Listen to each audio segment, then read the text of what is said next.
Rated R, this is a warning, you better avoid. Poets are paranoid, DJs destroy. Guess I came back.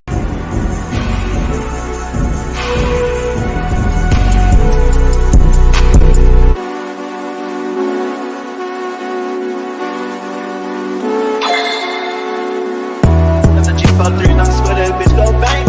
Every time your shit come out, she cutting it up. What you think? It's only one of me, you cannot touch my brain. You just can't. I'm with all my guys, these bitches ain't that not lame. Bang. I'm a high school dropout now, I'm breaking the bank. Only hit y'all one time, my love so lame. Gang. You got sticks in this bitch when you standing on my stank. We ain't in a double R truck, got a big ass tank. How you find yourself trying to come up off my thing? And I never do that shit to you cause it's lame. Yeah. Dude, just got locked up, man, free boy out of the chain. And I love that nigga that day, he'll catch me a break. Nigga bitch cheating on him, tell my bitch better not do that shit. I'ma lose my shit. My nigga got a stick, I ain't even gotta say he gon' do that shit. He gon' shoot that bitch. Big ass FM, but it's there, go through all that shit. Got a lot of shit. I've been through but it's like 10 times, I don't do all that shit. And it's crazy how a nigga came up cause I called it. Big Glock on my side, take precautions. Filling my cup up with mud cause I'm ballin'. It's so crazy how I made it, I caught it. Remember when I couldn't get up in college? I'ma still hear this hot meaning much got mine. Pray to my cup every night, I'm so righteous. Running from demons, I'm so tired of fighting. She must be off for something cause she wildin'. If my brother needed it, he know he got it. On the hood by speed and running about. Got the G53 and I swear that bitch go bang. Every time your shit come out, she cutting it off. What you think? It's only one of me, you cannot touch my brain. You just can't. I'm with all my guys, these bitches ain't been. What's up with it, everybody? It's your boy Mookie Jones for Rated R Sports Debates, ladies and gentlemen, boys and girls across the world. Right? Make sure y'all smash the like button, man. Rated R Isolation Wars, ladies and gentlemen, round 2. Salute to everybody that's in the chat, man. Salute Josh to DTG Mojo, man. Salute to everybody that's in the chat, man. We got some great competitors that's going against each other tonight, man. I want y'all to take a look at the card, ladies and gentlemen. We got our first events that competitors in the backstage right now. Crunch Time versus Nadi. We got Ken versus Big Ox. We got Lord Rand versus Young African. Then we got Mr. S. Man, he's going against King J, ladies and gentlemen, right? And we got some great competitors, man. This is round 2, ladies and gentlemen. We about one round away for getting to the finals, man. Whoever wins, get the big prize, ladies and gentlemen, boys and girls across the world. I want y'all to introduce the judges, right? Shout out to my guy Boo Boo, man. Boo Boo, what the business is, Boo? I can't hear you, Boo Boo. You on mute. You're on mute. Oh shit, I'm bugging. What's good with it, bro? Yeah. What you got on this, man? Man, I'm excited. You know what I'm saying? Had a pretty bad round 1, but now I'm back as a judge, so I'm chilling. I'm chilling. Hey, can you hear me? I'm good? You good now? You're good. All right, bad.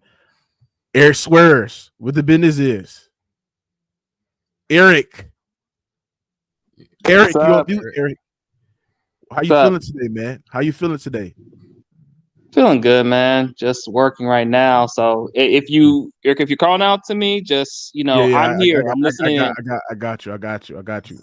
Eric is my other judge, and the other judge that's about to be here in, I believe, in 15 minutes is Tyree. He will be another judge as well. But ladies and gentlemen, what are we waiting for? Are y'all ready? Ladies and gentlemen? Are you ready for the first match up of the night? Introducing to the stage the guy that made the judge on my right wave the white flag. Crunch Time. Yo, what what's the business is, bro? Good, man. Hey, man, I'm just ready to compete. Bro. That's all it really come down to, bro. At the end of the day, you know what I'm saying? So glad to be here, bro. Yes, sir. Then we got the one and only Nadi, the guy that beat Herm last week. Nadi, how are you feeling, man? Feeling good, man. You feel me? Me and Crunch about to get into it, see what's happening. So I'm excited. Okay. We'll see what's happening. Well, listen, these are the rules. We have 3 topics. We have our opening monologue, which is 2 minutes, and each topic get 1 minute and 30 seconds per count around. So 2 minutes opening monologue and 1 minute and 30 seconds count around. We leave it up to the chat who's going to win these matchups, ladies and gentlemen, and then the judges. The judges have their vote as well, right? So the first topic, ladies and gentlemen, let me get these topics out, ladies and gentlemen. Go get it right quick. Let's see. Okay. Let's see. There we go. All right. The first topic for Nadia Crunch. Who's more important to their team in winning championships? Draymond Green or Dennis Rodman, ladies and gentlemen, right? Nadi says Draymond Green. Crunchtown says Dennis Rodman, ladies and gentlemen, right? I'm going to go with Nadi. Nadi, you have 2 minutes, ladies and gentlemen, right? Can you explain? Hold on. Can you explain why you think Draymond Green is more important to winning championships than Dennis Rodman? Your 2 minutes start right now. Yeah, I think it's pretty simple. I mean, Dennis Rodman always, even on its championship teams, was the 3rd best player on his team. Draymond Green was more pivotal to what the Warriors do than what Dennis Rodman was to what the Chicago Bulls do. As you can see, first of all, Chicago Bulls won without Dennis Rodman. Warriors have never won without Draymond Green. And a big reason for that is because he's the 2nd best player of the dynasty, not including Kevin Durant. So there's 2 parts of basketball. And when it comes to Warriors, people seem to just deflect the fact that we've had a top defense every year we've won a championship. And that is the reason of that is the biggest reason is Draymond Green. And he's being one of the best switchable defenders we've seen in our game. Allows a lot of mistakes to be covered up, which makes it look like they're just some crazy offensive juggernaut. But Draymond Green is out there covering a lot of shit that people don't see. So speaking of the championships in 2015, we had a top defense. In 2016, when we almost won the championship, but Steph was hurt and all that, we still had a top defense. Draymond Green was the 2nd best player on both those teams. 2017, even with KD, we still had a top defense. If we don't have a top defense and Draymond Green is not doing his job, we are not winning a championship. 2018 also had a top defense. If Draymond Green does not defend and do his part, we are not winning championships. And even in situations where Steph Curry lost his teammate in Klay Thompson and he was hurt, in 2021, we still had a top defense in the NBA. Even though we had a poor record, relating to what we usually have, people thought we were just a bad team overall, but that was not it. Draymond Green was still having all-time great defensive seasons, and people just negate that because of the time. Crunch time. Tell me why you think Dennis Rodman is more important than Draymond Green. If we're talking about in terms of impact and winning championships. Your 2 minutes start right now. Dennis Rodman is more important to the Chicago Bulls. First of all, the Bulls wouldn't have won any more championships if they didn't pick up Dennis Rodman. They lost against the Orlando Magic with Shaq and Penny, and that's because they were struggling as far as getting rebounds and playing defense on big men. They needed Dennis Rodman to come in. As soon as he comes in, they win against the Magic. Also, matter of fact, if you think about it, Dennis Rodman has never not won a championship with the Chicago Bulls when he's played, because every single time that he was there, they went straight to the finals, won a championship. Also, Dennis Rodman is more dominant at his role. He was more so dominant as far as averaging close to 15 rebounds consecutive multiple years. Draymond Green has never averaged double-digit rebounds. Therefore, he had to share the rebounding load on his team. Remember, Kevin Durant came in there and was averaging more rebounds and blocks than Draymond Green. Even before KD, Draymond Green, it was the Finals MVP because of his defense on LeBron James, not Draymond Green. So Iggy's defense actually is what shifted that series. Even post KD, the Warriors' defense got worse after Otto Porter Jr. and Gary Payton II left, even though Draymond was still there. What does that tell you about his impact? Also, Draymond Green is 44-70 as far as like he has a losing record without Stephen Curry. We've seen Dennis Rodman win on multiple teams, and the Chicago Bulls needed that because they used to beat the Chicago Bulls when Dennis Rodman was doing that. So his play style was actually more conducive to winning all around because he was more dominant. He was by far the best rebounder on his team. It was nothing close about that. Like I said, they won a championship every single time. They didn't lose in the playoffs or the finals like the Warriors have lost with Draymond Green in the finals before. Also, even Draymond Green at his best. If you look at Draymond Green's best game, the Warriors lost that game. So what does his impact really mean? We've seen guys step in and do Draymond's role like Looney and Wiggins, who had to step in and kind of pick up the slack where Draymond was, falling down and help the Warriors get over humps multiple times in the playoffs. So, it's just a lot of ways you can really look at it, man. But Dennis Rodman, man, I mean, like this is quoted in the documentary of The Last Dance. They said they literally needed Dennis Rodman to win. And they, you know what I'm saying? They lost. Time. Oh, I was about to cook right there. I'm gonna save that one. Oh, you was heating up, man. You was heating up. Naughty. You have 1 minute and 30 seconds to counter everything that Punch was throwing, man. Your 1 minute and 30 seconds start right now. See, I respect Crunch a lot, but, people's take on Draymond Green lets me know how much they watch the Warriors. And I am a Golden State Warriors fan, so I watch every game. So a lot of the stuff he just said was just not true. Like Iguodala in the finals, he did not receive those votes because he was the reason LeBron got slowed down. No, we sent extra defensive attention, sending 2 to 3 bodies on LeBron James, which casual voters who know nothing about basketball just pointed that it was Iguodala, knowing nothing about what's actually happening during the schemes, and using the argument that Dennis Rodman's record is better than Draymond Green's without Steph Curry's, and just not genuine because he was playing with Isaiah Thomas, Joe Dumars, and the Bad Boy Pistons when Draymond Green was playing with Alan Smijlak and Kai Bowman and some rookie Jordan Poole. That makes no sense. That's just an irrelevant point. And like you said Dennis Rodman's skill and rebounding was more conducive to winning, which is just a lie because every year we've won the championship, we had a top defense, and that is Draymond Green leading that top defense. So just debunked all those narratives right there. So when you look at it in the whole picture, Draymond Green is a better offensive player due to his playmaking, and he's a better defensive player because he's one of the greatest defenders we've ever seen. So therefore, he is more conducive to winning. Time. Crunch. You have 1 minute and 30 seconds to debunk all the nonsense Natty was spewing. Your 1 minute and 30 seconds start right now. So Natty was in his feelings about Andre Iguodala when the finals MVP, meaning the most valuable player in the finals. Andre Iguodala was the most valuable player in the finals because of his defense. Point blank, cut dry, end of story, no way around that. Also, you're talking about the record that Draymond Green has without Stephen Curry, about the team that he played with. But if you look at it, bro, he played with Andrew Wiggins, Jordan Poole, Stephen Curry, Jonathan Kuminga that season, and the only difference was Klay Thompson. You mean to tell me the difference that Klay Thompson is the difference between winning the championship and not making the playoffs?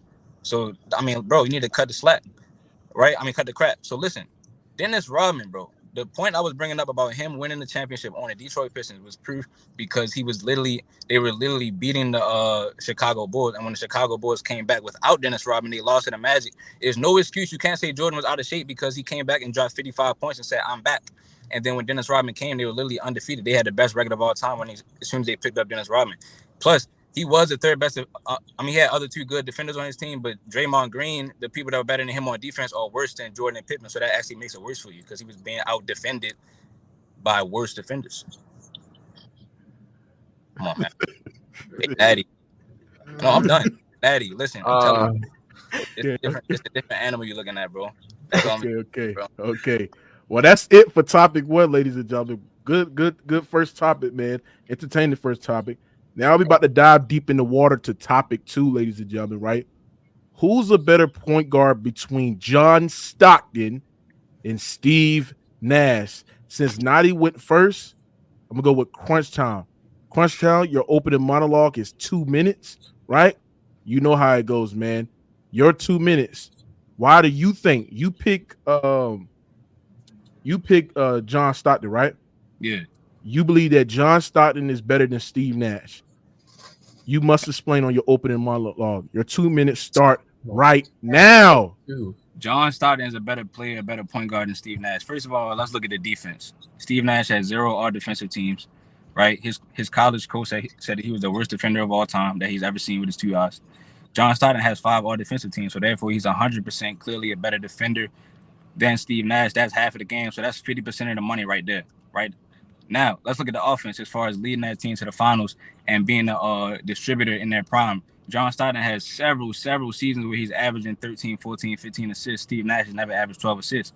So, and plus, John Stockton was doing that for longer, so you have to give him credit for his assist record because of his availability. Plus, he led his team to the finals. Well, he co-led his team to the finals twice. Nash has never been to the finals in the same conference, so you can't say that John Stockton, even though he played with Karl Malone, Nash had Amari Stoudemire for that stretch, and if you actually look at Amari Stoudemire's numbers, he was putting up Karl Malone type of numbers, and it's crazy because Steve Nash had a better offensive squad all around. He still never went to the finals. Nash is a better scorer, but it's only by 1 more point in their peak scoring. So therefore, like, if you look at the defense and the offense, bro, as far as being a leader, as far as being competitive and longevity, you have to give it to John Stockton, bro. There's really I don't see no other way around that. I love you too, Chad. Hey, you're muted, Moot. You're muted, Moot. Or we can't hear you. Oh, hold on. Y'all hear me? Yeah. Yeah, you got 45 seconds left. You got 35 seconds left. You still you know up? what I'm saying? So then, like I said, I brought up the Karl Malone, Amari Stoudemire point. After Amari Stoudemire left Steve Nash, his numbers actually went up. He was top 5 in the MVP voting, averaging 25 a game and almost 10 rebounds. So his numbers and production went up when he left Stockton. When he left Nash, but Malone's numbers actually went down when he left John Stockton. So who was actually making? Oh no! But y'all hear me? Yeah, we hear you. All right, that's your time. That's your time. I love you too, Chat. Yeah, Chat wildin'. Make sure y'all hit the like button as y'all coming in, Brian. Nadi, you believe that Steve Nash is better than John Stockton? Your 2-minute opening monologue starts right now. Steve Nash is a better player than John Stockton, and it's not really close. Comparing him leading a team to the finals next to one of the greatest scorers we've ever seen in Karl Malone, and comparing Steve Nash playing next to Amari Stoudemire and leading all-time great offenses is, again, nasty work. So when you think about their play styles as a player, Steve Nash is an all-time great playmaker and elite scorer. John Stockton just wasn't that. In the playoffs, he found himself folding a lot of times because the offense was super predictable and could be matched up against and schemed against super easily. Steve Nash, even without those resources, like the help that John Stockton had, would put up better numbers more efficiently, was almost a 50-40-90 guy for his whole career, 2-time NBA MVP. John Stockton is not in his stratosphere. I don't know what we're talking about here, but this is gross. You talked about how Amari Stoudemire's numbers went up when he left Nash, but Karl's went down. Numbers don't make you a better player, man. I think we all know this. Situations depend on what you put up as numbers. Jordan Poole could put up 30 next year. Does that mean he's better when he got off the Warriors? Does that mean Steph Curry held him back? No, that's not how it works. So using irrelevant points about numbers when leaving teams and Karl Malone is on the back end of his career, again, is irrelevant because we're talking about these players at their peaks, and throughout their career, Steve Nash was the better scorer, better playmaker. And just because you're a better defender doesn't make you a more better player, because a guard's defense is not more valuable than Steve Nash's all-time great offense of ability, which he led all-time great offenses season in, season out, and led the three-point revolution, is a big part of the three-point revolution with the Phoenix Suns that is very underrated, and he has a big part to do with that. So arguing that a second fiddle to one of the top scorers of NBA history is better than a 2-time MVP who revolutionized basketball. Again. Hi! God damn. Crunch, you heard Nadi said a lot, man. He said a lot. But it's time to counter all the punches them haymakers he was throwing at them opening monologue, man. Your 1 minute and 30 seconds start right now. See, it's funny that you said that John Stockton folded in the playoffs, but all I know is he went to the finals 100% more of the times that Steve Nash went to the NBA finals. So who was actually folding, coming up short more often? I think it was Steve Nash. You can't talk about. I never said Amari Stoudemire was a better player than Karl Malone. All I said was his production went up when he left Steve Nash, and his production was pretty much similar to Karl Malone when he was playing with Steve Nash. And plus, you can't. Yes, I know your situation will affect that, but he went to go play with a better scorer than Steve Nash. He went to go play with Melo, and his numbers still went up. So how do you explain that?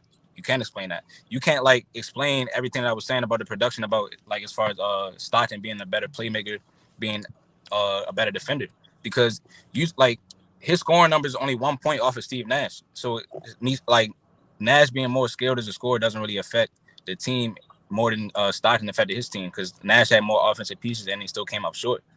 I mean, like I just don't like it looks good. It's just not better like Hooper than John Stockton, bro. Like he just didn't get as far.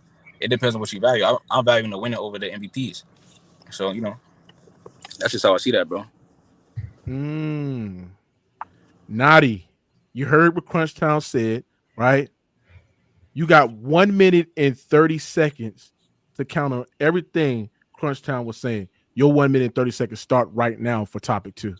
Again, man, Crunch is out here lying, man. So just because he went to the finals 2 times, and is that supposed to make him a better player than somebody who didn't have as much of a dominant force as Karl Malone in NBA history? And you compare him playing next to Amari Stoudemire like it's relatively close or something because of a point differential. That's not the case at all, man. We all watch basketball. It's not how basketball works. Karl Malone was a clear better scorer, better rebounder, overall better player than Amari Stoudemire. Steve Nash had Amari Stoudemire playing off of him, right? John Stockton was playing off of Karl Malone. That's the difference. You weren't worried about John Stockton. You were worried about Karl Malone. You weren't worried about Amari Stoudemire. You were worried about Steve Nash. That's a huge difference, and that's a big reason why they struggled also in the playoffs. And you're bringing up Steve Nash losing in the playoffs, but even when he lost, again, we watch basketball. We're not just spewing narratives. Steve Nash performed elite. John Stockton folded in a lot of situations because, like I said, his offense was predictable. It's the same shit over and over. And when you ask him to create, he's not that level of a creator like Steve Nash. Not only but creating for teammates, but creating for himself, which is why he was covered and people didn't really realize this because he was hiding behind Karl Malone his whole career. Simple. Hi. Woo! That was a good topic too, man. And for the last topic, ladies and gentlemen, out of the matchup, man, y'all got to make it look good, man. If y'all want to advance to the conference finals, man, y'all got to go all out for this topic 3, man. Whose impact was better at their peak, Bird or Magic Johnson, ladies and gentlemen, right? Naughty, you say it was Magic Johnson. You have 2 minutes to explain to the Rated R community why you're picking Magic Johnson at his peak, more impactful than Larry Bird. Your 2 minutes start right now. Yep. Magic Johnson is the better player overall and in their peak because he was more impactful to winning. And that started with leading all-time great offenses year in and year out. Not only when he came into his rookie year and still got his team to a championship, even with Kareem facing setbacks, and won that finals MVP. And not only playing one position, not 2 positions, not 3, but 4 to 5. But he did that year in and year out, even when Kareem was aging, which is what we haven't seen from a star ever. Like, I can't remember the last time where a rookie is put in a situation with an aging star and he ascends to become better than that star and leads all-time great offenses with him still in his prime, with him out of his prime, and with him gone. So overall, Magic Johnson was just the better playmaker, better offensive player. You could argue Larry Bird's defense, but again, defense is not such a needle mover when you're not one of these all-time great defensive players. So Larry Bird's defense can only cover so much for him in this situation because Magic Johnson is just the overall better player and led to more winning. And that doesn't mean just rings, but performance on the court. He performed better overall, and I feel like Magic Johnson gets really underrated in that situation because of that whole situation. So that's my argument. Time. That was a good opening monologue. Now, crunch time. You think that Larry Bird is more impactful than Magic Johnson at his peak? You have 2 minutes to explain to the radio community why you think it. Your 2 minutes start right now. Larry Bird is just a better basketball player. I think Magic Johnson is a better he's a better passer, more flashier passer, especially in transition. But I do believe Larry Bird is a better passer and playmaker in the half court. Then when you look at rebounding, Larry Bird is a better rebounder. See, because I'm gonna just deal with the factual information, right? He's a better rebounder. He averaged double-digit rebounds multiple times. He actually averaged a double for his career, and he's a better scorer than Magic Johnson. He's more effective from more spots on the court, from everywhere on the court as far as shooting the basketball. So the defense has to play differently on him, which is why he was able to win with less help. Magic Johnson played with Kareem Abdul-Jabbar. As soon as he stepped through the door, he was playing with the best player in the whole NBA. So how can you say Magic was more valuable to those championships?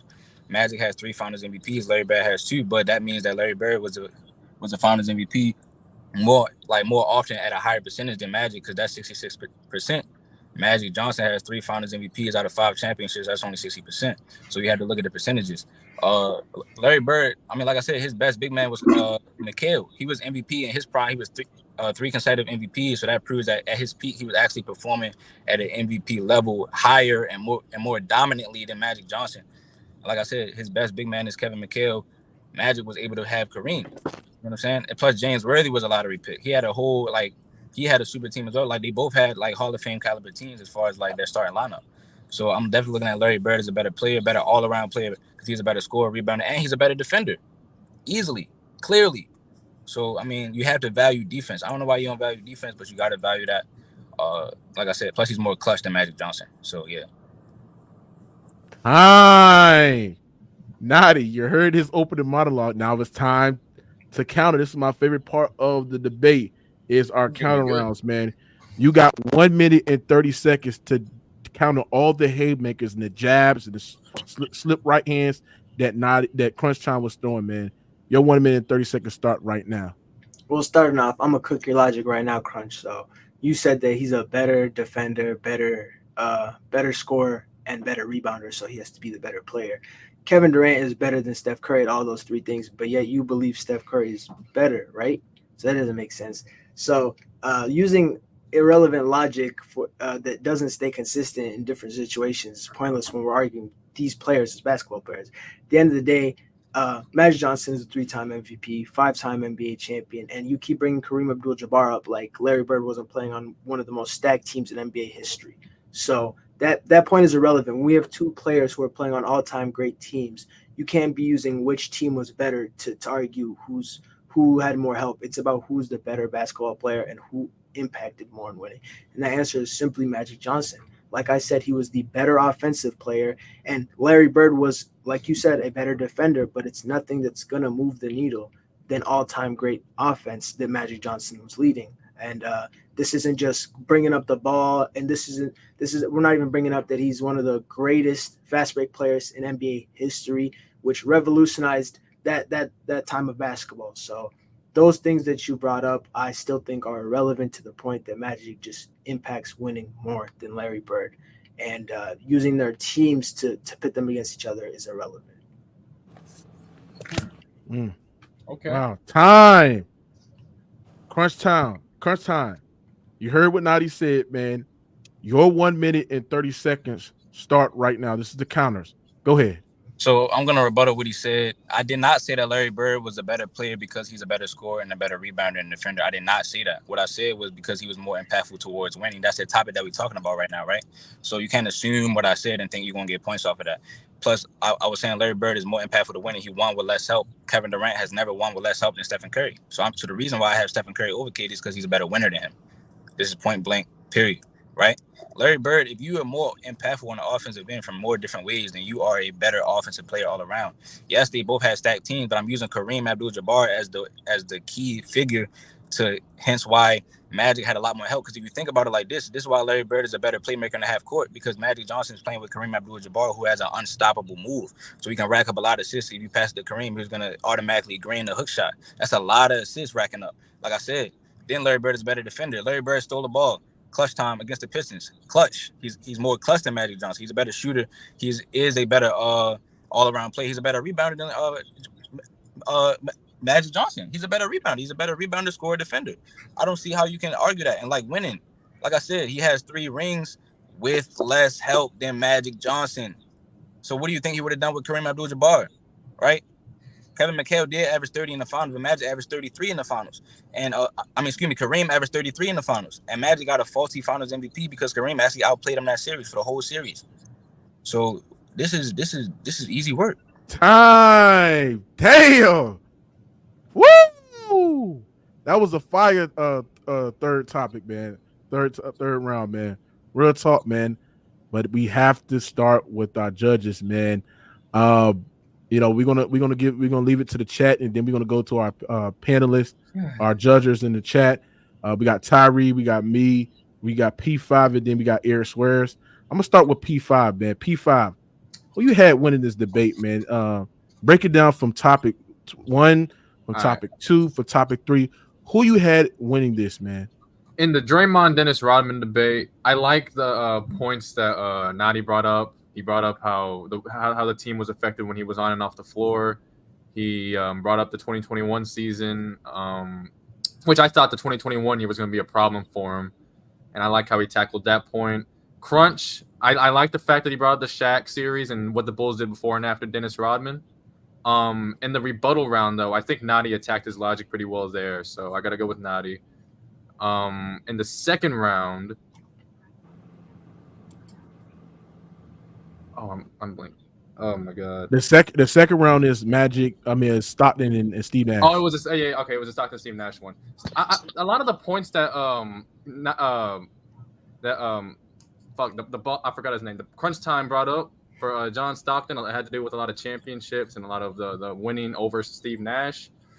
I feel like Nadi attacked that with the playoffs and how he made it twice and how he was a co-star.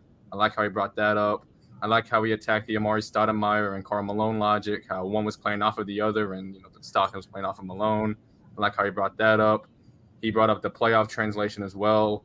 I'll have to go Nadi there. And even though I think Crunch won the Bird debate, I got to go with it. Nadi's got 2 out of 3, so. Wow. But it was good though. It was close. It was close, yeah. But... Hey, Tyree, did you hear the debate? No, I caught this one late. The only one I caught was the Larry Bird. All right, so I'm gonna sit this one out. Yeah. Eric Swears. Woo, man, that was a great debate. You guys kept throwing haymakers and counters and rebuttaling each other. The Rodman and Green one, my God, I don't know how you can not say that both weren't essential, but I would have to say Nadi made his case in point in regards to it because essentially Green is more essential. Not saying that Crunch Time didn't make valid points because the before and after speaks for itself on how the Bulls were the year Jordan came back for 20-plus games and then the following season picking up Rodman. Without Green getting into the Celtics' head 2 seasons ago, the Warriors might not have won that one. But other than that, though, I give Nadi. What's that? He didn't say that though. No, I'm mentioning that just because he mentioned how Green. How Green is just essential because that was the other thing Rodman did to opposing teams, best players, Karl Malone in those finals. Yes. The second one, I would have to go with Nash. I felt like Nash was probably what Stockton was the predecessor for, but Nadi made the best points in regards to how he was able to facilitate, how he was able to have a more broader ability to be able to not only score but assist and also rebound if needed. And the last one with Bird and Magic, I'll give it to Crunch.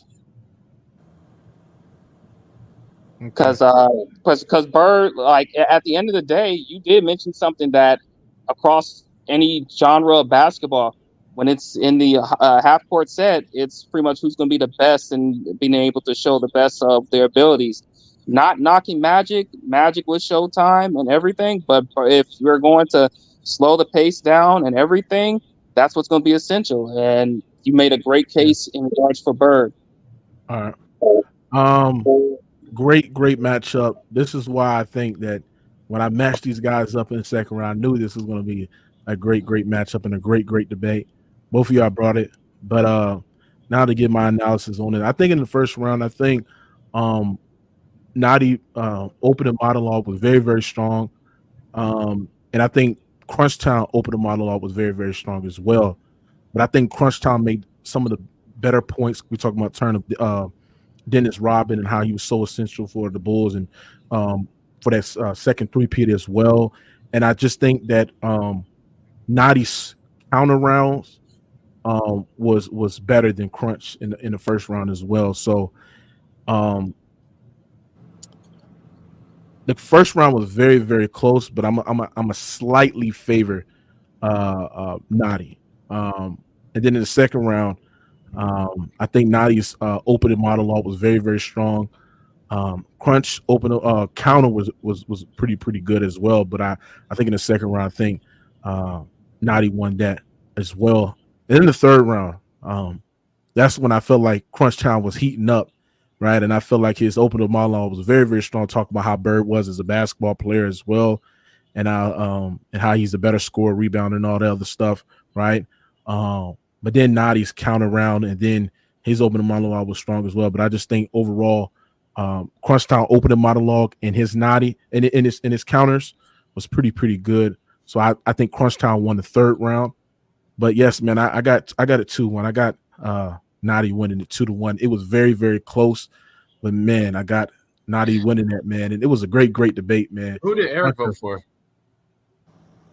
I think Eric. I think it was 2-1. I think everybody voted 2-1 here. No, but but like Eric, was it Nadi? Did he pick Nadi or Crunch? Because I didn't really hear who we voted for at the end. I took Crunch for the last topic. So you had Crunch. You had Crunch winning. No, if you mean who I had winning, I had Nadi. Oh, for sure. Respect.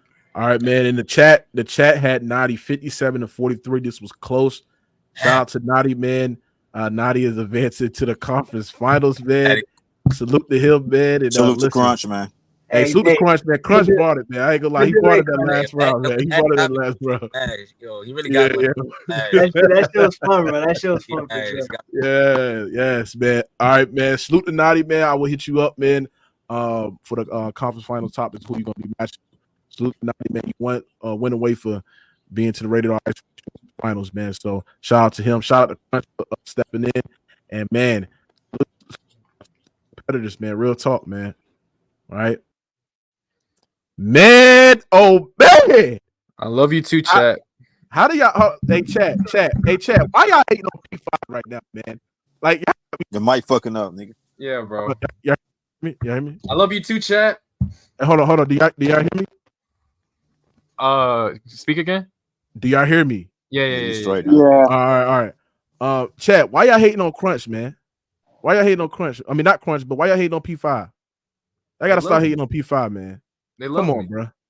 Yeah, I think they love you. Yeah, I mean, to be fair, well, Mookie, they ain't never seen no Mexican Asian before. Hey, it was really bad. Hold on, Ty. What you say? I'm not Mexican though. I said they ain't never seen a Mexican Asian before, so that's probably what confused shit. Oh my god, Mexican Asian is crazy. No, I think because like because I waved the white flag. The white flag.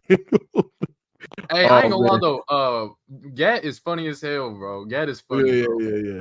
He said, why is P5 a judge for Crunch battle? I'm calling it rigged and boogie. No, it's not rigged. Come on. All right, bro. Man. Listen, we got one battle out the way, man. That was a good battle, but now comes the second battle, man. Ken is in the second round, man. A lot of people did not think Ken was going to be here, but he's in the second round and he's going against Big Ox. As y'all know, man, Big Ox did lose to Maz in the first round, but we had losers battle, right? Y'all hear me? Staticking. Y'all hear me again? Yeah. It's all right now. All right. So they had a losings battle, right? And Big Ox was able to beat Herm. And Big Ox is here. He's in the second round, ladies and gentlemen. So I'm gonna go ahead and bring the contestants in here. And first one to the stage. Y'all know him, man.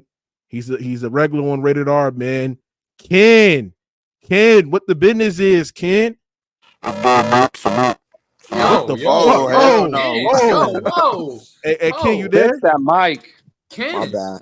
Boy, sound All like right, RoboCop. Like, Yeah, KD's you jump good. shot in the playoffs. Damn. Oh man, come on, kid. What the hell, bro? Come on, kid. Like Well, KD. we since Ken messing up, Ken's gonna be back, right? We got Big Ox in the building. God damn, that shit right in there. Damn, I what's said- going on, bro? Ox in heaven. Shit, Ox in heaven. Damn. Hey, Ox, you on mute, bro. You on mute, bro. This You on nigga mute. dead and on live. What the fuck? Ox, you was in heaven right now, bro. I see the Yeah, light, bro. I hear you, bro. What Yeah, the we fuck? hear See you. the light. I'm up on the beam right now. We lighting the beam up Light here. the beam. on some Oh shit. damn, nigga, you like the light, nigga. What the fuck? Damn, Come on, bro. man. All right, all right, Ken. I can't do nothing about the sunlight. Bro, you Yeah, trying to be yeah, light yeah. skinned that's too Cal- bad. Yo, Mook, Is you that can hear me California? or Is still that sound broken? California? Yeah, we hear you, Ken, man. I'm All right, in man. Seattle. I'm in Seattle right now. P5. It's Oh, for PC sure. week. It's PC weekend right now. I'm up on the rooftop. Okay, we got all the fellas downstairs. We got Low downstairs. Dub downstairs. Oh yeah, y'all Ron, met up. That's J-Rock. right. Yeah. Forgot Oh about yeah, that. salute to them, They all salute to them. downstairs. They watching right now. Oh, like salute to them, man. All right, Big Ox, man. You win round 2, man. We got Ken versus round 2. Ken, how you feeling right now? I'm ready, bro. I'm ready. Woo! Big Ox, how you feeling right now, man? I feel blessed. Literally. I'm up All here. right, man. You feel me? All right. I'm blessed. Y'all Yeah. y'all see it all around me. Yeah, for sure, man. But listen, man, we about to go get into these topics, man. Y'all know how it goes, man. 2-minute opening My man's monologue. in heaven right now. What's good with y'all, bro? Oh, you got What the is- mic here? He in heaven, bro. Big what is- Ox shit. Big Ox shit. Oh, they hyping the Yeah. ball. Hey, Mookie, tell him Death Row coming soon, Mook. Oh yeah, you know what it is, man. Hey, Hey, Mookie, you know when what you it gonna is? cut Hey. that mop off your head, bro? Say this ain't Instagram Live. Dub, have you seen your hair, Dub? Dub, have you seen your hair, bro? Dub need a hairline, Tell man. him we putting Gridiron out of business, Mookie. Oh yeah, you know what it is, man. You know what it I is, just man. caught the Holy Ghost. Oh man, You're all in heaven right now, for that's crazy. Oh man. We on the thing. They can't hit. Yeah, Hey they can't man, hit. hey look, man. You know, us got the team around, so you know he hyped up, he amped up, man. You ready? But man, we gotta go ahead and get into this, man. We got Ken versus Big Ox, man. The first topic, ladies and gentlemen, right? They're gonna be debating who's a better scorer between Kevin Durant and Kobe Bean Bryant. Ladies and gentlemen, you have 2 minutes to go, and then you have a count around. Ken says it's Kevin Durant, and then Big Ox said it's Kobe Bean Bryant. Ladies and gentlemen, Guess who's better? Yeah, Ken says Kevin Durant is better. Big Ox All said right, Kobe go. Bryant. Yeah. All right. Ken, are you ready, Ken? Yeah, Mook. Your 2 minutes start right now. All right, so we not debating Kobe is the better player. We obviously know Kobe is the better player. Kobe was the better defender and better playmaker. We debating who's the better scorer, and Kevin Durant is the better scorer. Oh, Kevin Durant is better at all 3 levels of the game. Mid-range, he shot a better percentage than Kobe. 3-pointer, he shot a better percentage than Kobe. And getting to the rim, he shot a better percentage than Kobe. And then if you want to say, oh, Kevin Durant, game never translate in the playoffs, well, we could go to the finals. Kevin Durant shot a better percentage from the field than Kobe in the finals, and he shot a better percentage from 3 in the finals. And when we go to, people will say Kobe is good at getting to the rim. Well, Kevin Durant shot a better field goal percentage getting to the rim than Kobe.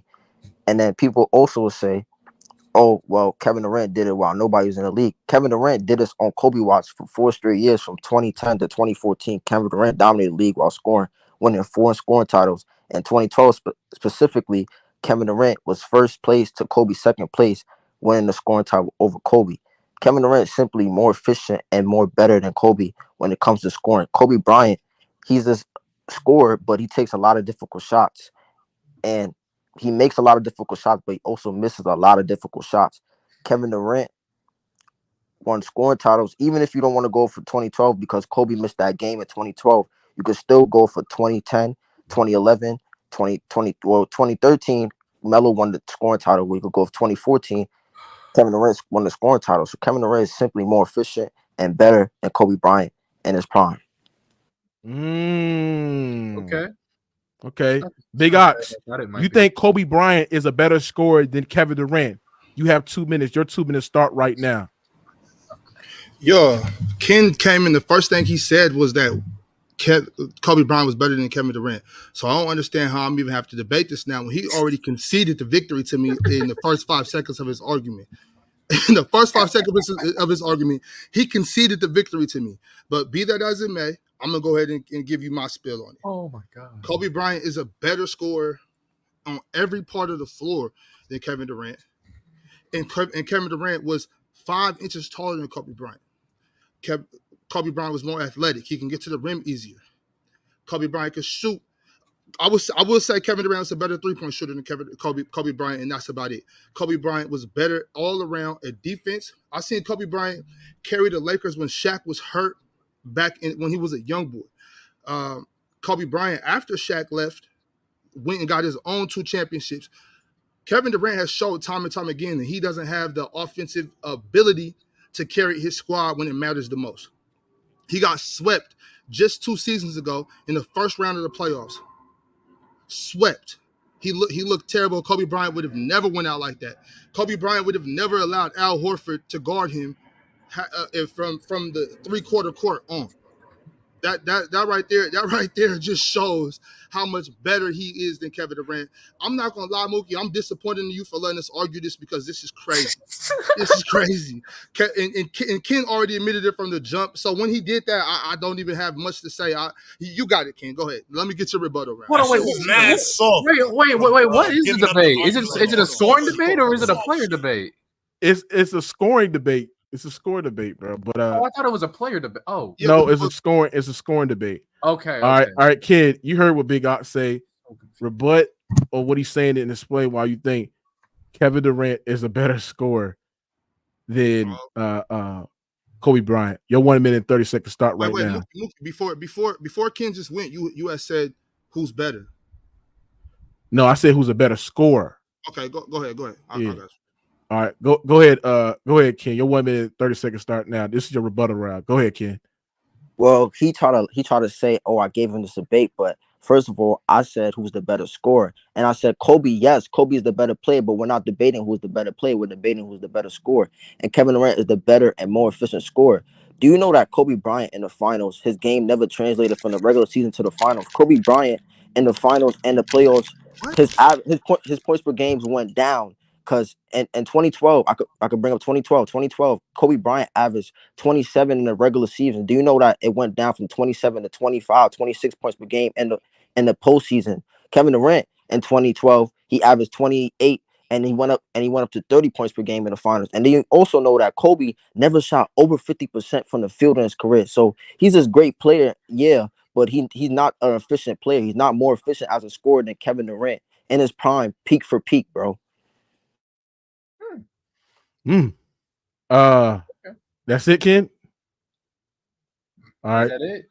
Yeah, that's it, bro. That's it. A Big Ox. Your 1 minute 30 seconds start right now. Hey Mookie, you might want to restart that. He couldn't hear you. You hear me? Yeah, I can hear you. Ox, you're muted. No, he's just muted. No, he hear me. He hear me. No, yeah. Ox was muted. He was talking. No, he's not muted. But man, go on mute, man. Yo, you can hear me, Mookie? Yeah, I can hear you. Okay. All right. Big Ox, man. Your 1 minute 30 seconds count around start right now. Go ahead. Counter what Ken was saying. Okay. So you relying on efficiency. Kobe Bryant may not have been as efficient as Kevin Durant. That might be true, but he still got to it. He carried his squad 2009, 2010 to those championships. Kevin Durant was not able to do that. Kobe Bryant had a better post game than Kevin Durant, so he could post up anybody on the block. He could get to the mid-range jump shot.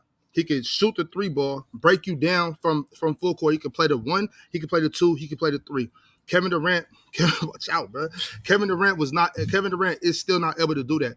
You can see the way the Celtics, once again, I'll bring up that sweep. You can see the way the Celtics made him go to things that made him uncomfortable. There was no spot on the floor that Kobe Bryant was ever uncomfortable in. You can't say the same for Kevin Durant. So, but with that being said, how could you be a better scorer and you're uncomfortable in certain situations. You can't get Kevin Durant can't get to any spot he wants to. That's the main thing about being a scorer, is getting to your spots. Kevin Durant doesn't have the ability to do that.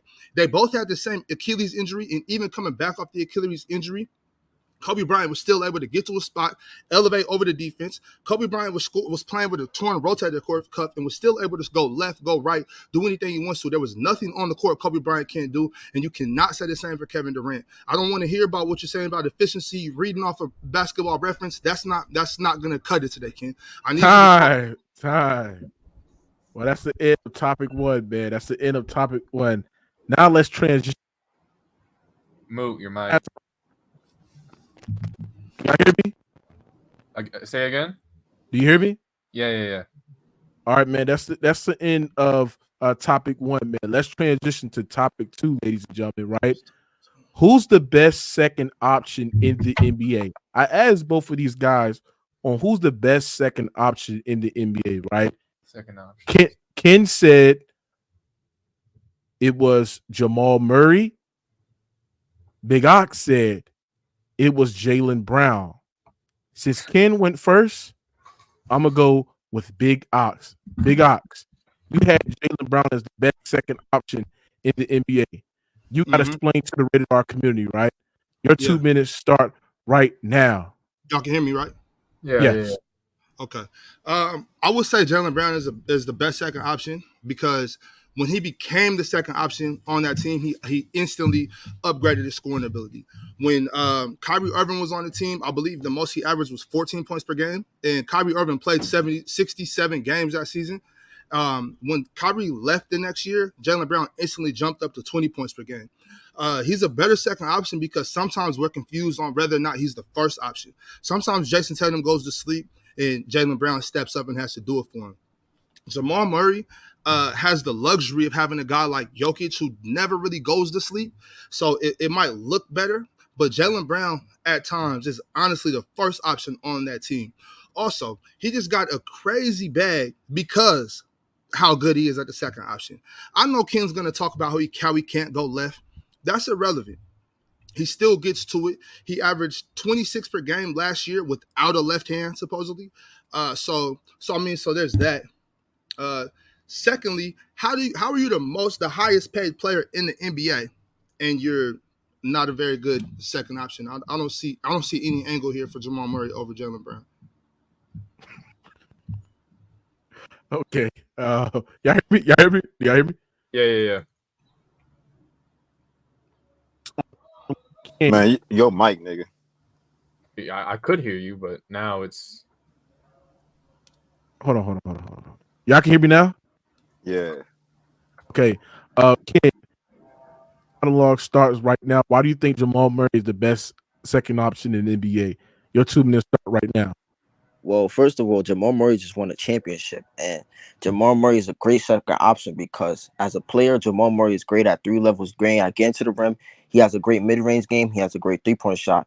And as a second option, he's better than Jaylen Brown. Well, he brought up that the left hand doesn't matter. Well, the left hand caused Jaylen Brown this playoff series that they just lost to Miami Heat, and Miami Heat went to the finals. And then last year in the finals against Golden State Warriors, that cost them because when Golden State shut down his right hand, he has a weak left hand, and when they forced him left, it led to turnovers, especially him and Jason Tatum. It led to turnovers, and it caused the Warriors to get in a transition, get easy buckets and 3-pointers, and that's what caused them to lose the finals because the transition, the buckets in transition cost them. Now let's get back to Jamal Murray. Jamal Murray as a second option, him and Jokic has a deadly pick and roll. When everything else fails, you can still go to the Jamal Murray and Jokic pick and roll. And teams has to choose whether or not to sag off from Jokic or sag off from Jamal Murray. And if you sag off from Jokic, if you sag off from Jamal Murray will make you pay. That's what we've seen. And he was consistent enough. And level of production was better than Jaylen Brown this postseason, especially in the finals, especially throughout the finals. And when Jamal Murray is not scoring, he still could play make. And he averaged 10 assists in the finals. And he might have been on great efficiency, but he would still give you other things like playmaking and running the offense when Jokic went to the bench. Jaylen Brown can't do that. Jaylen Brown can't run the offense when Jason Tatum goes to a bunch. He would turn the ball over. He doesn't have great handles. He can't go left. and he's not a clutch free throw shooter. Jamal Murray's a clutch free throw shooter. Jamal Murray can get to the rim better than him. Jamal Murray has a better mid range. Jamal Murray has a better 3-point shot. Jamal Murray has a better post game. Jamal Murray draws more attention. Jamal Murray's when he gets double I teamed. can't. Time out, nigga. You cooking, nigga. Stop Cooking, it. nigga. Time All out. right, time, kid. That's a strong opening monologue by Kid, man. Now, Ox, yo, I can't hear you, Mookie. Damn, Mookie. What the fuck? Nigga, get some iPhone headphones. Damn. Hey, Mookie. Y'all can hear me? Yeah, we can hear you, bro. Yeah, we hear you. Let's just we get need to you to rebuttal. We need you to rebuttal what Ken said. Hold on. Y'all hear me? Yeah. All right. That was a strong opening monologue by Ken. Now, Ox, we're gonna start your opening monologue. Your opening monologue, 1 minute 30 seconds starts right now. You got to counter what Ken was saying. Go ahead. You can't just say a whole bunch of shit and then expect us to think it's true. Jamal Murray has never sold any type of post game. That's not true, bro. Secondly, the Celtics did not lose the Eastern Conference final, the game against the Miami Heat because of Jaylen Brown's left hand. They lost it simply because Jason Tatum hurt his ankle.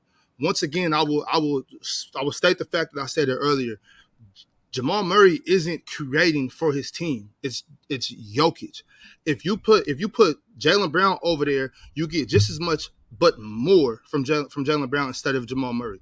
Jaylen Brown is a lockdown defender. Jamal Murray is a cone. Jaylen Brown's mid-range game is better than Jamal Murray's. Jaylen Brown gets to the rim better than Jamal Murray without a left hand. So how can you say any of those things? You can't just come up here and say shit and expect for us to believe like it's facts, but it's not a fact. Jamal Murray doesn't get to the rim better than Jaylen Brown. Jamal Murray does not post up better than Jaylen Brown. Jaylen Brown is a far superior defensive player. When we're talking about a second option, I need a guy that can play two ways. Jamal Murray cannot play two ways. I need a guy that's going to guard the best player on the other team. Jamal Murray cannot guard the best player on the other team. Jaylen Brown picks up the slack on the defensive end. You look at the Philly series. When James Harden started going off, Jaylen Brown went on James Harden and shut all that shit down. Jamal Murray could not do that. Jamal Murray he's never been able to shut down anybody. We've seen that with Donovan Mitchell. Jamal Murray is a guy that has to go bucket for bucket with you. If he can't score more than you, then he loses the matchup. We don't have that problem with Jaylen Brown. Come on. Hey. I have one more point, Nicky. Time. Great counter round by Ox. Now, Ken, you heard Big Ox counter round. Now it's time for you to counter, man. Your 1 minute and 30 seconds starts right now. Well, he lied because, first of all, he said that Jaylen Brown could get to the rim better. And that's not true because Jaylen Brown doesn't have a better handle. And part of getting to the rim, you have to have a better handle. And that's what Jamal Murray has. And then what else he said? Oh, he also said that Jaylen Brown wasn't the reason. Well, maybe he might not be the main reason, but he's part of the reason why the Celtics were down 3-0 and eventually lost in Game 7. Jaylen Brown in Game 7 didn't have a great Game 7, bro. So you bring up, oh yeah, Jaylen Brown wasn't the reason, but why didn't he have a good Game 7? And then also part of the reason why they was down 3-0, Jaylen Brown was having turnovers alongside Jason Tatum, alongside Marcus Smart. So he was one of the main playmakers on the Boston Celtics, and he was turning the ball over with that Boston Celtics as one of the main playmakers for the Boston Celtics. Jamal Murray, we seen him as a main playmaker for the Denver Nuggets. He averaged 10 assists in the finals, and he was giving you great production. He was giving you great production on offense, and even though he's not a great defender, you said that Jaylen Brown's a great defender. Where was the great defense against Max Strus beating him at the point of attack? Gabe Vincent was beating him at the point of attack. Jimmy Butler was beating him at the point of attack. So where's this great perimeter defense or great defense, that elite defense that you talked about with Jaylen Brown? I didn't see it. That's the reason why they was down 3-0, because Jaylen Brown, even though he wasn't scoring, he wasn't giving you playmaking, and he wasn't giving you defense, and he can't run an offense like Jamal Murray did in the finals. Time. Woo! Man. All right, ladies and gentlemen, we down to our last topic. Y'all can't let a nigga lie and call it fact. Boys and girls across the world, man. We're down to the last topic. And the last topic, ladies and gentlemen, who's better? Prime Paul George or prime Carmelo Anthony, man? Y'all hear me? Yeah, we hear you. Okay. Big Ox going to go with Carmelo Anthony, and Ken is going to go with Paul George. I'm going to go with Ken. Ken, you think that Paul George is better than Carmelo Anthony? Your opening monologue starts Wait, Mook. now. What exactly are we arguing? Who's better? Who's a better scorer? What exactly are we arguing? Who's just a better player? Who's a better player? Okay. Yeah. Cool. Yeah. So, Ken, your opening monologue starts right now. Well, peak for peak. Well, yeah. Paul George and Carmelo Anthony, they peaked around the same time in 2012, 2013 season when Carmelo Anthony was on the Knicks and Paul George was on the Pacers. Paul George is a better 3-level scorer than Carmelo Anthony. He's a better at getting to the rim. He's better his in-between game, his floater game, his mid-range game, his pull-up shooter in the mid-range, his pull-up shooter from 3. He's a better catch-and-shoot player in the mid-range from 3 than Carmelo Anthony. They're around the same percentage from the free throw, and they shoot around the same percentage from the field goal. But decision making, I give that to Paul George. Playmaking, I give that to Paul George. Defense, he clears Carmelo Anthony. He has way more all defensive team. And even if you don't want to say, even if you say, oh, all defensive team, that's an overrated stat. Paul George still averages more steals and around the same amount of rebounds as Carmelo Anthony. And going by the eye test, Paul George is the better POA defender. He's better at playing in the passing lanes. He's better at guarding on ball, off ball. He's better at help defense. And he's a decent rim protector for his size. Paul George take the primary matches regarding other teams' best player in his prime. So even when Paul George can't play make and score on offense, he's still going to give you elite defense in his prime on the Indiana Pacers. Do you know the Indiana Pacers had top 5, top 10 defense under Frank Vogel? The main reason why is because Paul George was the main anchors or main vocal point of those defenses. I'm finished. Yeah, I'm finished. Okay. Ox, your opening monologue starts right now. Explain to the people why you think Carmelo Anthony is better than Paul George. Your 2 minutes start right now. You can hear me? Yes, sir. Yeah. Okay. Well, Ken said that his peak was 2008. That's not true. Carmelo Anthony came in as a peak. Carmelo Anthony, from the minute he came into the NBA in 2003 all the way to 2017, didn't average less than 20 points per game. Paul George started his first 3 seasons very slow. We wouldn't know Paul George's name if Danny Granger didn't get hurt. That's first. Secondly, he says Paul George is such a better playmaker than Carmelo Anthony. Carmelo Anthony and Paul George averaged around the same amount of assists for their careers, especially in their prime. So I don't want to hear that shit. It's easy to say Carmelo Anthony wasn't a good passer just because he was such a prolific scorer. Carmelo Anthony was a better scorer from every single level on the court than Paul George. Once again, Ken, I say, don't come on here and lie and expect all of us to just say it's fact. That's not true. Carmelo Anthony was by far a better post-up player than Paul George. From beginning to end, he was better on the block. Mid-range, Carmelo Anthony opened up and you're at his mercy. He could pull up because he's 6'10". He could go to the rim because he was 240. He could do anything he wants to you at the free throw line.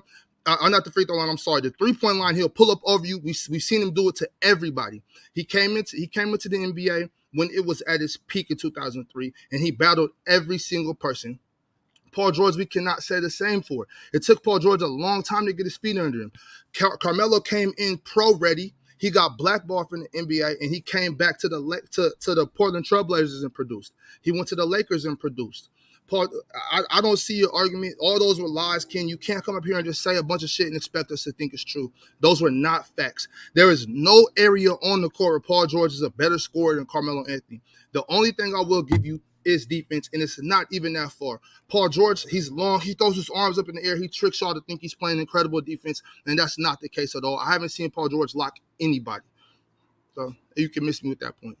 And peak for peak is Melo. The peak for peak is okay. Time. Ken, you got 1 minute and 30 seconds to counter everything Big Ox was spewing. Your 1 minute and 30 seconds start right now. Well, do you know that those Indiana Pacer teams face teams like the Miami Heat, the Boston Celtics, and for those Pacer teams, push those teams to game 7s and deep deep playoff, deep postseason runs. Like those Indiana Pacers teams went deep in the playoffs. The problem is Paul George was the only star on his team. Paul George's cast around him was the reason why Paul George couldn't get it done against those Miami, D Wade and LeBron and Bros teams, because Paul George didn't have a superstar alongside him like a D Wade and Bros. The way those teams matched up against Paul George was the main star. And yes, he had great role players around him, and the team was deep, but they weren't consistent enough to beat those Miami D Wade teams. You needed another star to go along Paul George. And then he talked about Carmelo peaked in 2003, but that's not true. Carmelo peaked as the man on the New York Knicks, and part of the reason why the New York Knicks couldn't go deep in the postseason or get it done because Carmelo Anthony's shot selection was poor.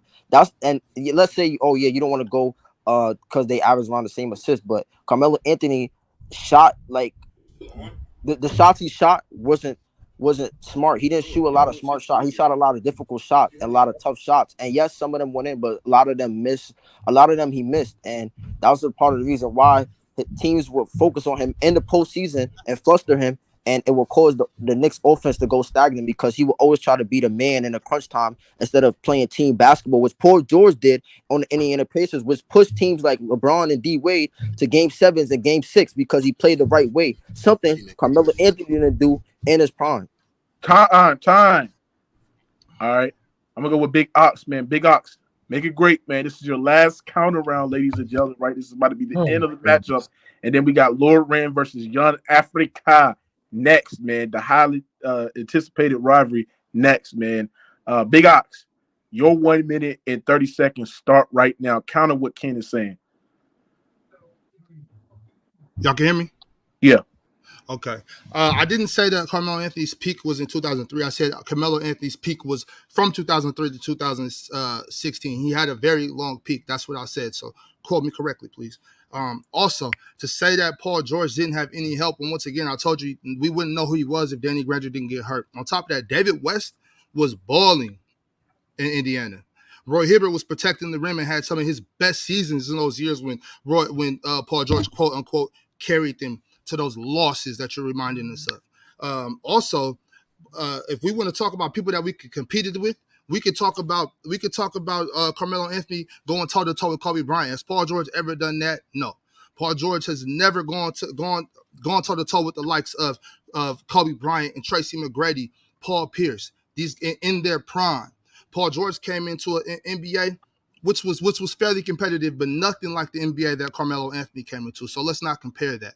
Also, I would go back to the New York days with Carmelo Anthony. Carmelo Anthony came to New York and gave them hope. He turned them up. Carmelo Anthony competed in the East just like Paul George in those times, and I will argue that he did far better. If it wasn't for you talk about Paul George's lack of help, Carmelo Anthony had lack of help when J.R. Smith folded in the playoffs. Who else did he have? Raymond Felton. They traded the whole team for Carmelo. Carmelo Anthony, Amari Stoudemire had a time. Man, great matchup, ladies and gentlemen. We got through 3 topics, ladies and gentlemen, boys and girls across the world from the Rated R community. Right now, we got to ask the community who won this matchup. Who is going to the conference finals, ladies and gentlemen? Right. But I'm gonna start with y'all. Don't let people lie to you no more, man. Hold on. I'm gonna start with Tyree. Tyree, who you had winning this debate, man? Oh, man. Topic by topic, man. Come on. Stop letting people lie to you, man. I got it 2-1 Ken. I believe he made the better points, especially the Kobe Bryant point. I believe Ox wasn't too sure what the argument was about, so he lost that one. It wasn't even close. The Jaylen Brown and Jamal Murray. With Ox didn't make a lot of points with Jaylen Brown of how he stepped up and helped Tatum when Tatum needed help. Even in the Philly series, he ain't never brought it up when they played Philly, I believe, this year. Jaylen Brown was stepping up playing. Jamal Murray, he got recency bias with him right now, so he won the championship. So Ken was going to make great points on top of that. Ox had to go deeper in his bag with Jaylen Brown. I didn't think you brought up too many good points with Jaylen Brown. Were you not listening? I brought up the Philly series. Hold on, Ox. You can't cut off the judges. If you did my bad. You should have elaborated a lot more. Y'all heard me, bad. Hold on, don't get emotional, man. Hold on, but I'm gonna give you some credit. The third round, Ken was tripping. Ken was bringing up peaks that Paul George wasn't even in. Y'all both, that argument was terrible by both of you guys, but I think you made a little bit better points than Ken did. But I'm gonna give this round 2-1 to Ken. Yeah, I'm gonna get my thoughts on the matchup. I think Ken won the first round between the Kobe and KD one. I feel like Ken made some good points of or some points of why KD was a better scorer than Kobe Bryant. I gotta agree with Tyree. I felt like Ox was too unsure what was the topic was, and by default, when we talking about Ken counter round in his opening monologue, I think Ken won the first round. In the second round, I'm gonna go with Ken because I feel like Ken opening monologue and he explained why Jamal Murray was better more. And like I said, he not only that he explained why Jamal Murray was better, but he attacked the flaws of what Jaylen Brown had. I feel like Ox did that in more the counter round, talk about the flaws and the inconsistencies about Jamal Murray's game. That if you watch him and you just break him down, you would see those. Then I think Ox would have won that second round as well. But I think the second round was a good one for Ken. In the third round, Ken took a big downhill. Man. The man was lying. yeah, and the man was making up points where I was like, "What?" But I just think that Ox opened a monologue and explaining why Carmelo Anthony is better. Talk about Melo's post game as well. Talk about Melo's degree of difficulty in the competition that he went to as well. I'm gonna give that to Ox. So I have it 2-1, Ken.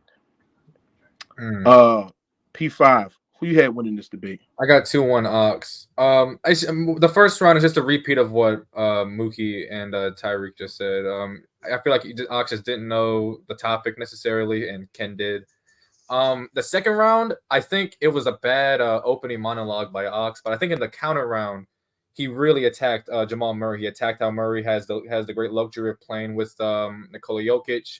He pointed out a lot of the cap that was being said about Jamal Murray's game. That was something that I really was hoping Ox would do, because that, I think, and he also did this in the third round. I think the Ox pointing out the lies that Ken was saying about Paul George and Jamal Murray's game. In the second round, I think that put Ox over the top for me. Some of what Ken was saying was untrue, and Ox pointed that out. So I think, and he also pointed out the Nikola Jokic thing and how they actually play together instead of just saying 10 assists in the finals. So I got to give it to Ox there in the second round. And in the third round, I don't know what Ken was talking about. Again, it was just more lies about Paul George's game offensively, and saying that he was better than Carmelo and a lot of things. All Ox really needed to do was just point out those lies, and he did. So I got to give the third round to Ox. Okay, so right now on the judges, is 2-1. Me and Tyree had Ken, and then Ox, and then P5 had Ox. Air swears. Who you had winning this debate, man? 2-1 Ox. Ken made some valid points for being for the Durant and Kobe topic. Pretty much let it be known that he's a higher proficient scorer. He has a better shot selection. The second topic regarding Brown and Murray, Ox brought up valid points regarding Brown. He made a case in how when Tatum is not having a good game, he picks up the pieces and picks up the slack, and how Murray pretty much has the luxury that Ox point out, playing with Joker. Give me a second because I'm walking around right now. Woo! At work right now. My bad. Third topic. Give me a second. Oh, the Melo Paul George. Yeah, Ken was lying regarding a lot of stuff that Paul George did. He's a great all-around player, and with Indy, he did have some form of defense. But yeah, Hibbert and West has a case to speak in regard to that, because that was something that Ox brought out, as in what was the defensive anchors on that Pacers team during their playoff runs and matchups against the Celtics and the Heat. Okay. Well, since the panel, the judges is strictly tied 2-2. The chat had Ox winning 63% and 37%. Ken, since this is a clear, since this is a tie on the judges, that means Ox advanced to the conference finals. Shout out to Ox. He won. Congrats, man. The matchup. Congrats to you. Congrats to Ken, because I feel like Ken came well prepared. Shout out to Ken. But Ox going to the conference final. Ox, do you got some words? You on mute. You can hear me now? Yeah. All right, shit. All right, that was great, Ken. Good job. But I appreciate everybody for pulling up. Appreciate you for having me move. I do feel like I won that second round. To y'all who said I didn't win the second round, you know what I'm saying? I do feel like Ken wasn't really telling the truth. But, that's here nor there. I just want y'all to know, y'all got to stop letting people lie to y'all about basketball. Beware of false prophets. Can I say one thing? Hold on, J-Rod. That's all I got to say, yeah. All right, man. Salute Ox, man. Y'all. Salute Ox, man. Shout out Ox. Ox, I hit you up for your matchup and your topics in the conference finals as well. I want to say something, bro. And I think today was just a pure robbery. I think it was a robbery. It's no way Ox won this debate. Not no 62-30. Hell yeah, not no 60. Okay, not that much. Not no 67 to 33% in the chat. I think it was a lot of biasness towards Ken. I think a lot of people in the chat don't like Ken, and I think a lot of people. There's a lot of biasness to Ox. To be honest. Yeah. I do not think that Ox won this debate. I think Ox the first two topics was not getting smoked. And Ken was making up. He won the first two topics, bro. He was made better points. Yeah. His counter round was better, but like I said, it was very, very. It was. I don't even think it was. I think Ken won the first two rounds clearly. But it is what it is, though. And I think the last round, Ken lost it. I think if Ken wouldn't lie as much in the third round,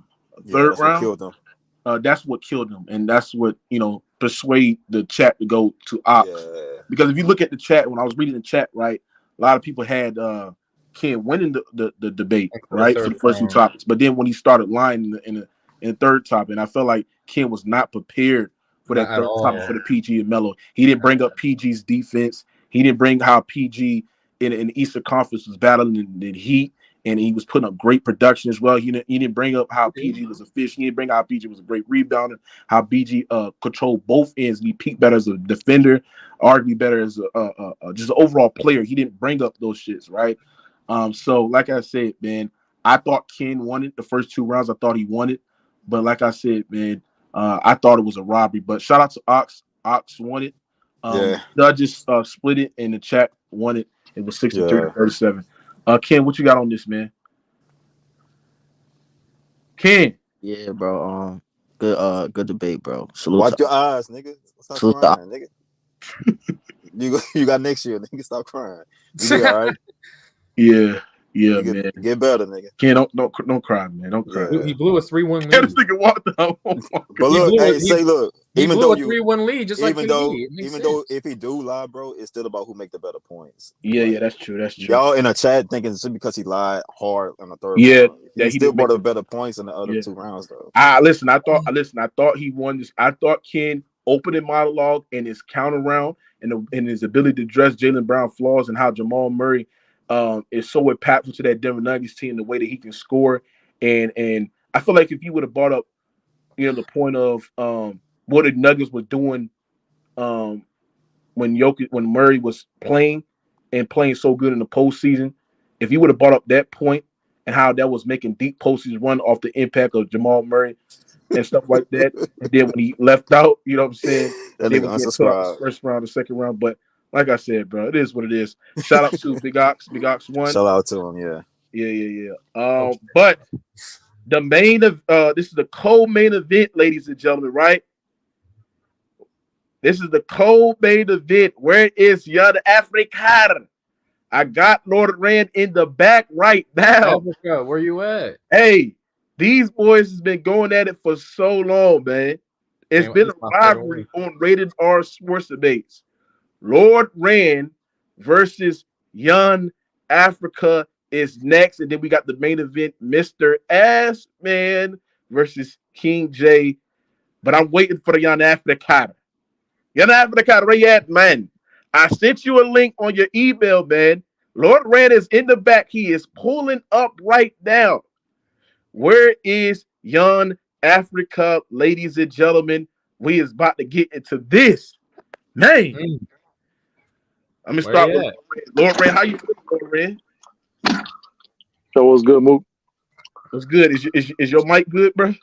I don't know. Can you guys hear me? Yeah. What you got on these? What do you got on these debates, man? What's your thoughts on these debates, man? And what you thought how the judging should went these debates that you've been listening to? I think they're pretty good. People for the most part were bringing up good points. To me, I think the round should have been a little bit longer.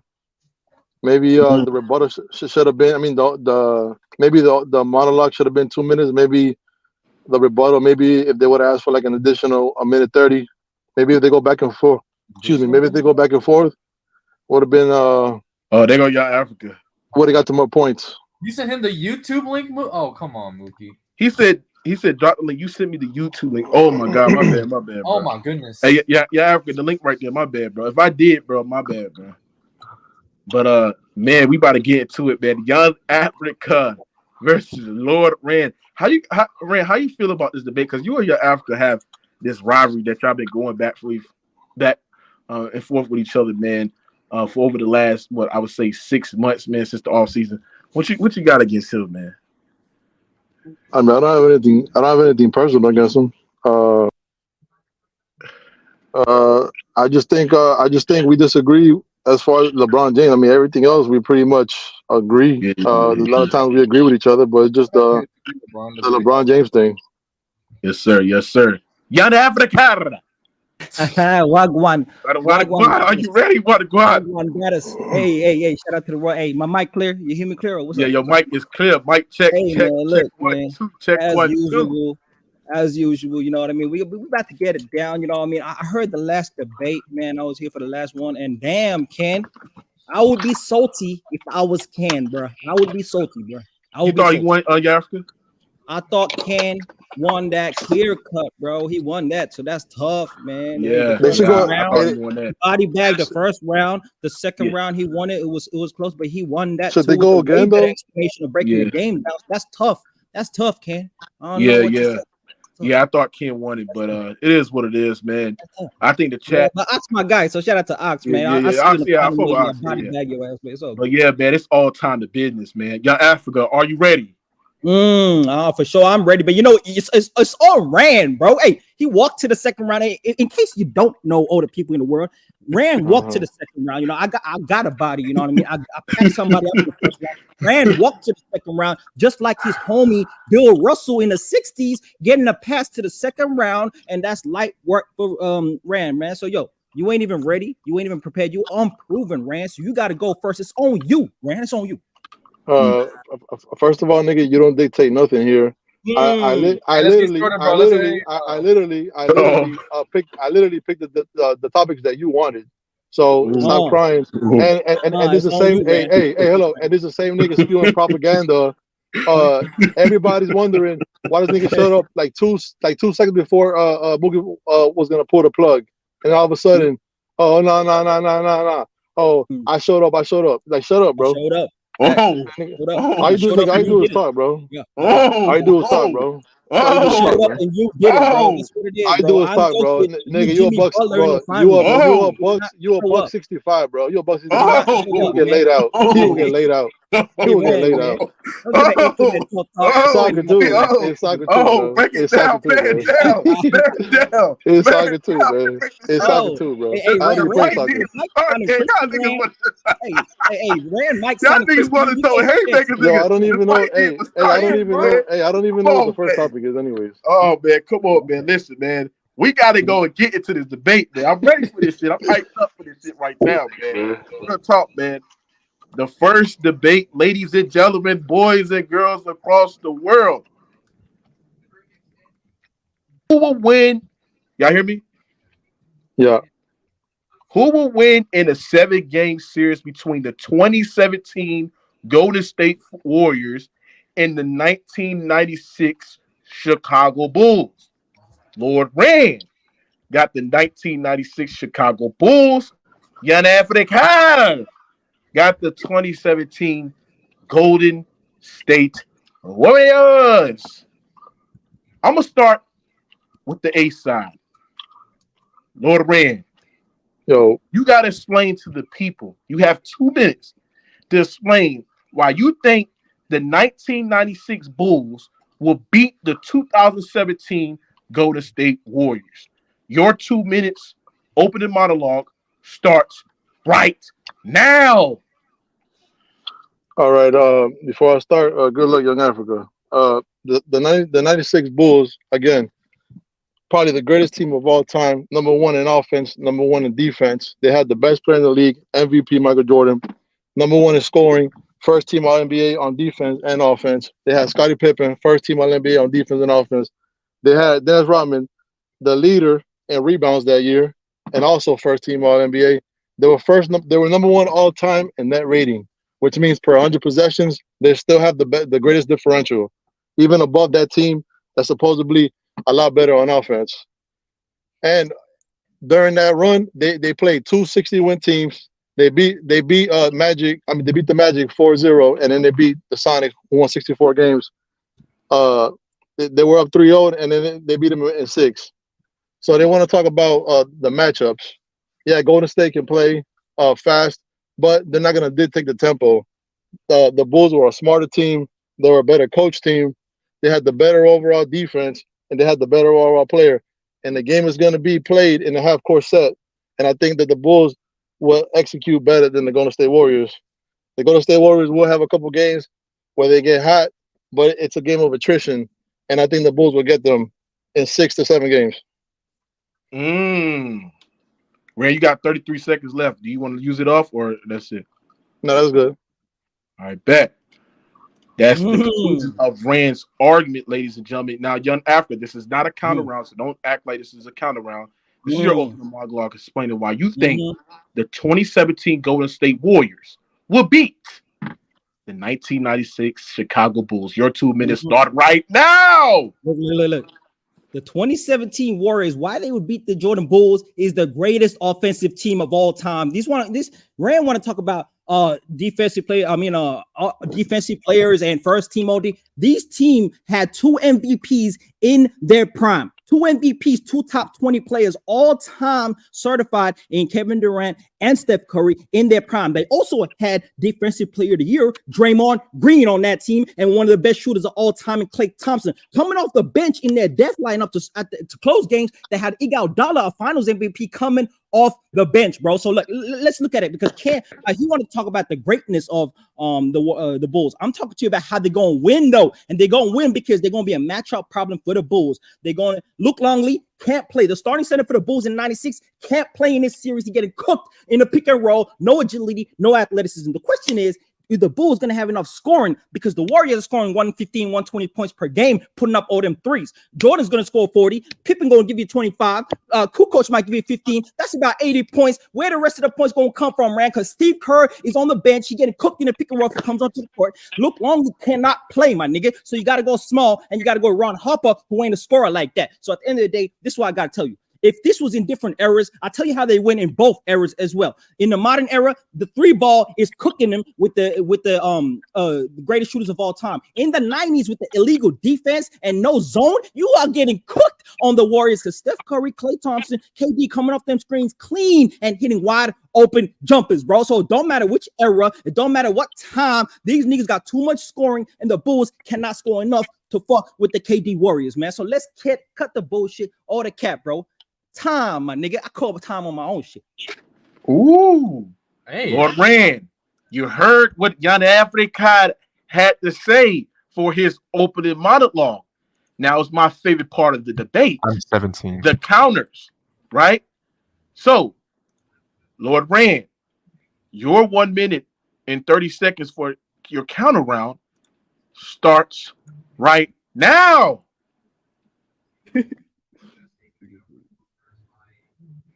Go ahead, Lord Rand. Lord Rand. Oh, can you hear me? My bad. I was on mute. Yeah, you know what's funny? He brings up Luke Longley, but he forgets to mention that Zaza Pachulia was also on that roster. So he'll be able to play though, right? And you act like if the Bulls didn't have a death lineup or a small ball team when they could insert Tony Kukoc in the game, right? And you want to talk about the zone defense this, the zone defense that. There was multiple occasions where teams would complain to the league, even Phil Jackson, even Jordan on there, that they were playing zone. So I used to see that shit. And Young Africa, let me ask you a question. What do the Bulls have to do to get into the offense? They literally have to make one pass to the pinch post and they triangle. The automatics is already on point. And what's the weakness? It's the middle of the court. Everybody knows Golden State is weak in the middle. And the corners, which were the Bulls, were the best three-point shooting team from the corners, is 22 feet, just like it is now. So they'll have no problem. And you think that they're gonna play exactly like the Cavs, bro? That they're gonna run and gun well with the Warriors? They won't. They'll slow the tempo down. They will make Golden State play in the half court. They will make them turn the ball over. And also they're just as good on the fast break. They got the two best players in the open court on the same team. If the game is gonna be close, I don't think the Bulls wipe them out because again, Golden State is a great team, but it's all about execution. And who has the best player in the series? That's Jordan. Who got the better overall defenders? Who got the better coaching? That's the Bulls. All day, all night. Time. Young Africa, you heard what Lord Rand said for his counter. Now it's time for you to slip punches and dodge punches as well. Your 1 minute and 30 seconds starts right now. Look. For the Bulls to beat the Warriors, they need to chuck up a lot more threes than they did. Let's understand this. In 95-96, the Bulls averaged 16 threes per game, right? The Warriors averaged 31 and hit 38% of their threes as a squad. Golden State are going to be amazing on the fast break. They will be better in their ability to come up with misses, create three-point opportunities in the fast break with Curry, Thompson, Durant at nearly 7 foot tall. He can shoot over any defender. Scottie Pippen can't contest his shot. Their fast break will be their best advantage, and their off-ball movement creating space against the Bulls defense. That's going to be pressure. The off-ball movement is going to be key when you're pressing, Rand. And so let's understand this. The league average from three at the time, 95-96 was 33%. You know what happened in 95-96? They moved the three in by a couple of threes. The WNBA three-point shot. So if the Curry is shooting from WNBA range in the 90s, the nigga shooting 55% from three, Rand. So this is a strategy for the Warriors. Look, let MJ cook. We play zone. We make everybody else beat us, bro. And if it's in the 90s era, we hard double MJ on the catch in the half court, and we make everybody else beat us. At the end of the day, the rest of the Bulls don't have enough scoring to beat the Warriors. And Zaza was not closing games for the Warriors, just like Luke Longley was not. So at the end of the day, we're playing small ball for most of the game. We have to, just like Steve Kerr changed up in the middle of the finals. We're doing that against the Bulls, and we're cooking y'all. Luke Longley can't be that. And your rim protection might be exposed. Your 7-footer on the court being Kevin Durant is going to be cooking, and we're going to end up winning the series. So at the end of the day, remember this. Young Dirk in 97 beat Jordan. Don't act like time. You on mute. Time. When I say time, nigga, time, motherfucker. Damn. God damn, nigga. Time. All this fire crackling in the background, my nigga. Shit. Time. Young Africa, time, bro. Respect the show, bro. Time. Hey, all right. Listen, man. We heard. This is the conclusion. This is the end of topic 1. Now it's time. There's only rebuttal. All right. No. You already had your rebuttal. That's over. You had your rebuttal. So, Yes, we got to start with topic 2, ladies and gentlemen, right? Make sure y'all smash the like button if you are enjoying this debate. Real talk. Topic 2, man. Who's more dominant, Wilt or Shaq? Lord Ren has Wilt. Yan Africa has Shaq. Since Lord Ren went first in the first round, Yan Africa, your opening monologue, your 2 minutes starts now. You got to explain why you think Shaq is more dominant than Wilt. Your 2 minutes start right now. Yeah.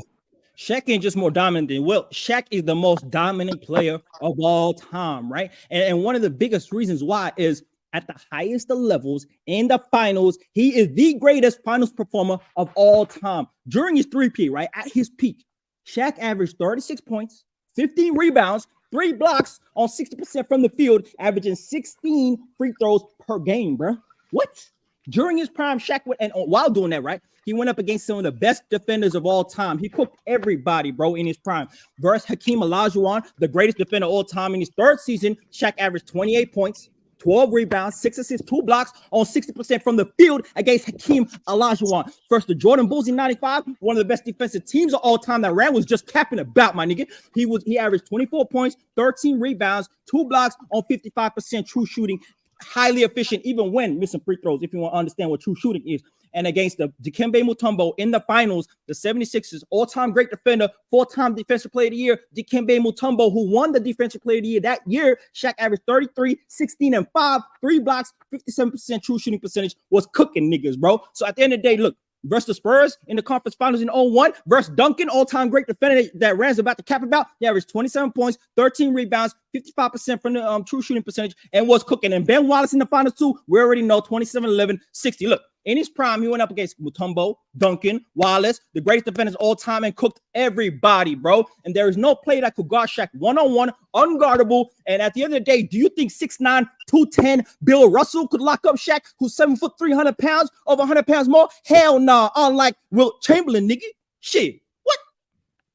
Light work, my nigga. So at the end of the day, bro, look, Shaq is way more dominant, was cooking everybody in his prime, was able to do that. And while he did that, the league added a zone defense to restrict the dominance of Shaq at his peak. Only 1 of 4 players. I could keep going, but yo, go ahead, man. Go ahead. Lord Rand.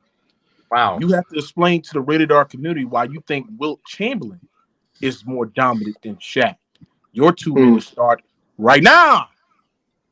I mean, it's interesting that somebody brings up the fact that they changed a certain rule for Shaquille O'Neal, but for the player that I'm going to defend, they literally had to change the dimensions of the court just to stop it from dominating.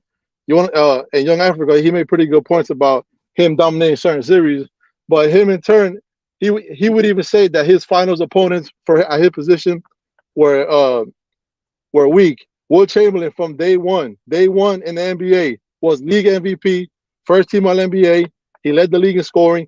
And how many times? And this is about dominant. That was a better player, but who's a more dominant player? Now, how many times did Shaquille O'Neal lead the league in rebounding compared to Wilt Chamberlain? How many times did he do it? He didn't do it. Wilt Chamberlain, out of 13 seasons, he led the league in rebounding 11 times. He has the NBA record for most consecutive scoring titles with 7. You want to talk about dominance? You know that Wilt Chamberlain has more 40-point games and 20-point rebounds than the history of the league combined. And niggas want to talk about Shaq is so dominant. He has 4 for his career. You know some soft-ass player that people talk about today that he had no heart. Anthony Davis has just as many as Shaq did. And you want to talk about the dominance that he had. If he was so dominant, then how come he only averaged 22 points a game while he was guarded by Tim Duncan for his whole career? And both of them were elite at the beginning, and then towards the end, they both became mediocre role players. And also, Will was better at that. And Wilt Chamberlain was a part of the 2 greatest teams at the time of all time. If that's not dominant, I don't know what is, bro. 60-13, and then 69-12. The 2 of the greatest teams of all time, and he was on them. A league best, 33 straight games. He's the most dominant player to ever play, bro.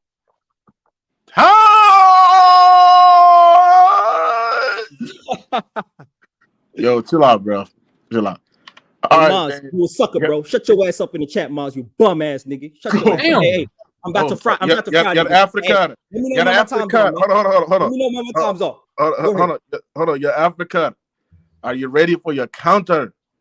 Your 1 minute and 30 seconds starts right now. Counter what Rand's saying. Mookie making sound effects for his homeboy, but it ain't gonna save him, my nigga. Look, Wilt Chamberlain was dominant for his time, right? But we need to put in context the numbers that Rand just talked about, right? Look at the reason why Wilt had crazy numbers. The pace was super high in the 60s. Hey, you know what he peaked at in a season? 130 possessions per game. That's literally 30 more possessions per game than Shaq ever had, my nigga. And you're talking about when he averaged 50 points. That's 30 more possessions. And Shaq played in the slowest pace era all time in his peak in the early 2000s. If you adjust Wilt's scoring for pace per possession, per 100 possessions, and adjust his pace to this era, you know his 50-point season averages out to be 37 points per game in this era. What? Adjusted for pace, and his career average of 30 points per game, if adjusted for pace, becomes 23 points per game because they were just running up and down the court because niggas were not playing defense because there was a bunch of white boys, Rand. So look at his career averages, bro. 30 and 20, right? Is Wilt's career averages. In the playoffs, it drops to 20 and 20, and then in the finals, it drops to 18 and 20, my nigga. And so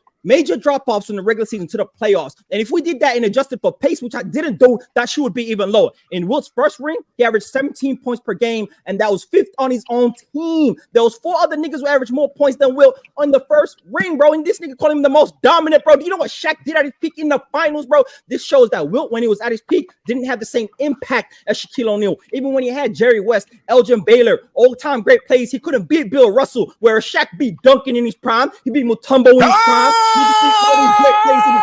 Nigga. That dumb shit, bro.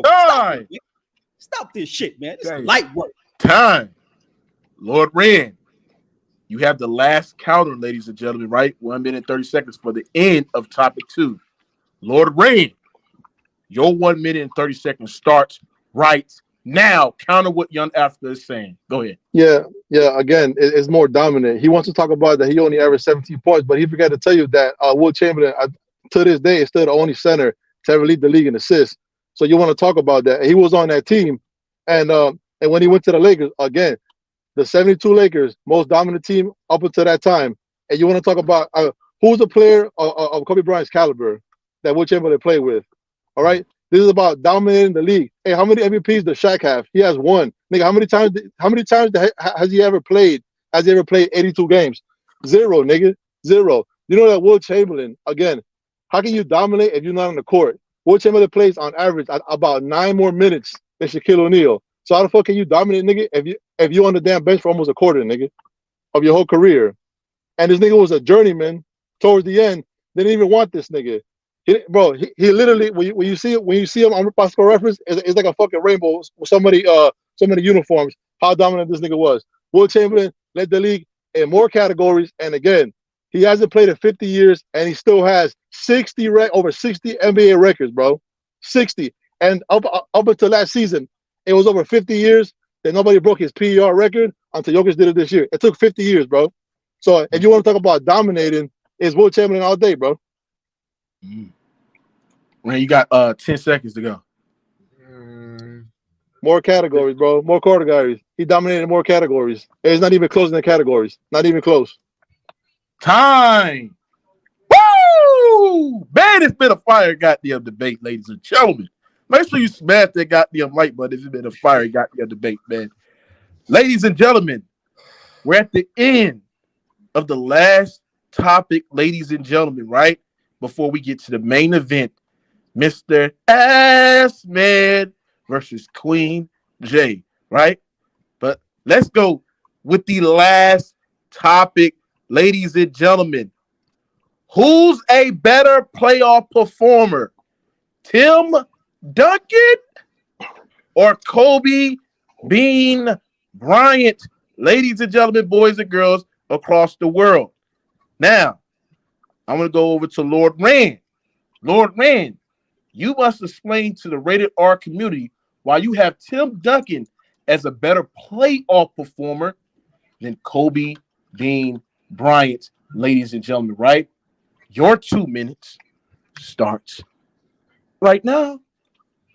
The reason why Tim Duncan is a better playoff performer than Kobe Bryant is because from day one, Tim Duncan entering his first playoff game, he was already a first team All NBA, second team All Defense. So he was a two-way great. His first game in the playoffs, 32 points, 10 rebounds. You want to talk about the only player ever to win 3 championships in 3 different decades. He's the stalwart. He's the cornerstone of his franchise. And everybody always talks about the system. Nigga, can anybody tell me what system they ran and how many championships did Greg Popovich have before he had Tim Duncan? Because I know Phil Jackson had 6 before he went to LA. Now Duncan was a more consistent player on both sides of the court, a better leader.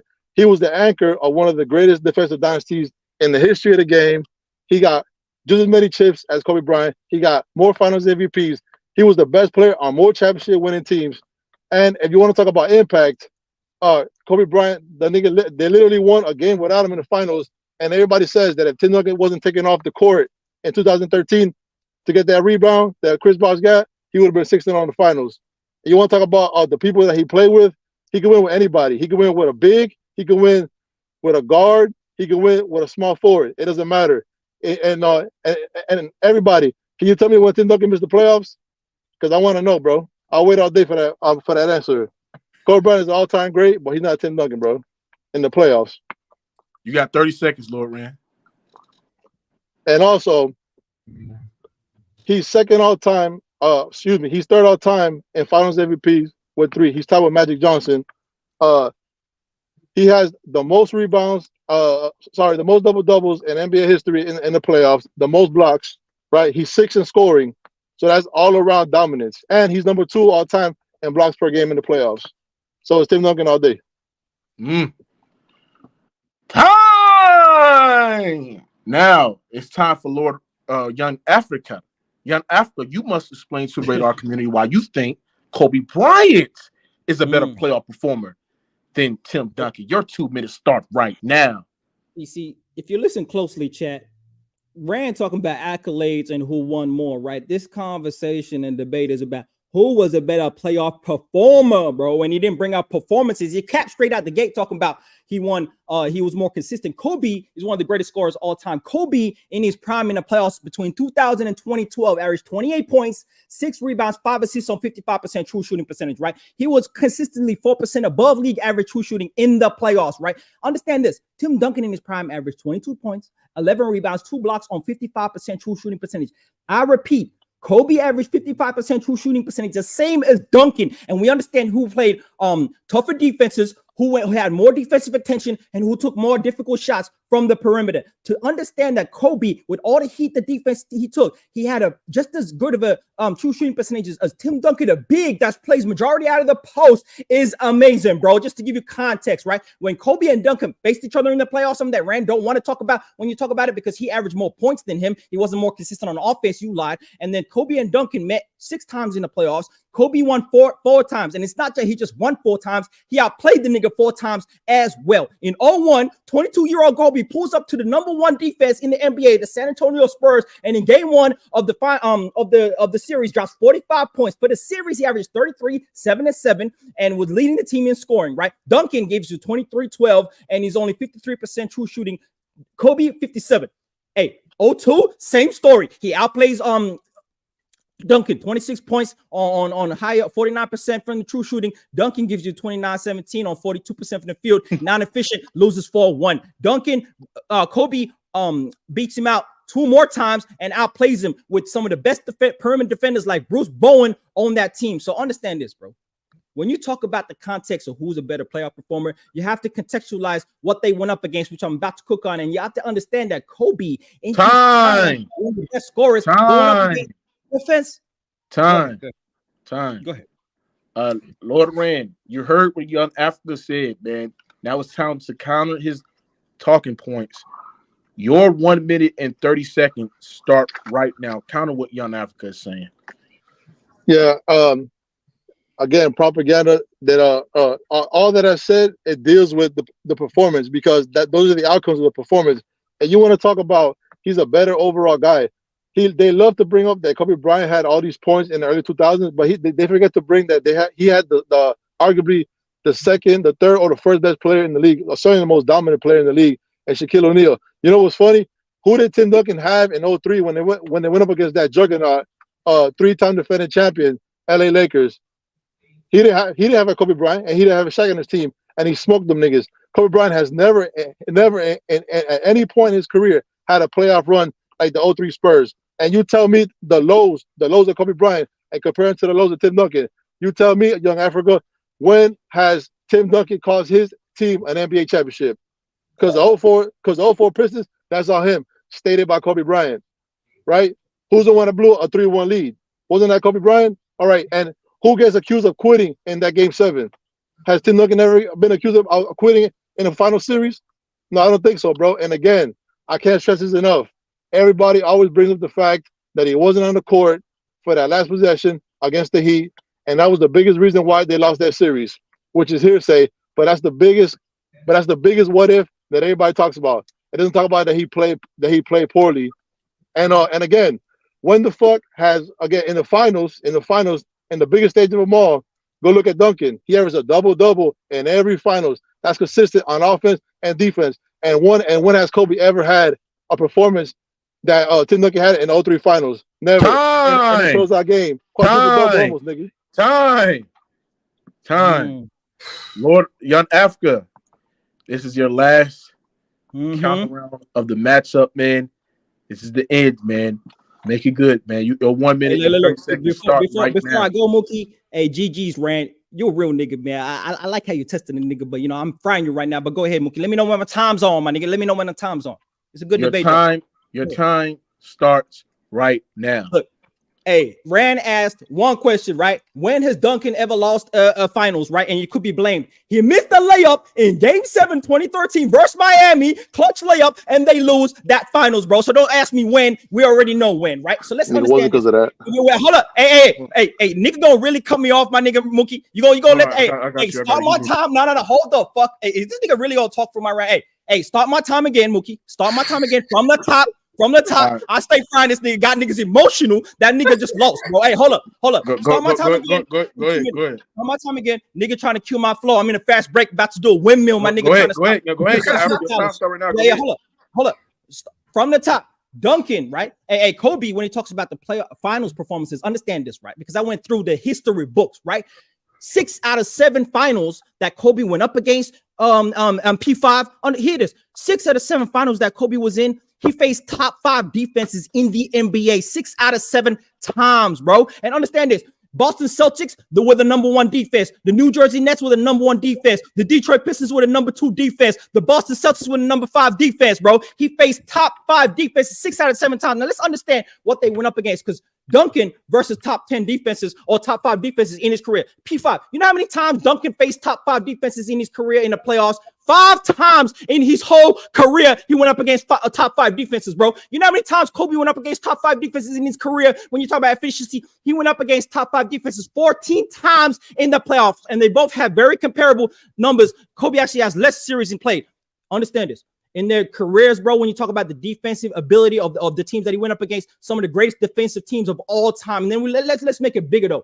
Top 10 defenses of all time. Tim Duncan went up against 16 top 10 defenses in his playoff career, right? Kobe Bryant went up against 29 top 10 defenses in his career. So understand the context of the numbers, bro. Duncan's first 3 rings, his first ring, he went up against no Patrick Ewing Knicks. And then second ring, he went up against the Nets with Kenyon Martin, 6'9" guard. Time.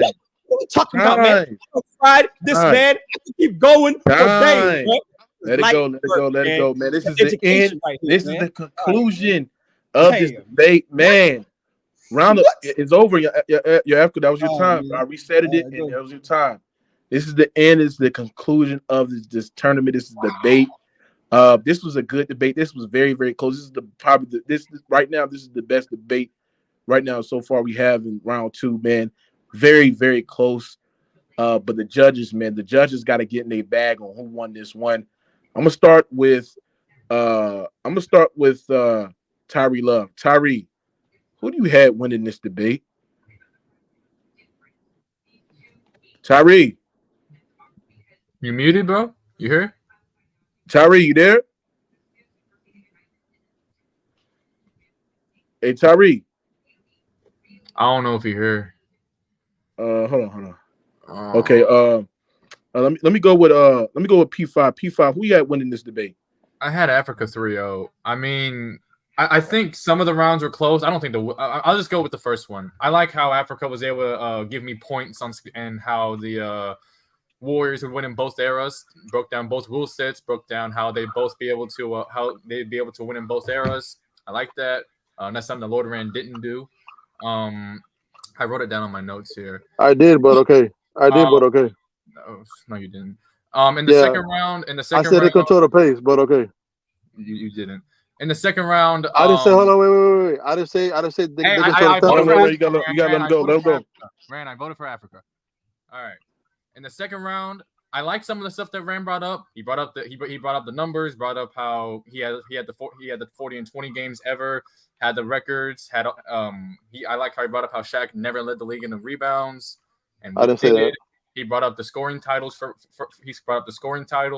But I think one of the big things that Africa did was he broke it down with pace.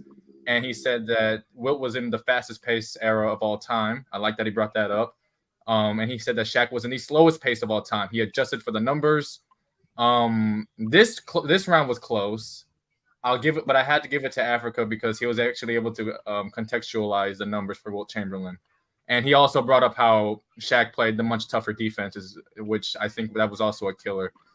And then in the third round, again, the third round was close. I think Africa, especially in the rebuttal round, was able to.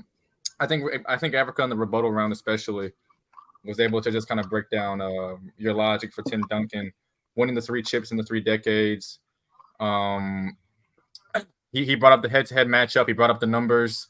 And he kind of just disputed what you said. He disputed what you said about the offensive consistency side of things. So I just got to give it to him. How did he rebuttal the 3 different championships in 3 different decades? How did he rebuttal that? Stop being emotional, Rand. He gave his opinion, Rand. I'm asking him. I'm just hold on, bro. Hey, hold on, bro. Hold on. Hey, Tyree, you there? You can hear me now? Yeah, I hear you. Yeah. AP5. I ain't gonna lie, I kind of regret you sitting there saying that was a 3-0. There ain't no 3-0. He lied that was stupid. I shouldn't even let you be a debate saying that. And he didn't even rebuttal. The fact that the nigga won in 3 different decades. Like, first of all, how did he rebuttal that? Hold on, Rand. P5, for you to sit there and say that makes you sit there saying that this debate wasn't even close. Like to sit there and say this was a 3-0, like that right there, P5, bro. I don't know if I should. All right, I said the Wilt. It's not a 3-0. I said just because it's 3-0 doesn't mean that every game was a blowout. And he didn't disprove the 3 different decades. Hold on, Ray, you gotta let the judge. Rand brought up good points in the Wilt round and in the in the Kobe and Duncan round as well. I like the points that he brought up. I just think Africa was able to contextualize things better. And I also love how he was, and I also loved his use of numbers in the Kobe round. That's why I gave it to Africa. It was close, Rand. It really was. It's just I think Africa came a little bit more prepared. He contextualized things better, and I don't mind. Hold on, Rand. You gotta let Rand. You gotta let the judges go. Then you talk. All right, go ahead. Go ahead, Tyree. What you got on this one? I want to say salute to both Africa and Lord Rand. They made pretty good points. I'm not gonna be biased like P5 because him and Lord Rand had debates. Whatever, go. Yeah, you hear me, bro? Yeah, I hear you. Yeah, you cutting off. Yeah, but I'm gonna give it 2-1 Lord Rand. I think Young Africa was coming strong in the last round, but I think Lord Rand made better points with numbers, and he put it into more context than I think Young Africa could have did, especially with Wilt Chamberlain and Shaq situation for Wilt Chamberlain for his arrow, how they changed the whole court down. You get me? Yeah, you keep on cutting off. Bro. Man, I'm gonna come back. Hold on. I don't know. To say that hold on, everybody. Hold on. Before Eric Swears go, I'm getting my 2 cents. I think this debate was very, very close. If we starting off what was the first topic? I think the first topic was who went against the 96 Bulls and 2017 Golden State Warriors. I feel like that was close, but I feel like Lord Rand won that one because I feel like I'm back. Yeah. I'm gonna let you go, Tyree. I'm gonna get my debate, my points out of it. feel like Lord Rand won the first topic between the 96 Bulls and 2017 Golden State Warriors. I feel like Rand brought up facts about the 96 Bulls and, you know, where was they ranked in their defense as well, and talking about how, you know, how physical they would play. Just the points that he made in the first round. Y'all Africa made some great points as well, talking about, you know, the spacing and talking about the eras and talking about how the 3-point line was very, very shortened. But I think that one was very, very close. But I'm gonna slide with Lord Rand about the Wilt and Shaq one. That round was very, very close as well. But I did like Lord Rand's opening monologue, and I did like Young Africa's counter. So how I weigh it too, I think Lord Rand's opening monologue was better than Young Africa's counter as well. But I do think Young Africa has some great counters, some great points as well. And in that third round, who's a better playoff performer between Shaq and Kobe? I think Young Africa won that one. I think Young Africa brought up the details of how Kobe was as a playoff performer. Even though Lord Rand talked about Tim Duncan's and the stats and the double doubles and stuff like that, and I just feel like Young Africa's counter round when you talk about dismissing the accolades and talking about how they was as a playoff performer, I think Young Africa won the third round. So I think it's 2-1 Lord Rand. So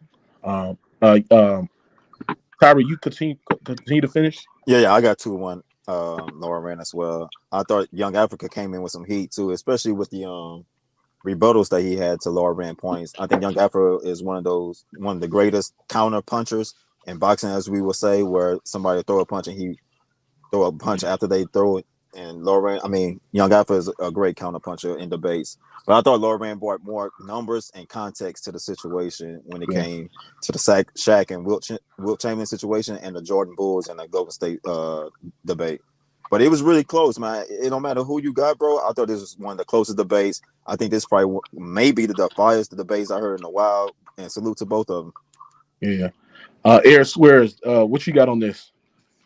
Okay, just so you know, the only topic I was able to hear fully was the last one between Duncan and Kobe. All right. Since you only heard that one, you're not eligible to vote on this, man. Sorry about that. But no problem. All right, so you know the panel vote has it 2-1 Rand, but the chat vote is 73% Young Africa and 27% Lord Rand. So since you know Lord Rand won the panel vote and Young Africa won the chat vote, that means it's a tiebreaker, ladies and gentlemen, right? So they gotta go off the dome. No. I'm gonna ask the chat out of all the topics, chat, since it's a tiebreaker, since Rand won the panel vote and Young Africa won the chat vote, I gotta ask the chat, what do you want to see both competitors counter at? Do y'all want to see them counter get another round in the 2016 versus 2017 Golden State Warriors debate, or the Wilt versus Shaq debate, or who's a better playoff performer between Kobe and Tim Duncan? So I'm gonna ask the chat. The closest one was the Kobe Duncan one. Y'all just trying to rob a nigga, man. Y'all tweak. No, y'all, hold on, y'all. After if it's tied up like that, it's another. Man, y'all explanations weak as fuck, bro. I didn't give a fuck about all that, bro. Y'all explanations was weak, bro. Okay, can I butter what he said though? Numbers. I put the Wilt Chamberlain, especially that Wilt Chamberlain round. It's crazy to y'all to sit there and say that nigga won it when I destroyed the whole era when I talked about the pace and the context of his numbers, bro. He averaged 23 points per game for his career, my nigga. Just for pace, niggas want to talk about he had better points when it came to the numbers, accolades, and context. I literally talked about context the whole debate. The numbers were all about context. And so was Young Africa.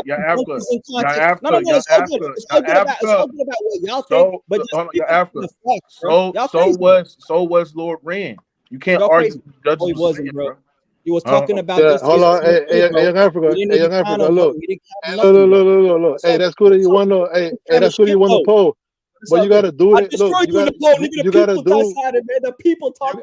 Hey, you gotta do siding with you that said that you literally rebutted my point when Tim Duncan won in 3 different decades. You made no point about that. Hey, no. Listen. The big problem, man. Bro, The big what, problem nigga? with your Wilt thing. Can was you answer were that naming question? off- you were Can you naming- answer that? No. Man, Don't switch it. Don't switch it. I'm just asking you a question, bro. Hold on, everybody. Hold on, everybody. Hold on, everybody. I'm trying to. on 5-1 decade. What that mean? I'm trying to see what the chat wants. I'm just saying, like he literally said that Africa. I mean, he was good. I mean, if he thought he won, that's cool, bro. But look, you know what's funny? This guy literally said that he rebutted the Tim Duncan winning in 3 different decades. What the fuck did he say to rebuttal that, bro? Hey, Mookie. Hold on. Everybody. Hold on. Bro, man. Let hold on. We're gonna do another topic, bro. Yeah. This is off the dome topic, right? We're gonna do Bro, y'all hear me? this is crazy. Yeah, we hear you, Mook. Go ahead, man. Hurry up, Yeah. bro. Yes, we're doing somebody asked me who won. It's the tie. The chat, I asked the chat. 20 ain't no time, my nigga. But go ahead, man. Man, y'all gotta go I asked the chat. I asked the chat who they want to see debate. Everybody said they want to see LeBron versus Jordan, but I'm Young Africa has made it clear that he don't want to debate that. Oh my God, bro. Yeah, after would you like to do another? Hey, why don't you just get a random person from the chat to judge the debate? We done 6 rounds of debating, my nigga. You want to do another round just for y'all to just say it off the top of the dome again? That's what we're doing. That's gonna make it clearer for y'all. Is that really what's gonna do? Yeah, after we gotta get the tie. Hold on, it's the tiebreaker, bro. Yep, go ahead. Oh, give us a topic, bro. Go ahead, then, man. Hurry up. All right. So the topic is, do y'all want to debate who's the better defender, to KG or Duncan? Man, I already did that, bro. Hey, you already did that, bro. Oh yeah, I already did that. Oh, Hey, Rand. You think Larry Bird better than LeBron James, right? Let's get to work, Rand. What you running from, man? Again. Exactly. There you go. Look. I already look. All the topics that we talked about is that. But again, our biggest contentions on this channel is LeBron and Jordan. But why don't you want to do that? Look, if you really believe, look, if you really believe that, because obviously there's no bias, because that's what you said. Larry Bird is better than LeBron, bro. Let me go. Let me talk. Hey, hold on. Let me talk. Let me talk. Hold on, bro. Oh, hey, hold on, everybody. We got a topic. Y'all hear me? You don't let me talk. Hey, y'all hear me? Yeah. Do y'all want to debate eras? We debating eras, man. So we're debating the eras between the 80s and 2000s. Lord Rand said it's the 80s, bro, and Young Africa said it's the 2000s. Hey, are we doing debate it, nigga. We trying to do a fucking goddamn tiebreaker, motherfucker. Shut the fuck up and debate, nigga. Shut your ass up, God damn. Who the fuck you talking to, nigga? God damn, your ass, dumbass. What are you talking about? Hey, if you got this shit right the first time, nigga, we wouldn't even have to do this dumb shit, nigga. The fuck you talking about? Who you talking to, nigga?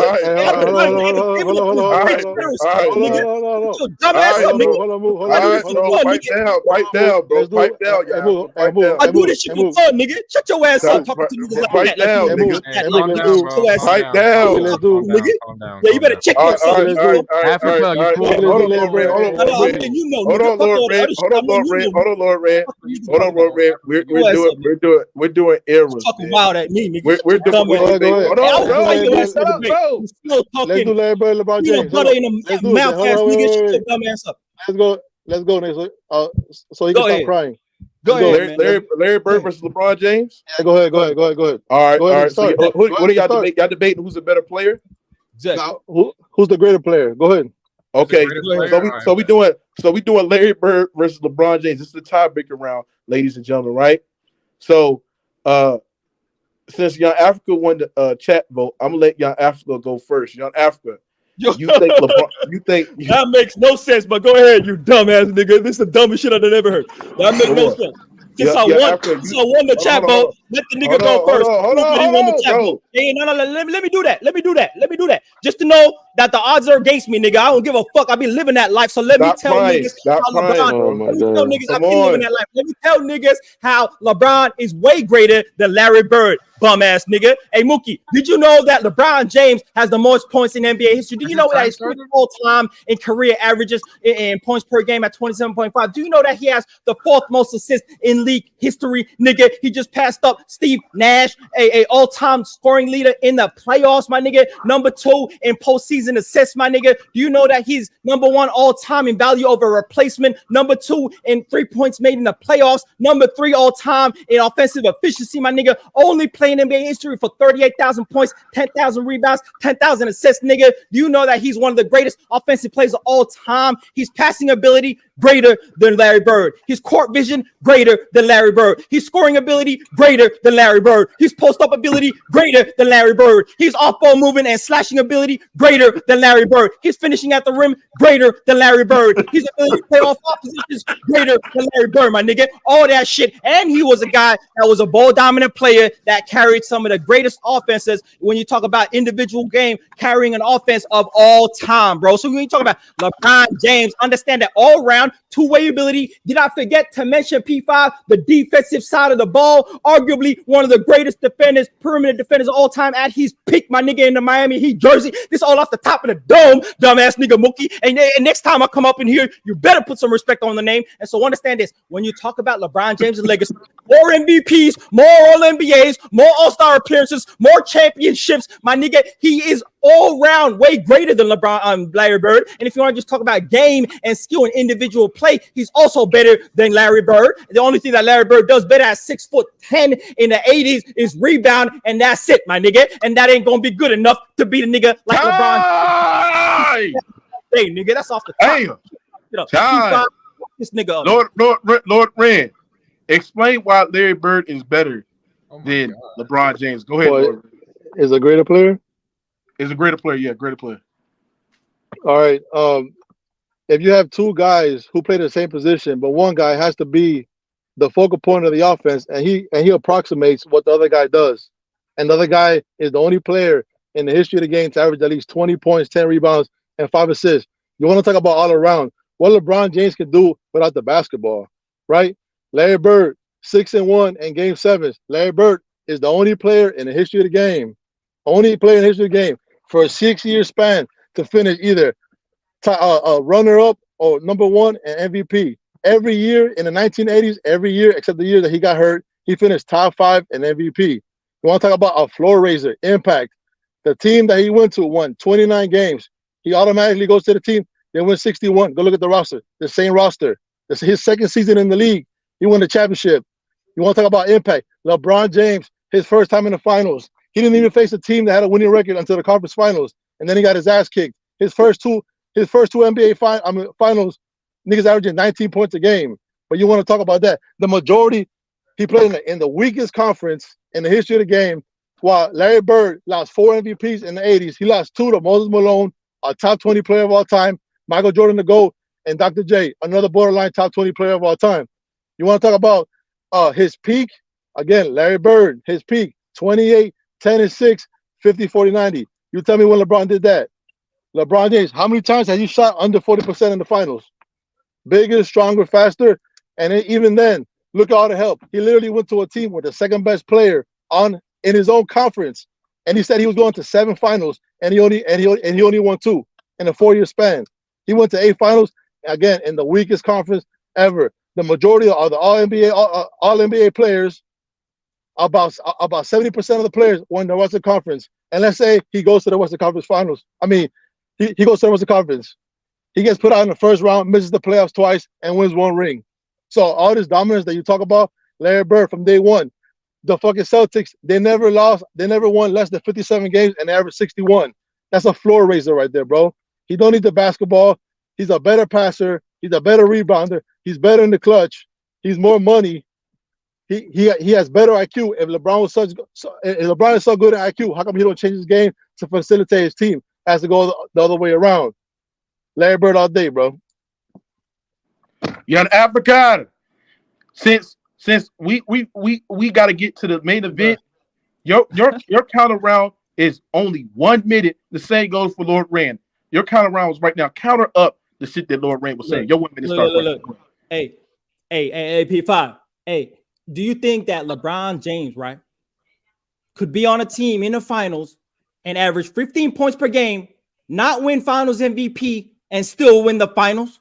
No, that's what Larry Bird did, bro. He averaged 15 points per game, and he still won in the NBA Finals. All-time great help on that team, bro. Robert Parrish, Kevin McHale, Dennis Johnson, all these great players, Hall of Famers on his team, and we're talking about Larry, and we're talking about LeBron James, this and that, super team, this and that Rand want to talk about. At the end of the day, Rand, you understand that Larry Bird averaged, did you know that for all the great shooter that he want to talk about, LeBron James averages a better 3-point percentage than Larry Bird in the playoffs, bro? What? He averages a high percentage from 3 in the playoffs. At the end of the day, when we talk about elevation in the playoffs, highest game 7 average of all time, when you want to talk about clutch ability, that goes to LeBron James points per game. We want to talk about his elevation of his play. He's arguably his greatest games and his greatest series of his career have been in times in which he floor raised the team to places like in 2018 they were not meant to go and had individual amazing series, and he still didn't win. But he want to talk about the losses, though, but not put it in context, though. This whole debate,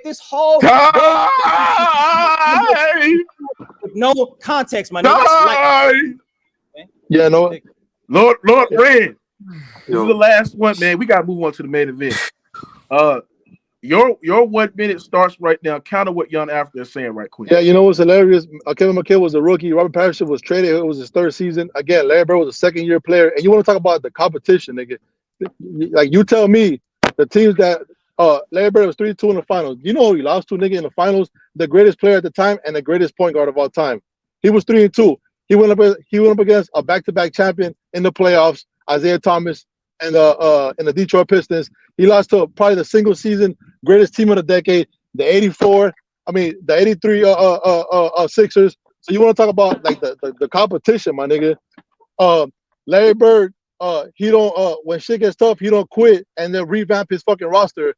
Over 100 trades in your career was supposed to be you're the GOAT and you make your teammates better. Why don't you play with the team that you have at the moment and not duck? Talking about quitting. How many teams is he gonna go to, bro? And how many guys need to get traded for him to look? He's played almost over 700 games more than Larry Bird. And look, and he barely has more championships. He had to go to the damn bubble to win his 4th championship, bro. Everybody knows that was a fucking invitational, man. Who the fuck? Look, for all this competition shit. Time. That's it, man. Let me start with Eric Swears. Who won the last one, man? I got Africa 2-0. Why? He made his cases strong for LeBron. Pretty much let him know what type of player that he is in the clutches of moments.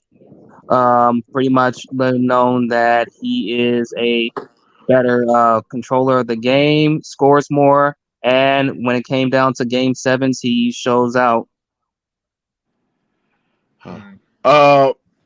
Tyree, who you got winning this? Forget the failures. Ooh, man, like another close one, bro. But I'm gonna give it to Lord Rand, bro. Lord Rand brought up the more failures that LeBron James went through. He also brought up the competition. He also brought up that his LeBron James style of play doesn't change when he's playing with other great players. So Lord Rand brought up the majority of the better points than Young Africa did. I don't think Young Africa attacked Bird downfalls as much as she could have. He brought up the 15 points in the finals, but I thought Young Africa could have went further than that. And I don't think he brought up as much Bird failure points. So I'll give it to Lord Rand. P5, who you got winning? This was the best debate between the two by far. I think that they both went different routes with their debates. Africa brought up more, career and the total stats. He brought up the playoffs as well. Rand kind of harped on LeBron's failures and how he was able to floor raise his team. So for me, when I think about who won at the end of the day, the debate is between the two players, LeBron and Larry Bird, and I feel like Africa gave me more reasons why I should believe LeBron is better than Bird.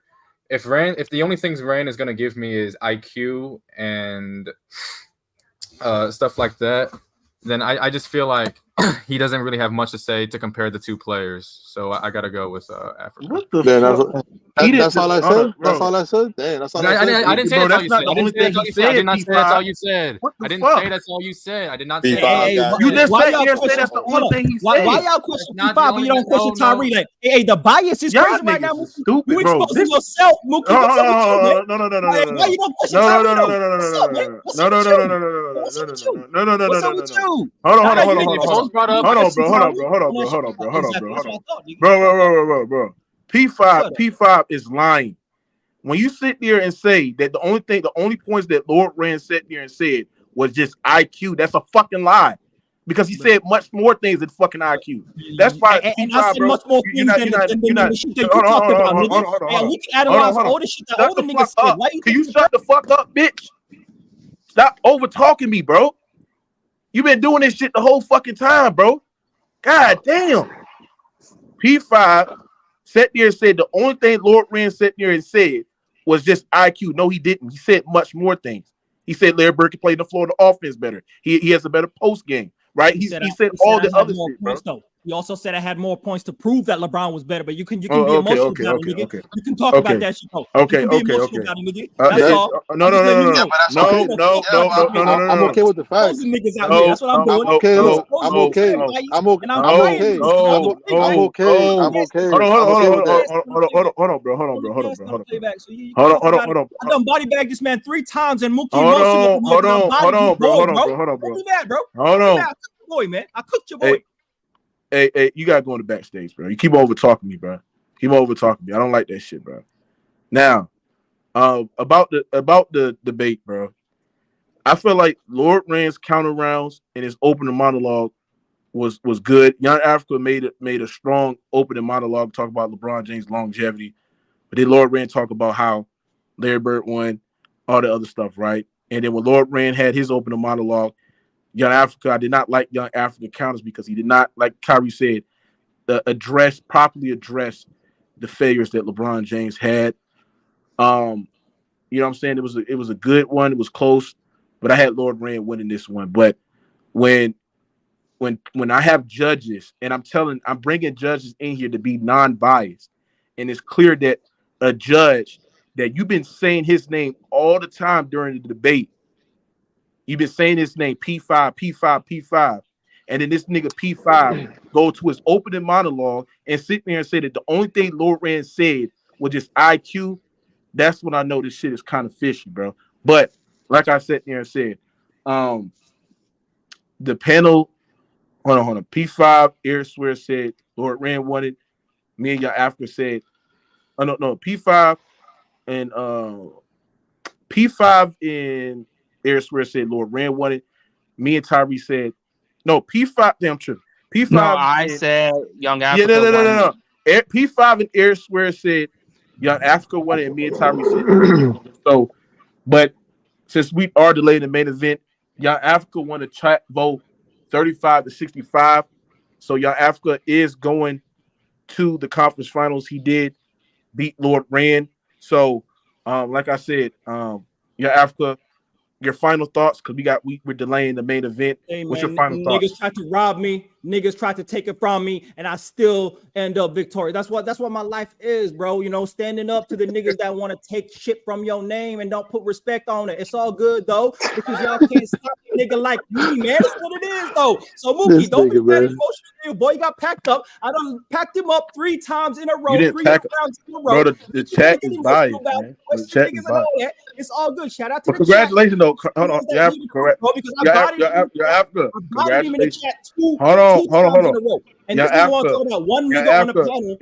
No, hold on. Let me finish. Hold on. Oh, we gotta hear. Hold on, you have to. Congratulations, but we gotta hurry up and move on, bro, because we is running ahead of time. We gotta get to the main. Nigga, you didn't even say that with your chest, nigga. It's all good. No. Correct. Congratulations. No, refer talk. Congratulations to the opponents. Congratulations to Africa. You stay blessed, my guy. You won the chat, right? The panel vote was very split, but when you won the chat vote consistently, we got to go with the chat. So, like I said, shout out to Young Africa. We'll see you in the conference finals. Salute to Lord Rand. I thought you won the debate, but like I said there and said, bro, I fucked up allowing biased debate voters. That's all right, bro. You know, shout out to Lord Ren. Thanks for coming in, competing. The conference finals will be next week, ladies and gentlemen, right? But we got to get to the main event, man. So salute, Ren. Shout out for coming and competing, man. Real talk. Damn. Ooh, that right there. I think that lasted like almost an hour. The debate, right? All right, Tyree? Yeah, that bitch was long as hell. I got to head out. Yeah. So we're gonna get to the last one. We're gonna get to the last one, ladies and gentlemen. The main event, ladies and gentlemen, King J versus Mr. Maz, ladies and gentlemen. Tyree, how you think that one's gonna go? How you like it between both competitors, man? They've been going at each other. They feel like they got the elite basketball knowledge, man. What you think about that one? It's gonna be tough, man. From day one, when I first heard Maz debate basketball, Maz a strong competitor. He's not gonna give up. He's gonna do his research. He's gonna speak clearly, and he's gonna make his point come across that way everybody can understand it. King J, also an intelligent speaker as well. King J does a lot of research. He studied the opponent, and what King J does, he likes to attack the points that the opponent makes. So if Mr. Maz could dodge some of the counters that King J gonna set up, it should be a great battle. Yeah, King J knows how to set up counters. So, Mr. Maz, where you at, Maz? But King J is already in the back, man. King J, what the business is, boy? What's good, Mookie? What's good, man? What you got on these debates, man? Damn, this shit feels so long, man. What you got on all these debates, man? Maz needs a link, but personally, me, I had Young Africa winning the original round, the original debate 2-1. I had him winning the counter as well, the last one. So I think it was 3-1 Africa for me.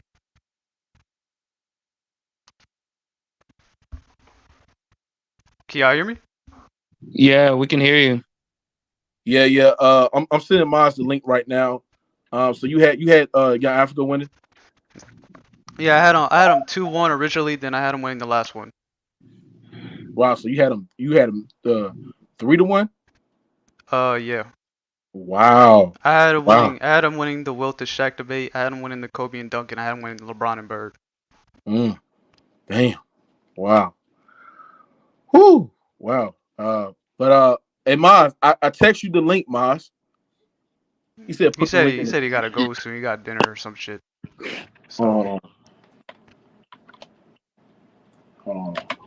Makes me wish my phone didn't overheat, because I missed a hell of a convo in that last debate. Hold on, let me put the link in the chat.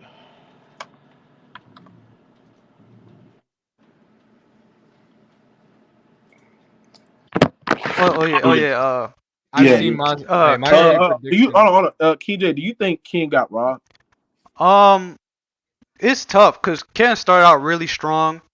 I think he definitely won the first topic, the Kobe and KD.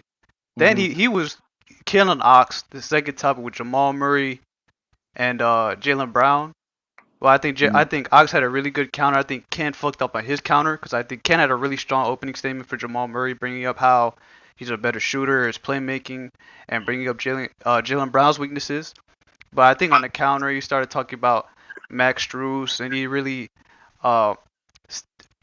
went away from attacking Jaylen Brown's weaknesses, and he started talking about defending Max Strus, defending Jimmy Butler, which didn't happen. And then the last one, to me, Ken got destroyed. He was lying his shit, saying he played the Celtics. He never played the Celtics in his life in the playoffs.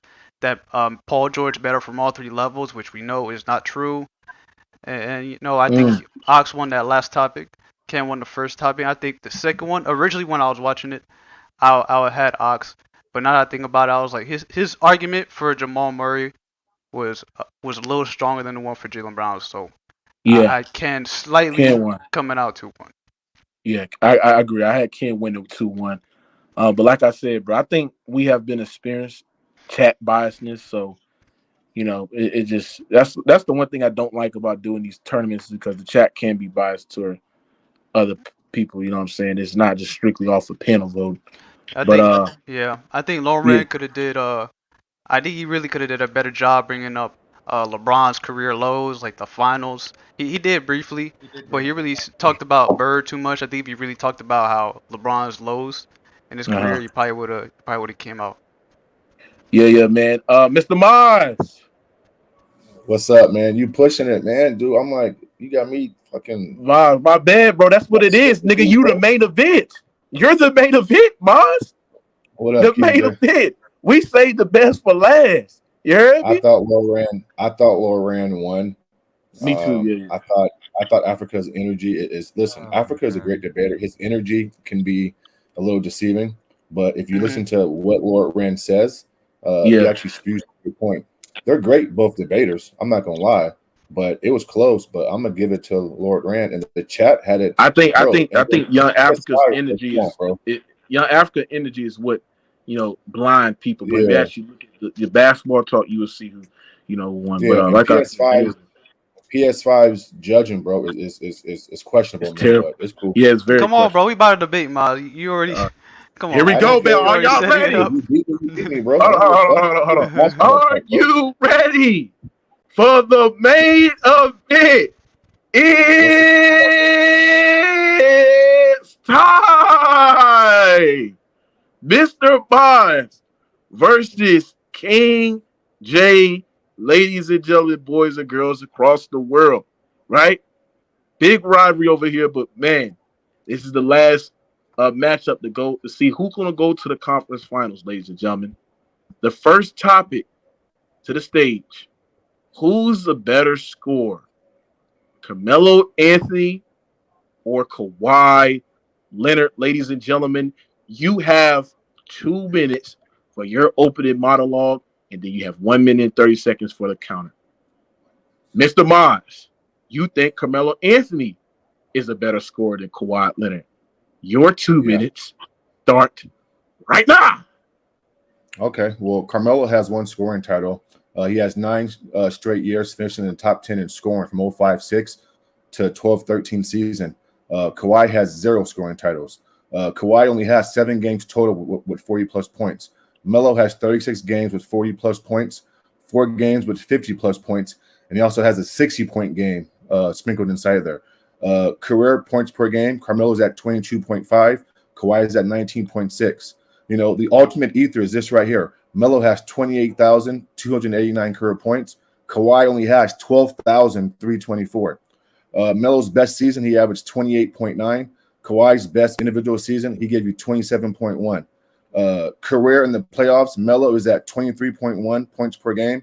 Kawhi is at 21.4. In the 2010 playoffs, Melo averaged 30.7.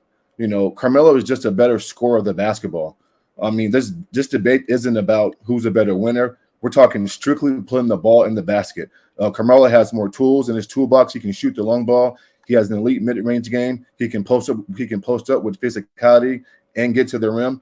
Melo can score from every inch of the court. Kawhi is stiff, straight up and down, no special effects. We saw Kawhi Leonard in a Game 7 get outscored by Jamal Murray, who dropped 40 points, went 15 for 26, and shot well over 3% from the field. While in that same Game 7, Kawhi Leonard scored 14 points, went 6 for 22. Volume matters, right? Shot attempts matter, because I know King J's going to bring up efficiency, right? Carmelo Anthony has 22,643 career field goal attempts. Kawhi Leonard only has 8,951. I mean, y'all went to school, right? It's math, bro. Numbers matter. Carmelo Anthony is just a better scorer. That's all I got, bro. I don't need the full time. Easy work. Woo! Strong opening monologue for Mr. Bonds. Now, King J, explain to me why you think, or explain to the radar community why you think Kawhi Leonard is a better scorer than Carmelo Anthony. Your 2 minutes start right now. Well, to me, Kawhi Leonard is better than Carmelo Anthony because he's better on the higher level of basketball than Carmelo. Kawhi got 5 playoff series in his career, averaging over 30 points. Carmelo got 2. He has more 30-point games in the playoffs than Carmelo Anthony. He has more 40-point games in the playoffs than Carmelo Anthony. He has more series shooting over 50% than Carmelo Anthony. Carmelo Anthony has just as many games in the playoffs shooting below 40% than he does shooting above 40%. But Kawhi Leonard has more games shooting above 50% than Kawhi Leonard has shooting below 50% as well. And Kawhi Leonard in his prime cleared Melo. Kawhi Leonard in the playoffs in his prime is giving you 29 points a game on 50, 39, 89 shooting splits. And he's doing this while constantly guarding the other team's best player. He's guarding Luka Doncic. He's guarding James Harden. He's guarding Giannis. He's guarding Jimmy Butler. He's guarding Ben Simmons. He's guarding Kevin Durant. He's guarding all the top players in the league, and he's still cooking everybody. He's the most efficient scorer in the league. There's 21 players in the NBA since 2017. Right, who averaged 25 points a game or more in the playoffs. Kawhi Leonard is number one in efficiency in that span. He's better in the paint. He's better in the mid-range. He's better from the three-point line. He's better off the ball. Carmelo Anthony, the way he scored, he was an ISO dominant player. He was a ball stopper. When Carmelo Anthony got the ball and shot, everybody knew the ball was going up. There was no effect to the defense. He didn't bend the defense the way Kawhi Leonard does. Kawhi Leonard could fit in more systems. We've seen him play under Greg Popovich, Nick Nurse, Doc Rivers, Tyronn Lue, and be effective in all systems and play at an elite level, one being one of the greatest postseason scorers in NBA history. At the same time, Kawhi Leonard, he's talking about Game 7 versus the Nuggets. Well, the problem with Melo, he can't even get to that point because he's busy getting bounced in the first or second round, except for 2 years in his NBA career, whilst Kawhi Leonard is sustaining this success through the entire playoffs, going to the finals, the conference finals. Woo! Hey, Maz, you heard what King J said, man. Right? Yeah, I heard what he said. A bunch of bullshit. You got Yeah, go 1 ahead. minute and 30 seconds to slip them punches like Terrence Crawford would do on Saturday, man. Your 1 minute and 30 seconds count around starts now. Well, first of all, I mean, listen, the efficiency is going to be higher because he's taking less shots, and he wasn't always the number one option. In 2014, he didn't lead the Spurs in scoring. It was Tony Parker. You know what I'm saying? In 2017, he played with LaMarcus Aldridge, another elite big man, right? He talked about Kawhi Leonard being versatile, playing in different offenses, bro. We saw Kawhi Leonard in a Doc Rivers offense never even reach the conference finals, right? He blew a 3-1 lead under Doc Rivers, correct? So what are you talking about? We saw Paul George get that team to the conference finals without Kawhi Leonard, tied 2-2 versus Utah Jazz. Again, volume matters, bro. And again, we're talking about scoring the basketball, right? Listen, bro. I mean, efficiency is somewhat an argument, but it's not the end all be all, right? Talking about the long ball, Carmelo, post game, Carmelo, mid-range game. They're both elite mid-range shooters, right? Carmelo can get to the basket. He can play the power game. He can post you up, all that, right? And so, I mean, Carmelo Anthony is just a better scorer. I mean, 28,000 career points to 12,000 career points. I mean, what's the argument here, bro? We're not arguing wins and losses or who's a better player. We're talking about strictly putting the ball in the basket, bro. Melo clears Kawhi, bro. It's easy work. All right. We heard Maz counting around, ladies and gentlemen. Now it's King J counting around. King J, you have to counter the points that Maz was speaking. Your 1 minute and 30 seconds start right now. Well, I don't know why he would say Carmelo Anthony's a better long ball shooter when Kawhi takes more and shoots better from the three-point line. He takes just as many mid-range, shoots better from the mid-range, and he scores in the paint even more than Melo, and shoots better in the paint, and he takes more free throws than Melo, and he's more efficient from the free throw line than Melo. And he's talking about, well, volume matters. I agree it matters, which is why when you compare them in their primes, Kawhi Leonard is not only more efficient, but he also actually outscores him in the playoffs. So I don't know why he would bring that up, because it actually helps my point. Because Kawhi Leonard is scoring more, there's only, like I said, of the 21 players that score average 25 or more in the playoffs, there's only 2 more players in that group of 21 players that average more points in the playoffs than him. Luka Doncic and Kevin Durant. He averages more than Steph Curry, James Harden, Joel Embiid, Nikola Jokic, Anthony Davis, Jimmy Butler, Jason Tatum. And we're talking about in the most dominant offensive era in NBA history. And he's still outscoring all these dudes and is more efficient than all these dudes and is more skilled than all these players. And he's dominating, and he's doing it while dominating on the defensive end. Because he has injuries. He's been playing through a knee injury for damn near like how many years? Like 5-6 years. He had that quad injury he never recovered from. And he's still outperforming everybody on the offensive end as a scorer. He could play in any system that you want to play. He's more skilled than Carmelo Anthony. He's not one area Carmelo Anthony's more skilled, and he might have a better handle. That's about it. But Kawhi could score from the post. Time. Break it up. Time. Well, man, y'all heard the first topic, man. Great points, ladies and gentlemen. But it's time to dive in. Topic 2, ladies and gentlemen. I'm already enjoying this debate, ladies and gentlemen. Some great topics, ladies and gentlemen. But it's time to get into topic 2, ladies and gentlemen. Who was better?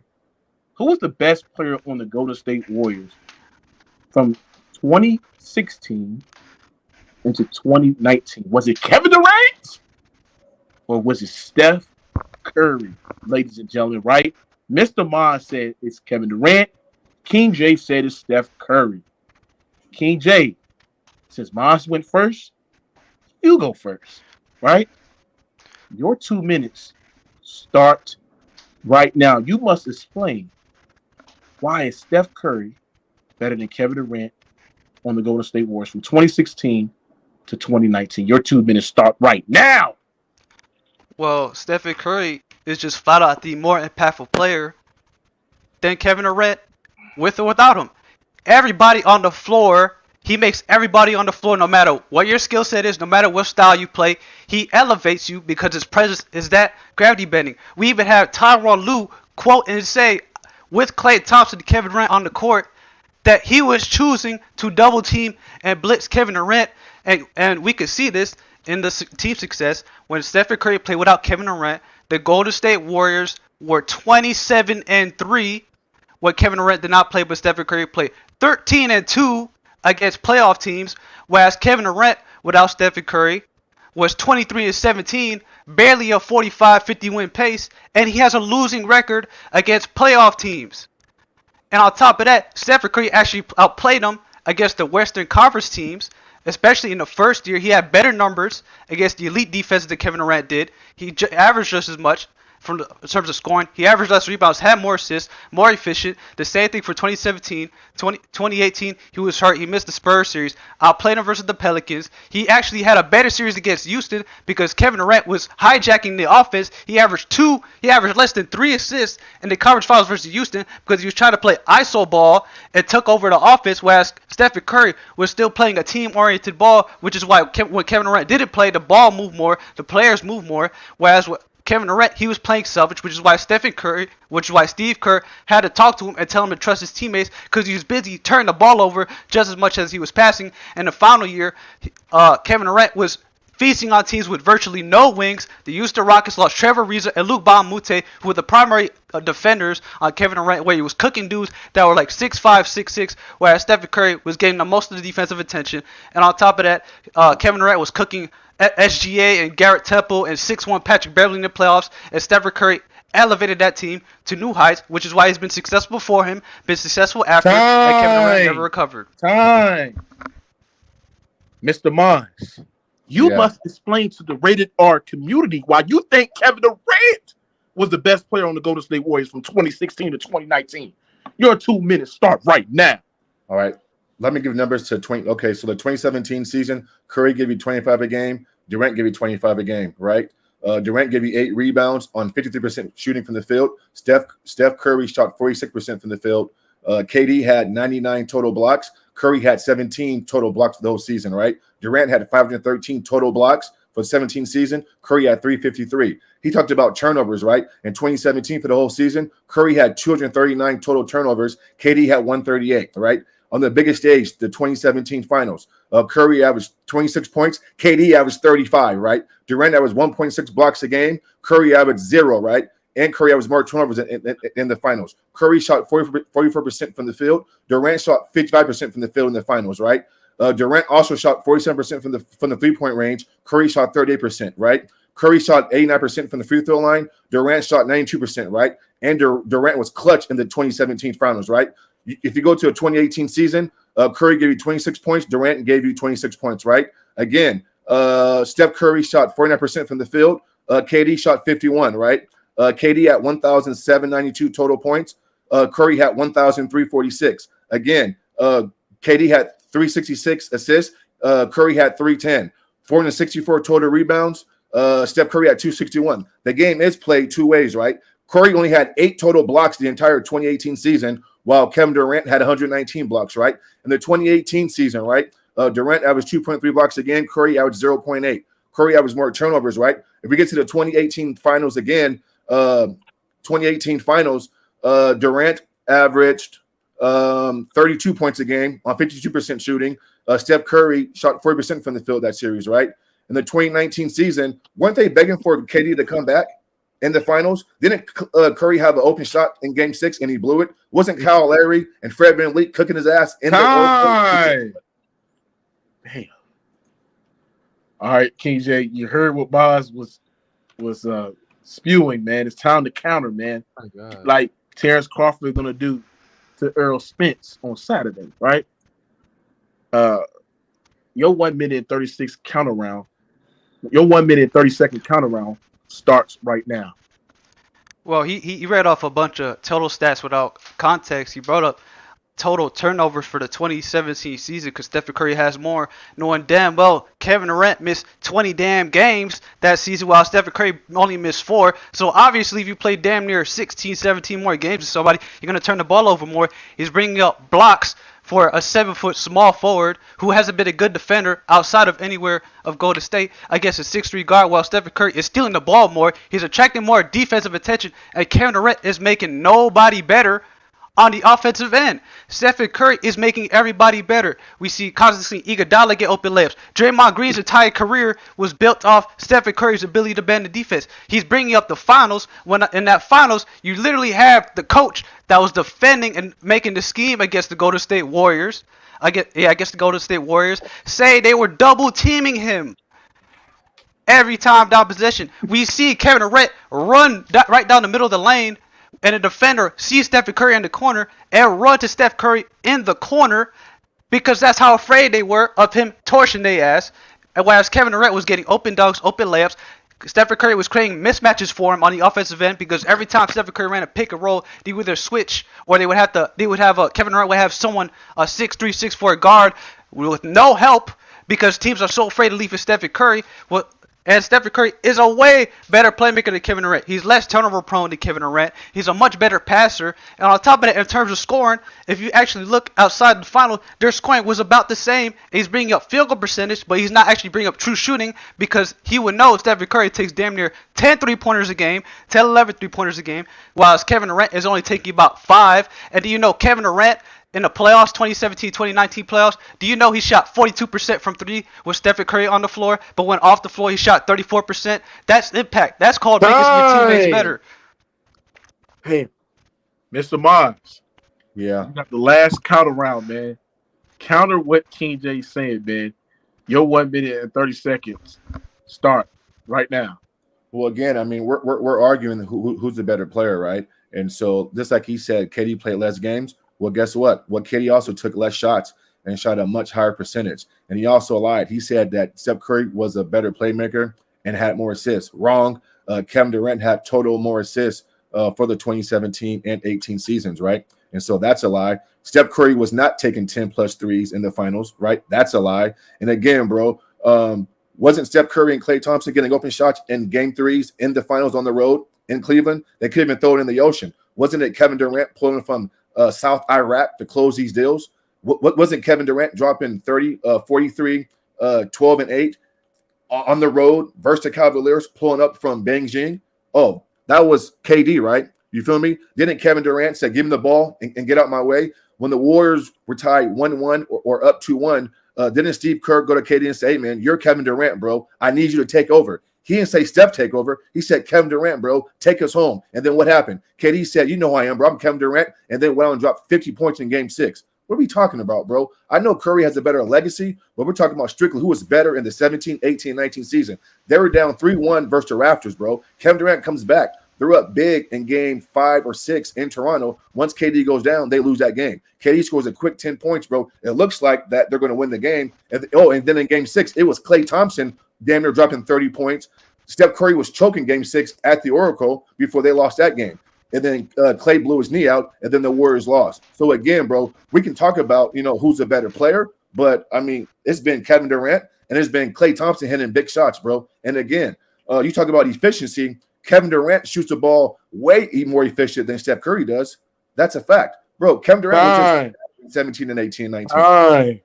Damn. Man, this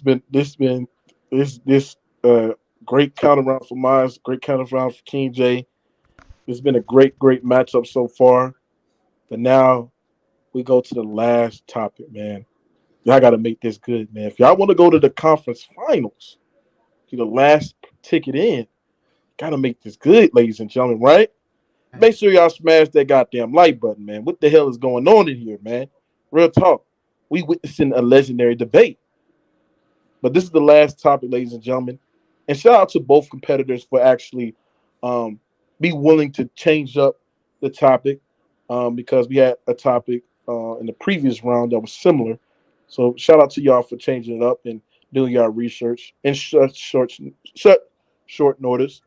But who's a better basketball player between David Robinson and Giannis Antetokounmpo? King J said Giannis, and Mr. Moss said David Robinson. Mr. Moss says King J went first the first time. It's now you to go to first on the last one. Mr. Moss, explain to the Rated R community why you think David Robinson is better than Giannis. Your 2 minutes starts right now.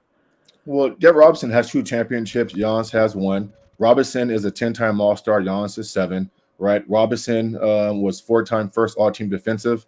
Robinson has 8 total All-Defensive teams. You know, both guys won Defensive Player of the Year award. You know, Robinson led the league in scoring once in 1994, where he scored 71 points the last game of the season to overthrow Shaquille O'Neal and won the scoring title. Giannis has never led the league in scoring. Robinson led the league in rebounding one time in 1991. Giannis has never led the league in rebounding. Robinson also led the league in blocks in 1992. Giannis has never done that, right? Robinson, as a rookie in 1990, bro, averaged 25, 14 rebounds on 55% shooting. Let's look at Giannis' rookie year. He gave you 6 points and like 4 rebounds, and he shot 41% from the field. Robinson averages 10 rebounds for his career. Giannis averages 9, right? Robinson averages more steals, more blocks. He has more total points, more total rebounds, more total steals. Robinson is a better free throw shooter. And again, Robinson has 4 seasons playing all 82 games. Giannis has never played 82 games in a season. Oh, and by the way, Robinson played in an era where there were true big men, right? Patrick Ewing, David Robinson, Hakeem Olajuwon, Shaquille O'Neal, Rick Smits, Mutombo, Alonzo Mourning. Giannis has no legitimate threat outside of Embiid and fucking Jokic. And by the way, the game's played 2 ways, right? Offense and defense. David Robinson, as a center, has a mid-range jump shot. He can face you up, fast feet, fast hands, can get to the basket. And he was an elite rim protector, right? And he can play on the pick and roll and play inside as well. Giannis ain't got a go-to move to save his life, bro. It's David Robinson, bro. This shit's easy work, man. Like, why is it even a debate for it? It's David Robinson all day, every day, man. That was good. All right, that's the end of Ma's opening statement. Right now, it's time for King J opening monologue. Explain to the people why you think Giannis Antetokounmpo is a better player than David Robinson. Your 2 minutes start right now. Well, he said David Robinson won 2 chips. But the difference is Giannis was the clear and cut best player for his 1 chip, while David Robinson was a role player in 2003. It was the second best player in 1999. And Giannis had one of the greatest finals performances we have ever seen against the Phoenix Suns. Give you 35 points, 13 rebounds, 6 assists, and elite defense. Completely shutting down the Chris Paul and Devin Booker pick and roll. And had the clutch block and the clutch alley-oop to seal those games and win, whereas David Robinson did not have moments like that. He was not as good in the playoffs. He's not as good a scorer as Giannis. Giannis is the lead scorer. He's constantly scoring 30 points a game in the toughest offensive era. He almost won a scoring title in 2019. He won a defensive player just like David Robinson. He was a better playoff performer. He's a way better passer than David Robinson. Not even close. Giannis was the greatest passing big man in NBA history, whereas David Robinson was not even close. He averaged just as many turnovers as Giannis. And on top of that, Giannis also pushed the Celtics 7 games without his second best player, whereas David Robinson was constantly coming up short and choking in the playoffs, whereas Giannis had one of the greatest all-time runs in 2021. David Robinson doesn't have nothing like that at all in his career. 2 MVPs, more MVPs, Defensive Player of the Year. Oh, he also brought up that David Robinson was when he was a rookie, and what he did as a rookie, whereas David Robinson was 24 as a rookie, and Giannis was 19 as a rookie. So when you compare when they were both 24, that was Giannis' first MVP season as well. Led the Bucks to the conference finals. They had the #1 defense in the league, put up 27, 13, and 6.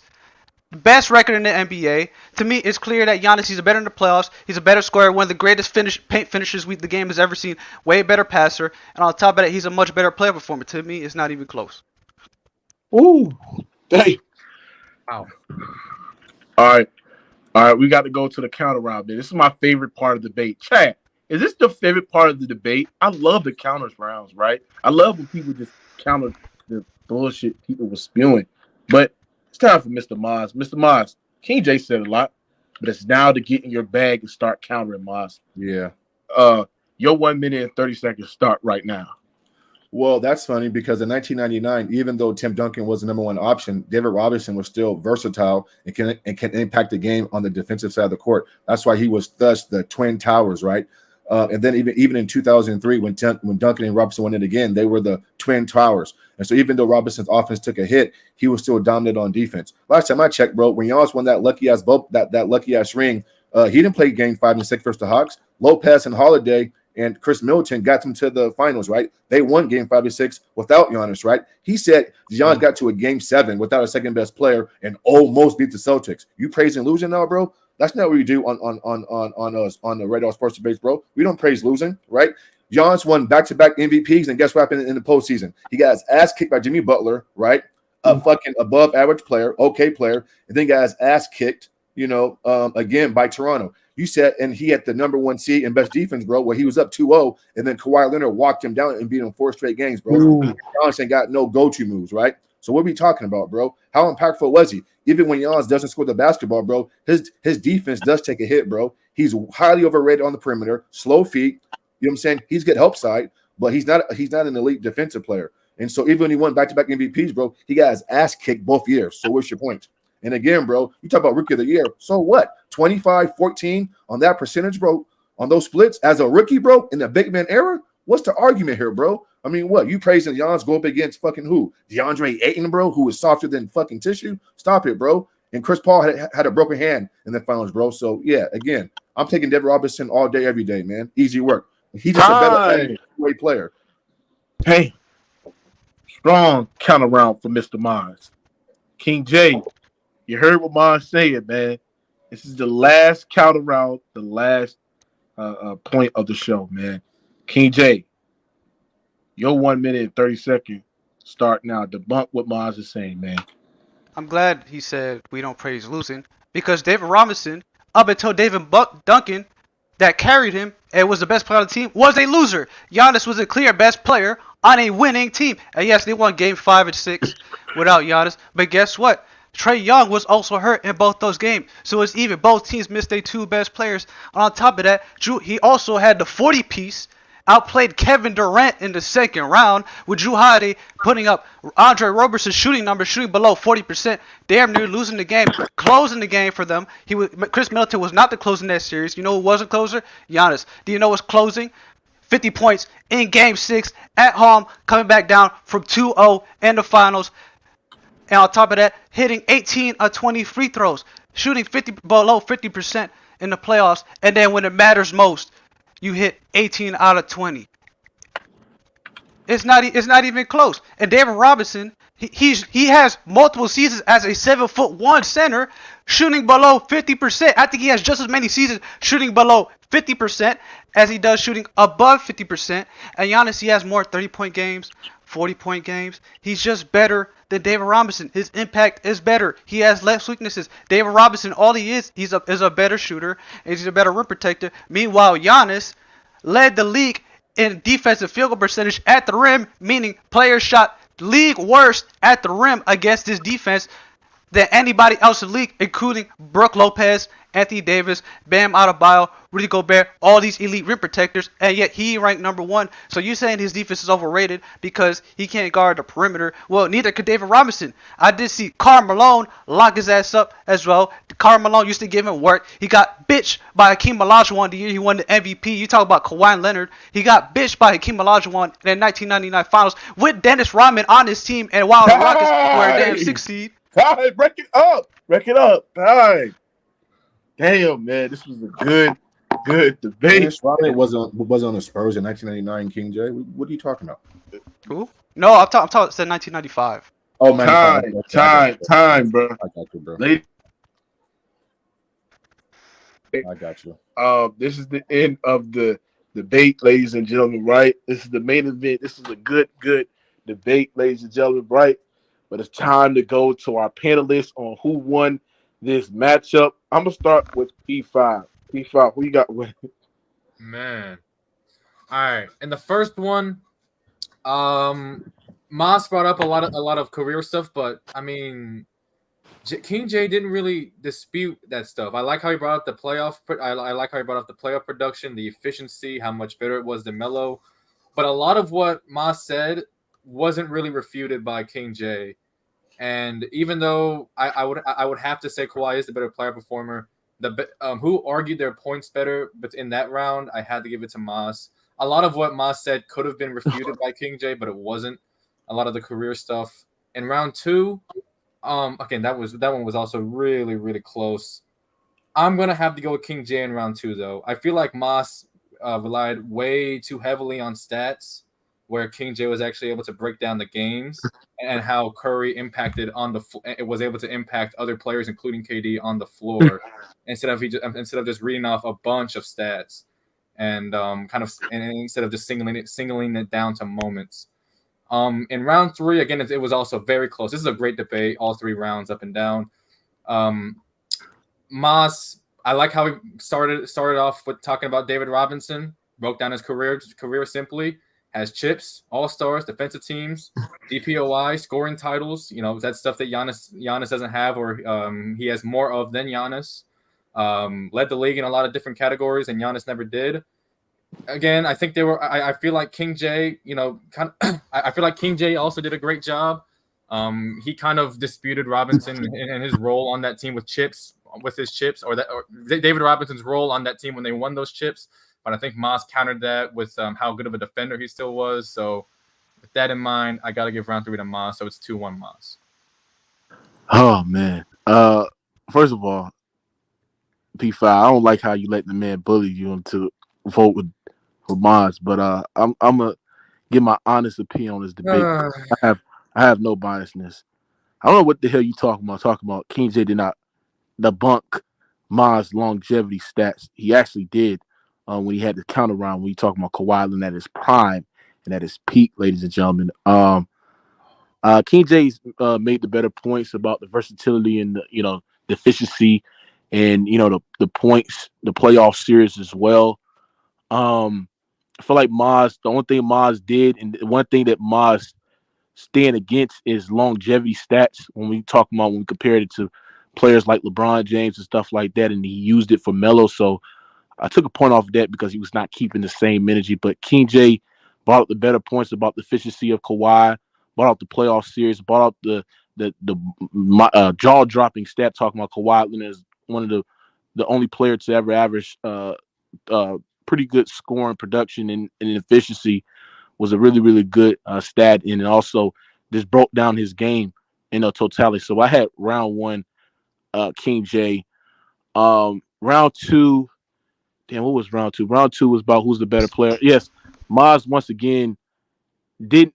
This is why I think Moss changed up his debate style. I feel like he changed up his debate style going against a guy like King J because he know that King J really relies on or brings up stats, and also he put in the context. Well, I feel like Moss in the second round relied on too many stats. King J did a great job in countering how Steph Curry is a guard, and he's not going to be more prone to getting more blocks as well. And talk about how Steph Curry, stole the ball as well, right? And talk about just the overall impact that Steph Curry bring, and talk about the point of Tyronn Lue on how they had to scheme for Steph Curry and not Kevin Durant.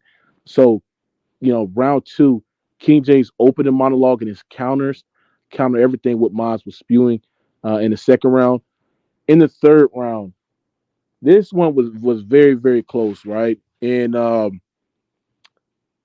this was very, very close. I like King J's opening monologue, right? King J opening monologue was very, very strong. Talk about how Giannis was as a basketball player in his prime, his peak. And, but what Moss did on his counter round is debunk all of that and talk about the failures of Giannis, and also talk about how David Robinson, in them early years, what he was doing as a basketball player as well, and the accolades and achievements. The third round was very, very close, but I have to. I think the third round is a tie. I think the third topic is a tie, bro, because King J also had a strong counter when he was talking about how David Robinson was getting kicked by Akeem and getting destroyed by Akeem as well, and talk about how Giannis Antetokounmpo, in the finals putting up some great historical numbers as well. So I think the second round was the third round. The third topic was a tie, but if I had to give the third topic to, I was slightly edged out the Maz, but I got it 2-1 King J. Eric Swears, are you there? Yes, sir. I'm here. Who won this debate? I have to give it the first topic between Carmelo and Kawhi. I have to give it to King J. Both Maz and King J were making great points in regards to the accolades that Carmelo had, but what I think kind of put Kawhi over Carmelo in this was when King J brought up, the proficiency that Kawhi had, almost averaging efficiently 50, 40, and 90, and then practically shooting practically a 50%, if not higher percentage field goal wise. And how Carmelo throughout most of the playoffs that he's either getting 40 or less percentage wise. The second topic, I have to give it to King J again. I love how it shows when the players were down or hurt or injured, depending during that run.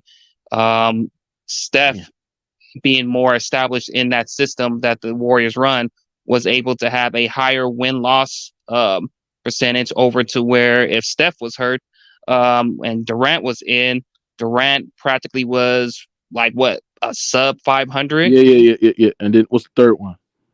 The third one, I have to give it to Moss. I think he made great points and the rebuttal as well with David Robinson. I honestly didn't even know about how much he scored that much in 25 and 14 in his rookie year. I learned something today in regards to that. But even when his rebuttal came about, King J, I don't think made a strong case for Giannis. And David Robinson, even in that first championship, had a more or less, it was kind of him and Duncan. And that second one, it was more Duncan than anything. And he was just more of a complimentary role player. Okay. But overall, give your own take. Yeah. Don't give your own take. Just let it go. Yeah. All right. Well, I want to see the chat. I gotta go look at the chat. But damn, it looked like King J had a dominant win over Mr. Bonds. Damn. Wait, did I give my take? I was giving off the information that they gave.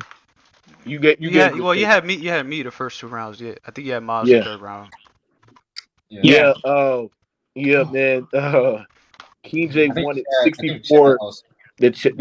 King J won it 64. Hey, Maz, you there?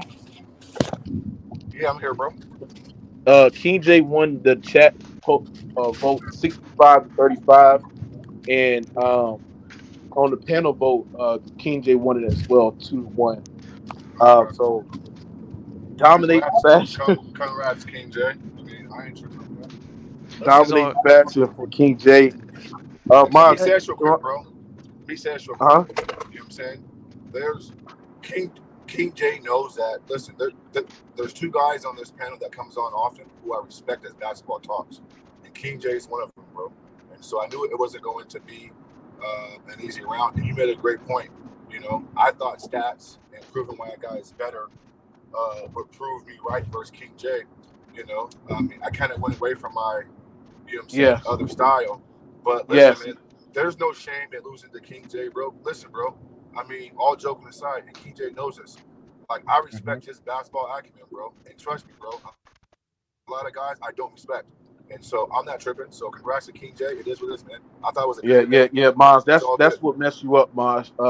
You went too stat heavy. That is not your style, and that was like, man, I'm like, this nigga Maz did not. Who is this Maz? Who is this Maz? Yeah. Once you brought up totals, I was like, what the fuck? Like, nigga, Maz don't debate like this.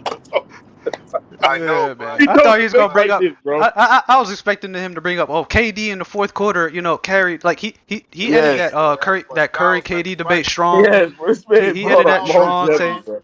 yeah. But styles make fights, so I thought I got a pretty different style. But So King J, man, you win the Congrats, conference King J. finals, man. What you thought about this debate, man, and what you thought that you absolutely won it, like when you was like, damn, like I'm in my bag at this one. Well, when he started bringing up too many longevity totals, like if you No, brought I'm up per talking about game. what topic? Oh, what topic? What topic did I win? No, what topic you thought that she was in your bag in, like? Oh, definitely Kawhi versus Melo. Definitely that one, cause I knew he was gonna bring up long. He told me what he was gonna do on the other stream, saying he's gonna bring up career totals. I already knew I won at that point, cause I knew it wasn't gonna work on me. And you know that shit wasn't gonna work on me. But I think he made a strong case for David Robinson in the last round. I was kind of flubbing up a little bit in the last round. The second round, he like I said, he took too much time naming the stats. I was prepared to like have to debunk narratives with KD in the clutch and stuff like that. King J, bro. But the game is played two ways, so KD impacted the game on defense and offense. So I agree. That. I yeah, agree, but Maz, you didn't say that. You didn't. I You did, bro. longevity, Maz. Yeah, he did bring up. Yeah. I brought up some defensive accolades, bro.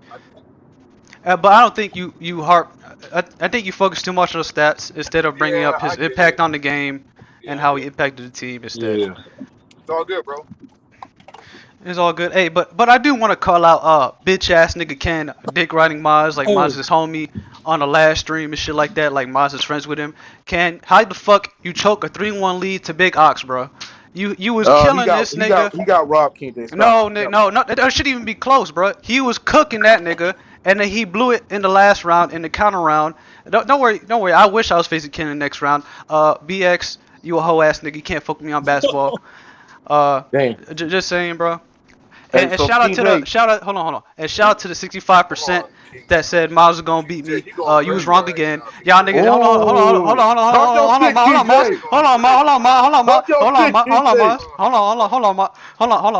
on, cause these niggas, cause I no, hold on, this ain't nothing against you, Miles. Like, you know, I know basketball. I know you know basketball. I believe you were the toughest matchup for me in the whole tournament. But these other niggas talk about Miles gonna destroy me and shit like that, and 65% picking Miles to beat me and shit like that, having me as like the third most votes to win the finals and shit like that. Don't worry, bro. Whoever I debate gotta be fucking ready. I know I'm debating Big Ox next, which is good. I'll be ready. I'm gonna win that shit too, and then we'll see who makes the final. And look, I'm ready, man. Yep. Hey, Mookie, bro, can I be a judge, bro, on the next round? Is that cool? Yeah. Okay. Right. Wow, you don't like P5? Hell no. I didn't want to be. I think Young Africa paid P5 to did I pay the 70% in the chat too? No, you paid him. You paid him. What you be on? Yeah, he paid the 70% that said he wanted to chat. He paid Eric. He paid me. He paid everybody. When P5 said it, Lord ran. When that Lord ran, I also said that Africa gave me more points to believe that LeBron is a better player than Bird. But here's what you said. Which he did. P5. Hold on, P5. Hold on. P5. P5. You said P5. You said this is what you said. P5. You said Loran gonna have to give me more than IQ. Hey, that's what you said. Hey, but I also did say that Africa gave me way more points. Yeah, but you ran a disservice when you say, well, he gonna have to give me more than IQ. Like, if you believe he won it, if you was like, even the points that he brought up after that, he said he brought up the post, and he said he brought up IQ post, and he can run in the flow in the offense.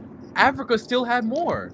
He still had okay, more. but it's not about. Hold on. It's not even about having more. That's your opinion. Look, I had Young Africa winning that round too, but you said yeah, gonna have to give me more than IQ. That's what you said. That's why niggas were mad at you. Hey, no, Young Africa. Hold on. Hold on. J, right? Hold on. And said that you had a dominant victory. Hold on. Stop over talking, bro. Damn. No, nigga, because I'm trying to talk, nigga, on my shit. Niggas can't fuck. I'm trying to talk on my shit. Let me do the announcements. Nadi will face Young Africa Conference. That's a body, man. That's a body. Nadi will face Lord, Yeah, that's about Young Africa in the conference semifinal. Mookie putting me up against all these homeboys, bro. They Hold dying one by on, bro. one. Hughes, bro. Bro, he Young excited, Africa, man. Young Africa, bro. God damn, bro. Let me talk, bro. Young Africa will see Nadi in the conference finals next week, ladies and gentlemen. And King J will see Big Ox in the conference finals, man. King J, I know you here. I got to bring Nadi in here. But how you think is going to go against Big Ox, man, in the conference finals? You think That's a that's going to sweep. be That's tough? a sweep. Damn. You think it's a sweep? Yeah. Wait, who's Why do you think it's a sweep? No, because to me, I think he's too narrative driven. He don't bring enough facts to support his arguments. I think, and even the topics he takes, he's fighting from a disadvantage of just about every topic he takes. Besides the Kobe and KD one, he's basically at a disadvantage, saying Jaylen Brown's better than Jamal Murray and shit like that. And to me, I don't think he's that good a debater. I think I'm better than him. Hey Mookie, I just gotta say this. So you said that King J had a dominant victory, 65%. Both my debates, two times in one night, was over 70%. So you gonna put respect on a nigga name, or am I gonna just have to bounce from Rated R Sports debates? Like, well, what we gonna do? You gonna put some respect on nigga name? I'm asking you, man. What you got to say? What you got to say, man? Yeah, hold on. Let me hold on. You got to pick honest topics, nigga. Hold on. What more do you want me to fucking say? I gave you your fucking credit. I gave you your fucking credit for winning. I sat there and said, after, congratulations for winning. That's first. Number two, nigga, let's talk about in the first round when you went ghost on a nigga for damn near 2-3 weeks, and you waited till almost when I ended the string to pop out the cut and debated Reggie to save your goddamn opportunity to still be in the goddamn debate. So I let you pass. Hold on. Let me talk, motherfucker. Let me talk, motherfucker. I'm getting heated right now. I gave you a second opportunity, nigga, to goddamn be back in the tournament, nigga. Right? So I gave you respect then, because I kicked SFM off the goddamn tournament because he did the same shit that you did, nigga. I'm the one that showed up. So, right? Go ahead. Between this one, the panel was I believe the panel had Lord Rand winning and the chat had you winning, right? So that's why I did an extra topic, right? And the panel was tied, but the chat had you winning. So you won a debate, and I gave you credit for it, nigga. And let the record show, let the record show. Boogie, damn, man, what the fuck? Boogie, did I pick any topic? Hold on, ladies and gentlemen, too. And I let Young Africa pick the topics. Exactly. No, And you was crying. Hold on, wait. No. Look, congratulations, you won. But you was crying for that Larry Bird and LeBron debate. But again, our biggest contention, yes, nigga, all you do is cry, because our biggest contention on the channel is LeBron versus Jordan, and you don't really believe that he's the GOAT, nigga, so you were scared. Look. You know what's crazy? No. You know what's crazy? I thought my hardest debate was gonna be the Bulls versus Golden State, because that was hearsay. The other two were facts, because again, you didn't really prove that this guy was more dominant, because you just said certain series, and again, how many times did he lead the league in any category as being a dominant player? That was the closest topic. No, bro, I exposed your whole statistical greatness with the era and the pace, bro. I exposed that whole shit. What you talking about? Leading the league, bro. In the 60s, that's cool. Even if you adjust. That wasn't close, King J. Stop the dumb shit, bro. Oh, yeah, yes, it was. Young Africa. That nigga, no, it was not. Yes, it was. Young Africa had you. Young Africa. Nah, bro, you know what's crazy? Shit, bro. Keep it 100, King J. Young Africa.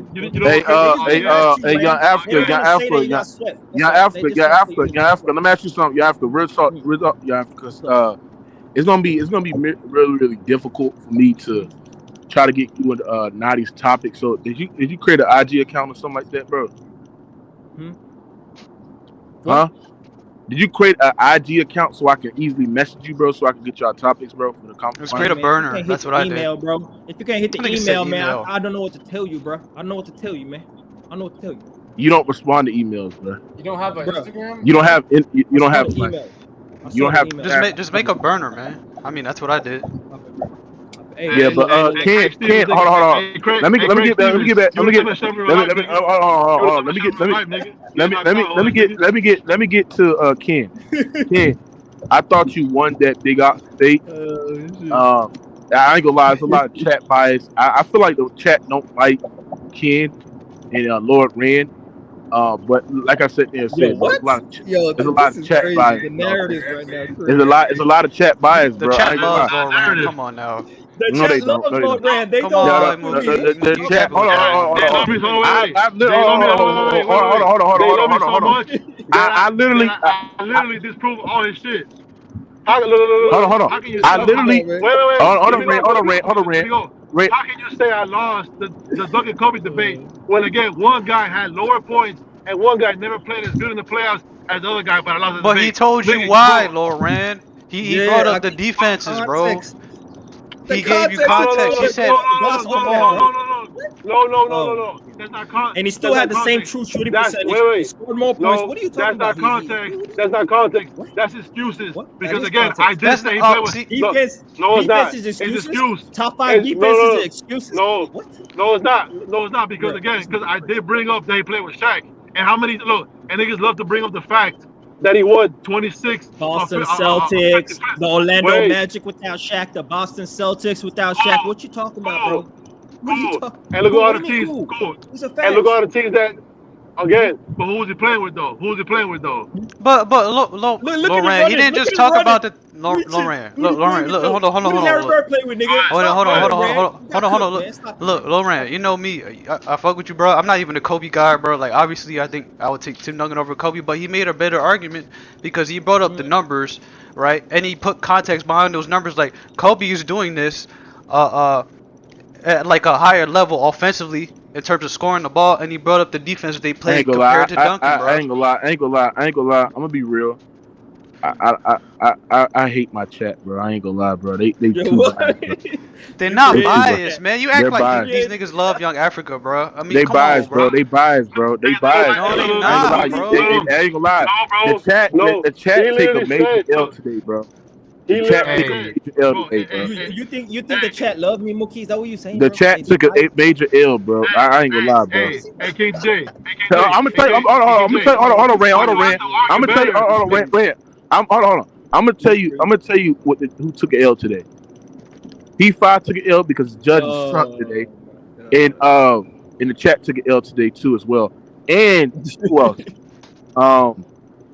Okay, I gotta hold on. I gotta give respect to the Crunch and Naughty. They was the first one. Do y'all think Naughty won or y'all think Crunch won? I had Naughty one. I forgot the topics. I think Naughty they was won. debating John Stockton versus Steve Nash. Then it was debating who was better. Larry Bird, Magic, and it was something else. And it was who had more impact to winning between Draymond and Dennis Rodman. That was very close. I'm not gonna lie, man. Naughty won that. Who won, boss? Crunch won. I thought Crunch. KJ, I don't have to make an argument, bro. I put my point. Hey, Miles pick Rand. Miles pick Crunch. Like you tweaking, Miles. You shouldn't be a judge, Miles. I said it was close. You're not a judge. It was close, bro. It was not close. Naughty body bag. Why does the numbers matter? Naughty didn't body Crunch. KJ. Yes, he did. The context matter, and that nigga literally had Shaq on his team, and you know that's true. But Lorraine, he didn't. But it was more than just Shaq, bro. He brought up what 2002 or 2001 to like 2010. Like half those years are without Shaq, Lorraine. Like it's not just he didn't have Shaq the whole time. Ignore the fact. The 08 finals, the 2009 finals, the 2010 finals. Yes. They were all top 5 on defense, bro. Yes. 08 Celtics were number 1. 09 Magic were number 1, and you said Celtics were top 5 in 2010, right? Yep. So that's three straight finals. Yeah. What you should have did, you should have brought up Kobe's lows a lot more, and you should have, in my opinion, focused a lot more on Tim Duncan's defense. But I did. But I did though. I literally said Tim Duncan number 1 all time in double doubles, number 1 all time in block shots. Look, in block shots, number 2 all time in block shots per game. But He you're was not bringing 4 down his times the best impact. player on the championship. That's not playoff. That's not performance. impact. Hey, You just Lord Rand. Hey, Bro, Lord Rand. Hey, Lord That's Rand. what Hey, Lord Maz Rand. did. Just read off Hey, the stat Lord sheet, Lord Maz. Rand. Hey, It Lord was Rand. soft. Hey, Lord It was Rand. soft, man. Hey, Lord Rand. I think one day you and King J gonna go there because King J is switching up and shit like that. Like, How am I switching up? I'm giving my honest yeah. opinion. No. Look, hold on. I respect it. Hold on. What I did you respect it. Oh man. No. Hold on. Wait. Hey, Look. Mookie really Hold on. sad that his boy got packed up. No, I'm not. No, yeah, after no, I'm not, bro. Wait. Look, you can throw bombs, right? You can throw bombs. But if it doesn't penetrate the bunker, that's cool. But if I go and I inject you, nigga, and it's lethal injection, you're done. Because the points overall was who's the better player performer. And I proved it. Because again, who had the lowest and who had the highest, and who never missed the playoffs. I literally said all those things, nigga. So you lost right there. And as far as the Will debate, go ahead. No, go ahead. Kobe in his prime scored more points. He was just as efficient. Yeah, I know you don't want to hit him, bro. I had a nigga on the panel saying that. I had a nigga on the panel saying Maz, you so that young Africa. That young Africa disproved why Duncan won 3 in 3 different decades. He made no point about that. Okay, but Lauren, to me, like as maybe He it's just brought my up his basketball teammate, knowledge Rand. being biased, but to me that's not necessarily a great point in Hey, terms of how he hold performed. on, King J. I don't want to discuss Lauren in Africa yet because I want to talk about how how Maz, who I put as the main event, right, sold this shit, bro. Like Maz, He didn't deserve that. you went from 100%. Mr. Maz to longevity Maz, Mr. That Maz. Actually, bro, I'm actually driving. Longevity. Yeah, longevity Moss is wild. Driving, hold on, guys. Hold on. Listen, though. I'm driving to dinner to meet my family about like half an hour away. And Mookie fucking fucked me up because I'm fucking like almost an hour and a half late to this event, bro. And so what happened between Africa and Lord Rand? So it's my fault? Oh, excuses? Is that excuses? Is that what that sounds Oh, like? let him finish, bro. Hold on. No. Listen, guys. It's nobody's fault. It's just that I had to change my shit because I just had to get through the fucking debate. And so it's nobody's excuse. I'm just telling you what happened. Respectfully. Oh, you left your notes at home, Maz? Is that what happened? You left your notes at home? You're on the road and shit? I'm still driving, bro. I mean, I just wasn't where I mean, it's all good. I ain't tripping, bro. Basically, if you finagle, you go win the debate. If you can win it, instead of saying the truth and the real stats, it's basically if you can finagle, you can win a debate. But nigga, again, now you're mad. I ain't gonna lie. If I was in this debate, I would be great at it. Always got excuses. Mad about Hey, KJ, how you think I would do in this debate? Mad about what, nigga? From a guy that talk about championships. On the topic. Nigga, you pick all the topics, nigga. You pick all the topics and you cry about everything, nigga. What are you talking about, nigga? Shut up, nigga. We had a debate last week. You don't run away. Like it is what it is, man. Y'all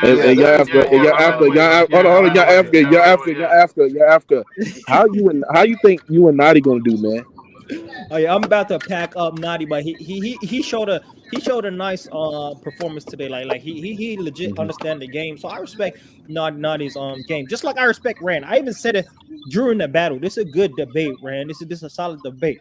But I feel like if we do the playback and we listen to that debate again, right, and we understand the points that we each made, and then we look at the counter rounds and how I body bag literally every round, I body bagged your point. When you talked about Wilt, I talked about the errors. When you talked about Duncan, I talked about the defense. When you talked about the Warriors, I talked about the errors, how they had a short and 3-point line. I talked about both of the errors. I put the context into how they would win as opposed to just the greatness of individual players. Like I felt like I swept that debate, bro, but it was close at the end of the day, and it was a high level debate. So I respect that, Rand. I ain't putting no. So King J, how you think? So do you think Ox got a chance? Slight chance. But don't worry. Even though I'm saying like I'm gonna win easily, I'm gonna still do my research. I'm gonna still come prepared. I don't want to get caught off guard and shit. Ken, you there? Ken, man, you got robbed, Ken, man. That was hey, Ken, tough. are you feeling? How you feeling, Ken? How you feeling, Ken? Bro, I'm not gonna lie, bro. Your chat's biased as hell. P5, yo, hold on. Let me talk, bro. African Rain, y'all been talking the whole time, bro. P5, you a biased motherfucker.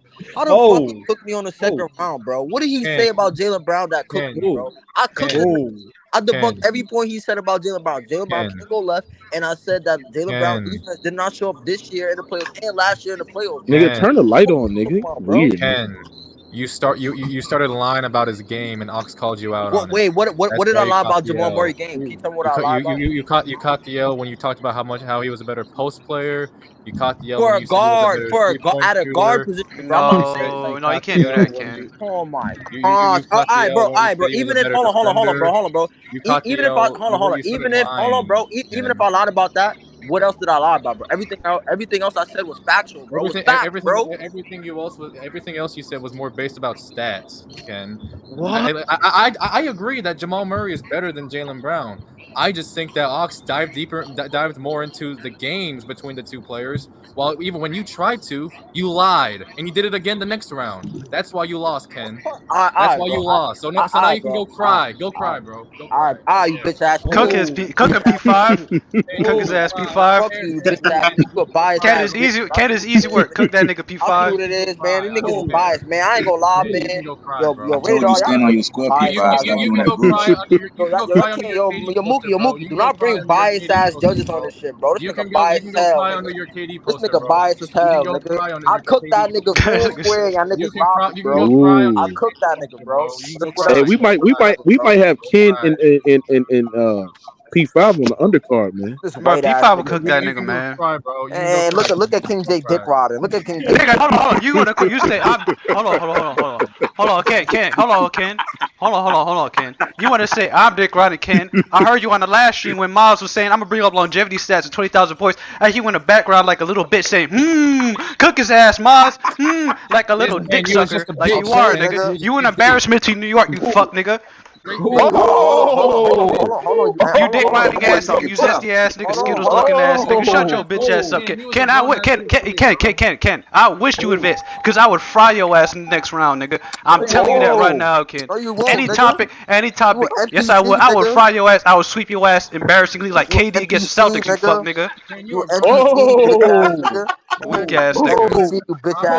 Nigga, I'm an NPC. I would still cook your ass. Nigga, how you get cooked by Big Ox, nigga? Come outside, bitch. How you get cooked by Big Ox, nigga? You fuck, nigga. You fucking 17 years old and shit talking shit. Shut your dumb ass up, man. Nigga, you finna get your diploma next week, you slow ass nigga.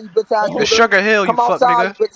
I've been dying to cook your ass, Ken. I wish I could fucking debate you, fuck nigga. Pussy ass Goofy ass shit. Bum ass nigga. You just mad cause you lost cause you suck, nigga. You suck, Ken. You suck dick, Ken. It is what it is. You suck dick. You're shitty at debating. You don't know basketball, nigga. You don't know basketball. You KD nut riding ass nigga. You a grown ass man having wet dreams about another nigga trying to cook me and shit. Ain't nobody sucking dick but you, nigga. Hey, I never hear King J that heated, man. Man, that's BS, though, man. I've been dying to cook. I've been dying to cook this nigga, man. Really biased for these niggas, bro. Like they say 73% to 27. That shit don't even make no sense. That shit is way close. Because you're a capping ass nigga. Close, bro. These niggas talking about 73% to 33%. That shit is outrageous. Come on, bro. KJ, guess who's in the back, bro? Who? Just guess. Oh, the buddy. No. Who? King J, I would have smoked your bitch ass. Oh, nigga, on Cam best friend and shit. Hey, look, hold on, hey, Yo, Blaze, you can't lie. I won, right? Oh God, can you smoke? Oh, here come the dick riding ass niggas, man. Hey yo, Mook, you know that nigga King J, sorry as fuck, nigga. Yo ass poo poo, nigga. You doo doo, nigga. I would have been smoked your bitch ass, nigga. Like the last time. Nigga, name a topic right now. I'll cook your stupid ass, nigga. Bro, I'll cook you right fucking now. Pick a topic, nigga. I was on Mook panel. I smoked your bitch ass. You didn't smoke nobody, nigga. Name a topic right now. I'll cook your ass, bitch. We play the panel, bro. When I smoked this bitch ass, nigga. You dirty as shit, nigga. Hey, Ken, you calling for reinforcements and shit, nigga? Hey, Mook, just make one tomorrow, bro. Mook, please make one tomorrow, bro. Mook, just do a different. You want to debate? No, fuck tomorrow, nigga. You want to debate right now? They don't got. You want to debate right now? Debate right now. Do you want to debate right now? Do you want to debate right now? Nigga, I heard you say. Do you want to debate right now? Hold on. I heard you say KD was better than LeBron. Nigga, you want to debate that? You want to debate? Why would I debate? Nigga, what? Do you want to debate that? No, I'm not debating that, nigga. Stupid Hold on, ass hold on, hold on. nigga. This nigga. Didn't you say? Didn't you say KD was better than LeBron? Hey, yo. He said you KD said- was a didn't better you- offensive player than LeBron. You want to debate Kobe and LeBron, bro? You want to do that? All right, we could debate Kobe and LeBron.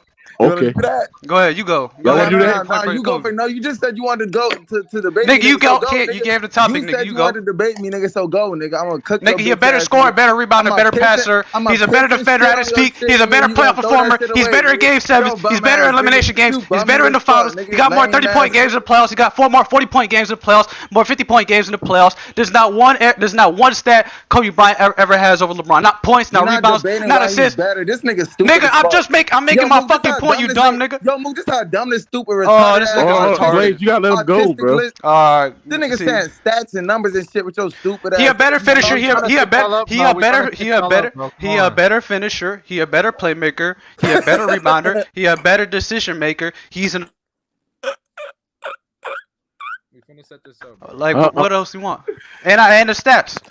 This Make nigga your said, point. understand. Hey, this nigga's a. Hey, I'm gonna body your bitch ass. All right, go ahead, here. go ahead, Blaze. I'm gonna body your bitch ass right here, my nigga. It's easy work, nigga. Yo, Mook, what's up with these bum ass, dusty ass niggas be bringing up here, nigga, and shit, nigga?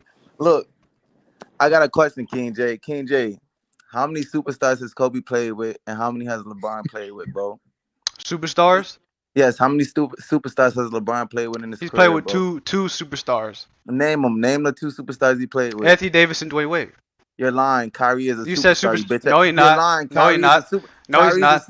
No, he's not. Superstar. You bitch No, he's ass not. nigga. No, he's not. No. I'm about to cook No, your he's bitch not. ass again. I'm about to cook your bitch ass again.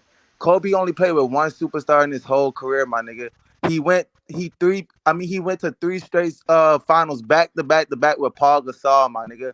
He's not even a top 75 player, my nigga. Kobe got it from the mud. LeBron dick ride team to team, nigga, to win. Kobe's a better 3-level scorer than a nigga. Kobe got more will than a bitch ass nigga. Kobe's better at defense than a nigga. Kobe plays both sides. He got more first team all defenses than a nigga. He's better. He's a better player, nigga. All around you, bitch ass nigga. Now what is you talking about, nigga? You getting easy cooked, nigga. LeBron's a melt. This nigga LeBron got locked down by JJ Barea, you bitch ass nigga. You will never see Kobe get locked down by JJ Barea, nigga. Now sit your sorry ass down, bitch ass nigga. He was riding the coattail of D Wade, nigga. D Wade won a ring and then brought that bitch ass nigga to Miami, nigga, so he could win a ring. Fuck is you talking about, nigga? Sorry ass. Nigga. All right. Let me rebut this Kevin. Let him go, Blaze. Let him go. You got to go on mute. This fuck nigga. Hold on. This fuck nigga. Hey, yo, Mook, tell the panel get them polls out, man. Hey, Mook, tell them niggas bring that poll out, nigga. Hold on. Go ahead, King J. Well, for one, it's not true. Because Kobe got locked up in the 2004 finals by Tayshaun Prince, had one of the worst finals performance, shooting performance, the biggest favorites in NBA finals history, even bigger than the Heat versus the Mavericks, and choked and missed as many shots as Shaquille O'Neal blew. And on top of that, LeBron led his team in points, rebounds, and assists, was the best scorer, the best rebounder, the best passer, and the best defender on 3 of his 4 title teams. Meanwhile, Pau Gasol, this nigga Kobe Bryant, in the clutch, was shooting 29% in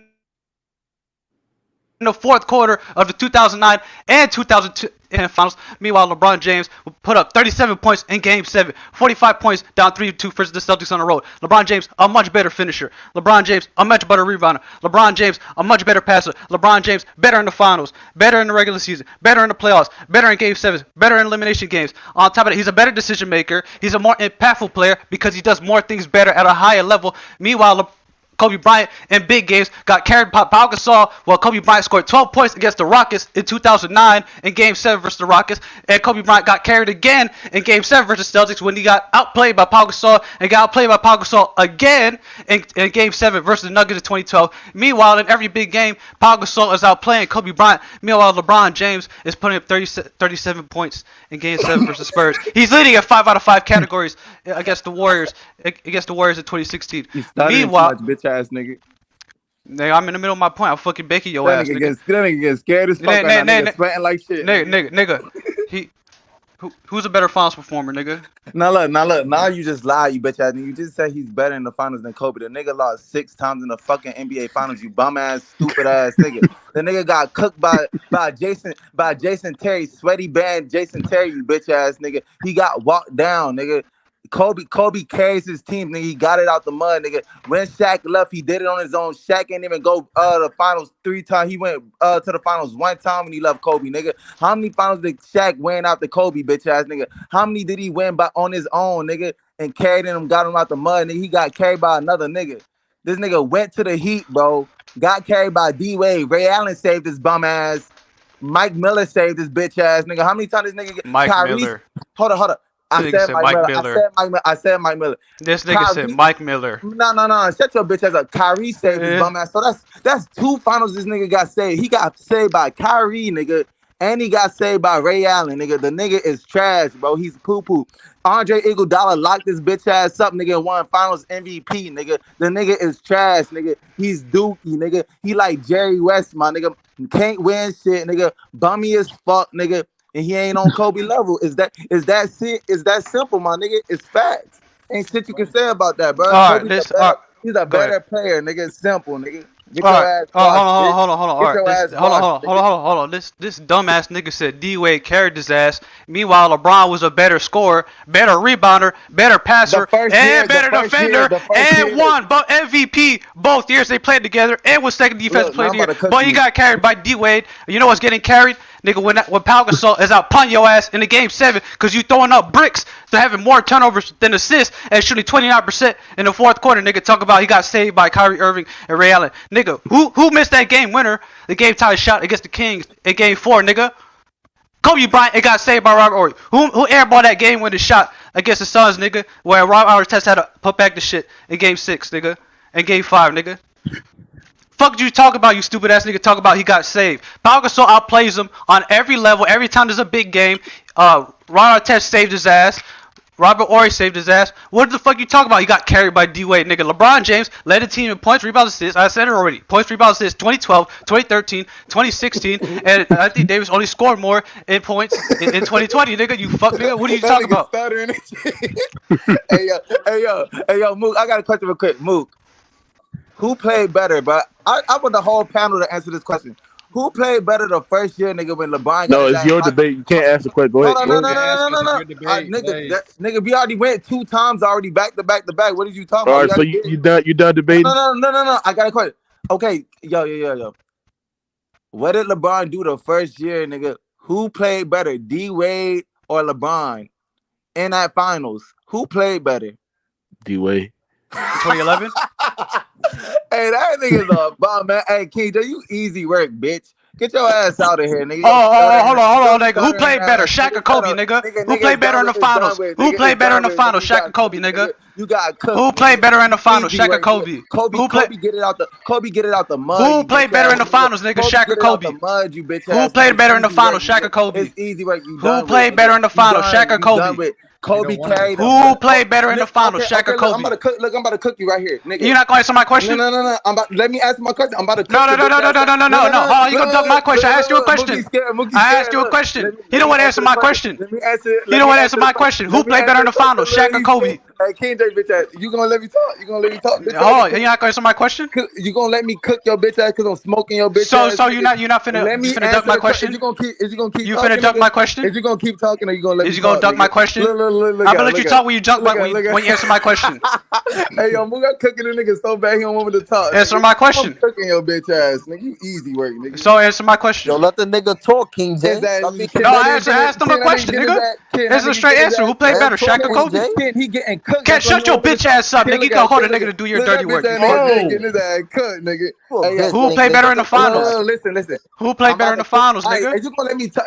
No, nigga, answer my question. I'll let you talk, nigga. Is you gonna let me answer the question like I just said? No, answer my question. Who played better, Shaq or Kobe? You don't want me to answer the question, so he done. I do want you to answer this question, but you're not answering it. Shut your bitch ass up, nigga. So, Shaq or Kobe? Hey, Mookie, ask me who played better in the finals when the D-Wade and LeBron played together. Mookie, ask me. When you answer Mook this question, then I'm gonna ask Mook a question. All right, Mookie, who played better in the finals, LeBron or D-Wade when they played together? D-Wade. No, you said the first year. I said when they played together, not just the first year. Look at this. Who was better? Who was better in the finals when they played together overall? In their first year? No, not they first. All the years, Mookie. Oh, overall. Does Oh, it was LeBron. Cause D-Wade All right. got hurt. So nigga. see, hey, it's LeBron. See, I can answer that question straight up. Okay, Can you but answer now the I'm question? Now I'm about to cook Who played better, Kobe or Shaq? Kobe or Shaq? I don't know. I'm about to ask Mook a question now, you bitch ass nigga. Oh, Shut this your nigga bitch ass ducking. up. Go ahead, bro. Hey, yo, Mook. To get to the NBA Finals, who played better, Shaq or Kobe? To get to the finals against them hard ass teams that Kobe was going against. Yo, who does Shaq go up against, bro? Exactly. What center Like, did what Shaq center? play in the finals, nigga? You Facts. bum ass nigga. Facts. Who does Shaq play against? Kobe was going against the That's why hardest. he was able to Why you dominate, hopping bro. in? Kobe was going against the Yeah. hardest player's body in their ass, nigga. Fuck is you talking about, nigga? Sorry ass nigga. All right, so King J, you easy work, nigga. You easy work, nigga. You getting you can't cooked, even answer nigga. my question. You But easy work, if you nigga. want to answer your question, Yo, King J, I'm about to what's answer your LeBron? question. King J, what's LeBron James in the finals, bro? What's his record in the finals, fam? It's 4-6, but you ducking my question. Kobe, nigga. Hold on, Kobe. so Hey, Hold on. y'all debate is over. I put the poll in the chat. I said who won this debate. I want everybody in the chat. No, Mook. I want the panels to. Hey, hold on. Hey, hold on. Mook, I want the Hey, panel. just Mook, I want the panel. Blaze. Mook. If you win the poll debate, that means King J eliminated the conference Mook, final. I want the panel to ask too. I want y'all to vote too, nigga. Mook, I want the panel to vote too, nigga. All right. Okay. P5, who won this debate? I would, bro. Jesus. All right, y'all was both going off on feelings, and y'all were both going off on feelings, bro. Blaze, I knew P5 is a professional LeBron dick eater. Nigga. I already know that. You the dick eater. You love LeBron Jack. So you a jackstrap booty hole sniffer, nigga. You's a bitch. Hey, Mook. P5 eliminated, nigga. Hey, Mook, don't ask P5 shit, nigga. Don't ask P5 shit, Mook. Go to the next person, nigga. Don't let this nigga be the judge. Oh God, Mook, don't let this nigga be the judge because you're a LeBron sexual, nigga. I He's a didn't LeBron even sexual. get my vote off. I didn't even get my vote off. Okay, then shut the fuck up. Right. Blaze, I like the points that you brought up. How D-Wade actually outplayed him. Facts. In 2011, I like that. He ain't give no facts, bro. The other nigga ain't get no facts, P5. What? Is this nigga retarded? Is this nigga retarded? This nigga said I brought up no facts. Is this nigga stupid? King J, I been cooking your bitch ass. Let him finish. Nigga, you the one interrupting him, dumbass nigga. Let him cook, bitch ass nigga. Hey, well, KJ, hold on, KJ. You know, KJ. Hold on. Hey, P5. You know how bad the chat is so biased, bro. Like, How was the chat? I would have voted, bro. 32% had Blaze win the debate, and 68 had you win it, bro. That's crazy. Oh my God. He didn't address my points. He didn't really bring no facts. He didn't bring no. But I was cooking the whole time. Hold on. A 30% discrepancy is crazy, bro. That's crazy. I was Damn, kid, do you ever stop sucking dick, Ken? Oh my goodness, nobody sucked dick like Cam, bro. Yo, I've never met somebody that sucked dick like Cam, bro. Anybody, bro, it's like Ken, you know what you need, Ken. Ken. You need a father, nigga. You need a father, nigga. Debate, bro. When Rated R chose whoever they won today, all the debates, it was a big discrepancy in percentage, bro. It was like 73 to like 20%, bro. Every fucking debate, bro. You a bitch. What That's you what you Some of the debates were closer than it was, bro. Come on, Ayo, P5, who won? P5, be real, bro. Who you think won, bro? And tell why, bro. Just get an answer, bro. P5, just get an answer. I'm not even gonna expand on this because I took no notes. I was listening to y'all. Both of y'all was going off of emotions. I'm just gonna go King J. Fuck it. I told you the LeBron dick eater. All right, Mook. Who you think? Mook. Hold on. Mook. Who you think won, bro? Mook. Hold on, cause Mook don't be lying, bro. Mook don't be lying, bro. He be just keeping it fair, bro. Even if he said I lost, bro. You Yo, brought up Mook, more yo, than Mook, really yo, good Mook, points. Mook, You brought up man, more let than it be really Mook. good Yo, points. Mook, Then you Mook, get your also shit, bro. lied. Yo, Then Mook, you also Mook, get your lied shit when off, you bro. said, Mook, "Oh, LeBron didn't perform better than Kobe because he lost." bro, That's a Mook, broad Mook, statement. You Mook, didn't get even your. That elaborate ain't on what I it. said. You a dumbass nigga, bro. Yo, Mook, get your. No, Hey, bro. Mook, get your shit off, bro. Mook, Mook. He didn't address none of my points, bro. Now he lying. Now he lying. Now this nigga No, just you was lying. an emotional Yo, ass yo, hater, Mook, bro. That's Mook. all Hey, you is, Mook. bro. Hey, Mook, get your That's all shit off. you I is. can. That's all Hey, you hey, is. people. You was I an can tell you get emotional bullied in ass school. hater, I bro. can tell you You get was bullied in emotional school, as fuck, people. You bro. get your ass bullied in Facts. school, That I'm off, nigga bro. bro. get yo. I'm Facts. off, That white bro. nigga They get niggas bullied, take your right? That niggas take nigga your get lunch. I'm off, bullied. bro. I'm Niggas off, take Yo, your bro. lunch yo, tray, yo, nigga. yo. I'm off, bro. Niggas Yo, take your Blaze, lunch yo, tray. Blaze, yo, Blaze. They be putting this nigga in the toilet Hey, and shit Mook, like niggas that. Yo, take your Blaze, they lunch putting tray. this nigga in the Man, put these niggas to bro. backstage. Let these judges give their All right, opinion, let bro. Mook. All right, let Mook talk. Yo, let Mook get. Hey, Mook, Mook. Who you think won? Mook. Who you think won, bro? And tell why, bro. King J won. All right, why he win, bro? Is he a dick sucker? No. Is he a dick Mook, sucker? all Sucker right, Mook, Blaze? Mook, why he win? Mook, Is Mook, he a why dick he sucker, win, bro? Blaze? Mook, why he Are you win, scared of bro? Mookie? You scared of Mookie? He You won But scared? because me and Mook talk shit all I the time. ain't gonna lie. Wow, It was I don't know, man. I think it was the way that y'all was debating. Y'all was debating like people said off feelings and shit like that, and it's just Nigga, I brought stats and facts, nigga. Nigga, I I was not brought the going. stats and facts. No, you didn't, bro. No, you This didn't. nigga's You didn't bring up lying, no bro. stat. Yo, Mook, rewind You didn't a bring up video, no nigga. stat. I What was stat? cooking What this bitch stat did ass you bring